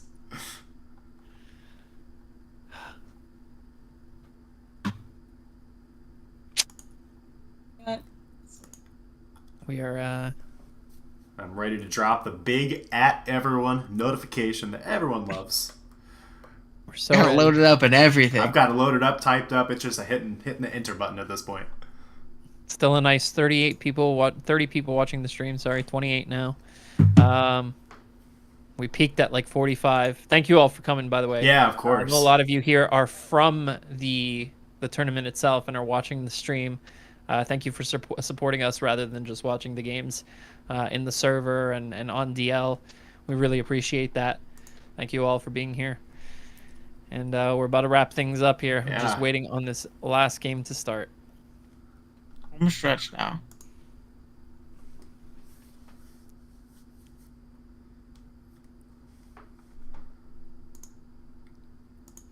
They are in. There we go. We do see the Gudra did make an appearance. Oh, interesting. Wow. And we do see the Arboliva as well. Look at the Arboliva. Yeah. No Zoroark. Zoro is actually pretty... I thought Zoro was pretty decent in this game, too. Very interesting. I can see the reason for not bringing it, honestly. The Claude obviously really stuffs it pretty well, but... Yeah, the Claude and the Moon, honestly. Mm-hmm. Well, Moon struggles potentially wanting to switch in and taking potentially like a random burn or something like that, but Claude definitely just stuffs it to Moon and back. There's not much you can really do there. You do obviously get Psychic, but that obviously does like a clean 30 to Claude. So it's not like it's doing much otherwise. So I'm watching from Sage's perspective. Stream is watching from Vinny's perspective. So it's always nice to flip back and forth. You have lead Moon into Mew. I think this kind of does potentially telegraph maybe it is that Scarf. Talking about. Yeah, in a lead slot. You're not really going to risk this thing against the other potential Scarfers with how good it looks in this matchup. Unless you're also Scarf yourself. You don't want to lead into a random Scarf Mew or even just a random any Mew in general. We are going to see Terra Dragon. We're going to see Taunt. It is not. So it was taunting on that turn. I wonder if this is a very, very Spadef Moon. I know, like, really, really bulky DD Moons could probably stuff a more defensive Ice Cube, if I had to guess. I wonder if that's what we'll see. See a Roaring Moon. I'm curious. We're just going to calc max HP. I'm not going to say he's max special defense, because it's a little bit unrealistic. Draco. It's special. Or we see a Draco. Dude, I mean... all things considered, 71% from foul play. I mean, it's cool to see the Draco. Yeah. Especially that much damage off a 55 base special attack, but the Moon was so good here. And seeing the set, it's already, chilling at 30%? And I mean, it's still around. It can roost later in front of the Mew, perhaps. Interesting. I wonder if it is just mixed Draco and then last. But even you can't be DD. Draco Roost, I think that's all you need, right? You don't necessarily need to set up. Yeah, you can just click Dragon Claw. Especially if you're taunting things and potentially get up hazards with that Claude. It's definitely very, very possible. Very viable, yeah. Terra Dragon was the right call. I really did expect Scarf, though. I think Scarf was... I do like the mixed idea. I wonder to an Ice Hue as well. You do see a Volt Switch come out. Nice little momentum on the Electros, which is always nice. Mm-hmm. Where do you pivot from here? Probably see Arboliva come in here. This thing is a bit obnoxious, especially if it is like U-turn instead, and obviously it's gonna Well, it's going to be U-turn, but the Claw's in the matchup. It's not going to be... If it's momentum, it's probably U-turn over Volt. It's really going to, whittle things down, be annoying, grab momentum, and it doesn't initially take a lot of damage from much that it's forced in, to take a hit from. Yeah. Roaring really Moon only needs to come Roost in on the might come in Zapdos. here. You see Moon come in, actually. Maybe you try and get up I'm this thinking it Roost has now? Roost. Yeah. Which is definitely fair. You want to get this up as soon as possible. Yep, there it comes. There it is. You see a Dragon Tail, I mean, so not that much health back, all things considered. Probably the worst thing that could have come out, aside from maybe Azu. Not much you can do back here. At least Azu somewhat, was like, oh, this thing can be scary offensively, live a hit, get off a big player for liquidation. Raj does absolutely nothing here, besides maybe get up some rocks that are just going to get spun away later. As Claw does end up coming in right here on the flamethrower. Okay, so Eel reveals Flame, which is pretty big. Do see the Mew come in on the Toxic. Nice. I like the Toxic play. It covers the Mew and it covers the Tusk. Tusk, if you set up hazards, it's just going to... So I think that's fair. Spikes go up on the Mew's end as well. I think spikes are going to be really, really obnoxious for Vin to deal with, potentially. There's no way of removing them either. Yeah, they're there to stay. Now, question is, does the Copper have rocks of its own? You see a Play Rough pop. Nice little 39. I think it's a cool aspect of Copper. Now, I don't know if that's attack invested. Obviously, I don't know. But even in matchups with just Sheer Force and Iron Head and Play Rough and Rock and things like that, got to be super invested to do a decent amount of damage. Wisp is going to come out into the Zapdos here. From Vinny. Very good. Good scout, good scout. Probably see another, we're just going to see a Hurricane. Chip down the Electros just a little bit. But again, this Leftovers is really obnoxious on this. Yeah, this thing looks really, really annoying. If it was like AV, get up rocks. Yeah. The passive recovery is just going to whittle this thing forever. And you can take those turns to Roost. But... No, it's not pressure. It's static. You do see the Volt right here. Clodsire is going to come out right here. Tail. Just get Dragon Tail around. Those spikes are going to be... And again into Copper. Yeah, oh man. That's brutal. Would you go back to Claude here? We are going to see a Flamethrower, 40%, and a Play Rough miss. So you get nothing out of that. That's huge. And not looking good for Vinny right now. His team is getting very whittled. Yeah, this Eel is just doing everything. That one spike up, and yeah. Yeah, and again, I'm trying to think, what do we really pivot into? But even like they're very close to just getting super whittled with the Play Rough. And again, if he got off 2 of those, very different story. He probably wouldn't have let him get off 2 because the Eel would essentially be dead at that point. But now, even with just passive leftovers recovery, this Eel's going to get healthy pretty fast as long as he plays it well. He just comes in on things like Zapdos and slowly gains leftovers back. So, tough spot if you're Vinny. Very tough spot. I think you'd probably just want a Hyper Voice here at this point.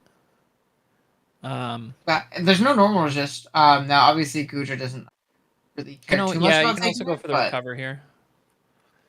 You either go for the recovery here, maybe try and get some hazards. This might be the aggressive Tusk play because I think that just puts him very, very far on the front foot if he elects to get in that thing offensively for free on either recover.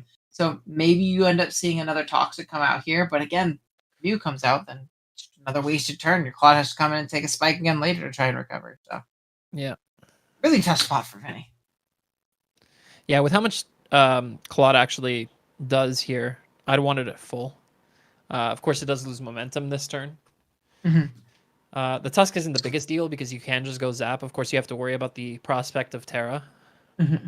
The only issue that scares me, though, too, is Zap is at 70 burned. We do see Ice Cube come hard in. It's about to be Belly Drum? If it is, so it's a wee bit scary, but I don't know if Belly Drum beats this necessarily, because he's not going to be water. There's no water. That's super scary. And the other... Oh, no, you have the UnderTheRadar. It could totally be water absorb Claude. Wait, no, I'm looking at the wrong side. No, there is... Yeah. What? I'm looking at the wrong side. No, I'm looking at the wrong side. My God. All right, well... Sage just... We'll never know.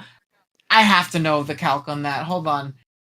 I know Claw's not that bulky on the Fistef side, but... Come on, bro. Hold on. Clodsire.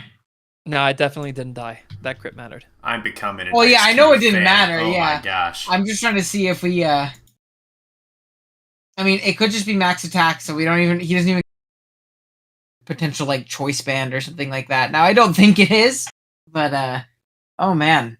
Choice band would be Crazy. wild.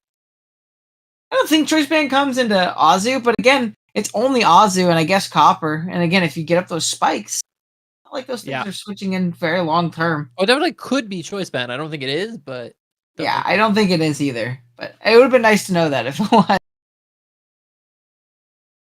Very tough position. Again, now the eel looks even more annoying. Like there's no more. It's tough. I don't think there's a way for Vinny to win. I don't either. I'm trying to see, especially his moon isn't not a bad set, but I don't see an objective win con, especially if he never lets the Ice Cube like have its face broken, like a belly drum Azu was never done. So it's scarfed Azu. It's going for player right now, and it's winning. There we go. That actually could go absolutely crazy in this end game. Yeah. You see a very safe Musack, so that's smart. Yeah, this end game is looking very, very tough. We might even might even be like a weird like never melt ice like mix set for Ice Cube as well. Again, I think it'd be a very viable thing for it to be potentially here. Yeah, it definitely has freeze dry. If you ask me. At least it should be. How come Skuntank? I mean, we'll see if it's Scarf now. Let's see if the prediction Scarf. Oh, unfortunate. Skuntank literally just picks up a KO here, right? Looks like Zapdos might be able to roost it off. Yeah, I can tank it. Well, that's not too bad. But again, we just get momentum out into something like Eel, get a slow. Zapdos is a bit obnoxious for this team, but it's not like Goodra can't always stuff it. And again, probably actually can even just hard pivot Goodra on a roost here, because if they don't roost and you volt switch out, Eel works too. Just lose momentum. Eel just gets lefties. That's true. That's true. I think you start spamming Hurricane and you just hope they all hit, because it did like 22 earlier. Yeah, there it is. Yeah. I mean, it's not like you can switch into anything. We're gonna see. No, exactly. Our Believer comes out this time. I believe it's a pretty good outcome. Yeah, I think it's very much so worth trading damage. Yeah, something done to this Electros. No resist. Big impact into the Goodra right now. Do There it. you go. Show that we have not seen an item. This could be Van Giga. Out comes the Goodra. Leaf Storm. It's not Staff Zipper, which is definitely really interesting. We do see the Leaf Storm. So you went with Gooey. 17, yeah. As an extra security measure into the moon, I guess. Yeah, that definitely makes sense. 37 is not much damage. Get off a strength step here. And get back up to full. No poison, which is also nice. But now where do you go? That's the only issue. Like if you were Leech Seed, that could be cool. Yeah. Here, but I don't really know where you go here. Sludge Bomb is clicked free. Moon can come out, but if it gets poisoned, it's dead. I mean, it might even be dead after a spike, anyways, depending on how offensive. Yeah, it might just. Oh man, this is looking very tough for Vinny. Roost into Volt Switch. Maybe, but this Goodra can almost kind of just stay in and click buttons until the Zapdos decides to switch out. I mean, that thing. Yeah. At this point. No, he doesn't have to switch the Goodra out. That's crazy. Sludge Bomb, you just spam it, yeah, and then you get a poison. Encore. Encore. That's fine, well, you know? That's like now you can clicking anyway. Yeah. Like you can go into Zapdos now and now like actually it's just but it's gonna let it die so that you can get in his moon for free. Yeah. Yeah. Taking off some kind of offensive momentum. Well, he can roost now. Which is good. Chooses you to see go a scale shot. Breaks it was Haydunn Berry. And kills the Goodra. Okay. Very interesting. Now it's a matter of I wonder how much is straight. How much the Draco does to Ice Cube? If it's more offensive, maybe there's a chance to do something cool. Let's see. Yeah. Dragon. If any might be able to pull this out. Don't count him out yet, guys. Draco Meteor. Oh. Never mind. Draco, if uninvested, Terra Dragon, Draco Meteor to no bulk Ice Cube is doing 40. So not very much, unfortunately. 40? 43, yeah. Oh my god. It's a bit too healthy right now, and it's looking like the freeze dry is so abysmal. Okay. Yeah, it's looking tough. We still also don't know the territory. Hold on a second. Scale shot would break through. Scale shot would break through. The ice dice, right? So yes, scale shot would break through the ice phase, and then you would turn into the noise phase too after, which makes it much less bulky. So let me see scale shot. So like a 5-hit scale shot, even 4-hit could potentially kill, depending on like rolls and things. Okay. Oh no, even 3-hit. 3-hit kills actually. I'm absolutely losing my mind. I'm not even clicking right. Yeah. It is Terra Electric on Tusk. Good call. When you see the Draco, it's just not going to be enough, unfortunately. Rapid Spin, and that should be the game right there. I don't think Tusk can just die. Zapdos lives anything, I think. You think Zapdos but can Zapdos do anything back to kill it? I guess it can put it in range of Aqua. Yeah, one Ozu against. That's the idea. Yeah, that's fair. Or if it's Scarfed Azu. Scarfazu, and also no speed Tusk after a spin and booster. Oh shit, never mind. Yeah, it was booster speed too. Oh wow, yeah, I didn't even see that. Why did he spin? What was he spinning for? Style points, just in case of Scarfazu. He wanted to cover it. He's no speed, even though he's booster speed. I have no clue. Yeah, just a flex at this point. We do see a Volt, and that does the crit definitely puts it in range. Yeah, that's definitely gonna put it in range. Yeah. Huh. Okay. Now you go into Ice Cube as long as Ice Cube has. I think it's Skuntank. Try. Yeah, Skuntank. Oh yeah, I guess that makes sense. You're right. I kind of forgot this thing was still here.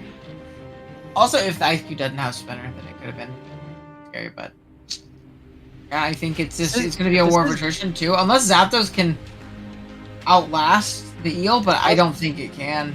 With no, getting the Ozzy would have to be banded here, and the Ice Cube would have to not have Freeze Dry.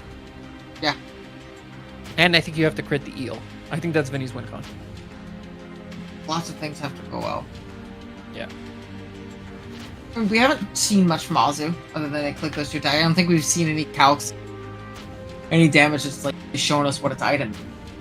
No, it pretty much killed anything that it came in against. Right? Yeah. I think so. We see a poison jab, it's faster. The liquidation's gonna die in Aftermath. Yeah, unfortunate. It didn't have or at least Aqua Jet didn't kill. You probably had it. Maybe it wasn't banded. Hold on. The Zap might be able to outlast the Eel. I think it would if it was AV. I think the leftovers that it's going to get on Roost turns is too much. Maybe but we do have the possibility of confusion too. Like a bunch of confusions can happen, and that's not doing any damage. Oh my goodness. Yep, there's a Hurricane. Confusion. There's one. Okay. No hitting ourselves. We have to Roost here. This is actually super possible. Yeah, it's doable. Oh, we see ourselves get a hit in confusion again. You Hurricane. Wait a minute. Oh, goodness gracious. You Roost again. Wait a minute. Is it... Yeah, you Roost here for sure. Oh, you Volt Switch. Okay, hold on. Is it last move? Even does that open? So you Roost. Oh, no. You definitely don't Roost on the Eel because you don't want to risk another Hurricane. Volt Switching there was correct. Yeah. But, do you Roost here to avoid the ice move? Play for the static. I think you have to Roost again. You can do it again, yeah. There's no downside in doing it. Yeah. Even if you get crit, you're not going to take that much, so you can just do it again. Yeah. You might as well try and be as healthy as humanly possible in these turns. I think you still died Ice Spinner. Neutral Ice Spinner, but... Yeah. Might as well play for the stat. You might as well just click it again, too. Yeah. Yeah, you might as well just bait the static as much as humanly possible. There it is. There it is. Now you just attack. Now you Hurricane. Oh wait. No, we just Roost. No. Roost is fine because if it gets paired, Yeah. You have 2 chances. Yeah. That's correct. Hurricane 53. And Ice Spirit comes out, and Ice Cube is. So close. Vinny almost brought it back. I can't believe he almost brought that back. I thought that game was over by turn 4. That game ended up being incredibly close. Zapdos really clutching up right there. But Ice Cube is just too good. And Ice Cube and Sage are your GBA tournament champion. Look at that. Ladies and gentlemen, Ice Cube is the last Pokemon on the field. Last Pokemon left in the tournament. Yeah. The last Pokemon left alive. GG Amel. Yeah, dude, I know Amel's just pumping his fist somewhere right now, dude. He's having... Guaranteed. He's losing it. Ice Cube supporter of all time. Oh my gosh. Sage has a new fan. Oh, I love it. Oh, yeah. It's really cool to see. I like seeing cool mods like this pop off. Yeah, a Pokemon that is, at least in most people's eyes, objectively not the best in the world. Just absolutely show out in the top 16 of the tournament. It was just this was Emil awesome. and Sage about to be best friends. Oh, for sure. Coming. Yeah, no, congratulations to Sage and Vinny for both making finals, and Sage, of course, for winning the whole thing. Incredible runs, both of you, 10-0 and 9-1. You guys demolished this tournament. Great job. We're definitely going to be looking for you up-and-comers here in the next few months and see what else you got in store for us. I'm going to be keeping an eye on both of you. But yeah, really, really well done. Super sick teams and sets and just plays in general. The fact that this game came down to last mon situation, full para confusion situation, is just a testament to how incredibly good you both are. So congrats. Good job. Jolt, I don't know if you want to hop in here. Yeah. Say some more. Wow, I can't even add to that. I mean, seeing Ice-Cube as the last Pokemon standing just blows my mind. I love it. You're proving why Ice-Cube probably shouldn't have been in the bottom tier, along with a couple other tier changes that probably should have happened before the tournament. But you all have said your piece on that already at this point throughout the tournament, so we know. We saw some of that stuff. But anyway, yeah, of course, huge congrats to Sage. Extremely well played throughout the entire tournament. It was... yeah, fun to watch the very creative prep and just very clean play throughout the entire bracket round and throughout the whole event. Going 10-0 is no joke. So, yeah, huge congrats to Sage and, of course, to Vinny as well on a great performance. Just ran into a buzzsaw the final game. So, yeah, crazy finals, and what a way to finish the event. So, huge congrats to both of you. Of course, the winner of this event, being Sage, will be receiving the grand prize, being this beautiful pennant. So I'll be in communication with him here after this to get that all squared away. And of course, the cash prize, $104 going to Sage and $56 going to Vinny. So yeah, thanks to everyone who came out and supported the event today. I saw we were fluctuating between 30 and 50 throughout the day, so that's awesome to see that much support, and just huge congratulations to our community, not just the GBA, our community, for 10 years of draft format. You know, for me, this is one of those hobbies that's just been such a huge part of my life. I've loved it. Really from day one, and I know that's the same for all of you, so it takes all of us to make something like this happen. So just huge shout out to our community, huge shout out to 10 years, and here's to many more years to come for all of us. So just a few notes as well just on the GBA season. So once again, the GBA auction will be coming up next Saturday at noon Eastern Standard Time, and there will be a day 2 of that event on Sunday. So yeah, be on the lookout for a video from the GBA channel with much more information on all that here over the next couple days. You can expect interviews to come up here over the next 2 to 3 weeks as well to introduce you to our coaches this season, and of course the launch of the GBA Fantasy League, which will be coming up shortly after the draft happens, because obviously you have to know the Pokemon on the players' teams before you can do a Fantasy League. So that'll be coming up down the way, and lots more exciting updates to come. Huge thank you to our casting team today, Aster, Owen, and Uzi, who was in the call earlier. It's a slug getting through 4 to 4.5 hours of games. I think we're at 4 hours and 19 minutes right now from the start time of the stream. So we've been chugging along here for a while. So thanks to you guys for all of your help with all this. And I think it was overall an extremely successful stream, extremely successful day, and just fun to see these matches happen. So shout out to our moderators team and just everyone who helped out on staff with the tournament as well. I won't go through all of them by name, but there's a solid 10 to 15 people who were extremely helpful in making this whole thing come together. So shout outs to all of you as well. Thank you for all of that. And I think that's really about all we have for today. So unless there's anything else from you all, I think we can sign off here. No, we're good. Thanks for having us, Joel. Appreciate it, and great event. Honestly, thank you all for coming out, and we'll see you guys in the comments sections of the videos for the GBA Season 10. Absolutely. Ash just said it perfect. Yep.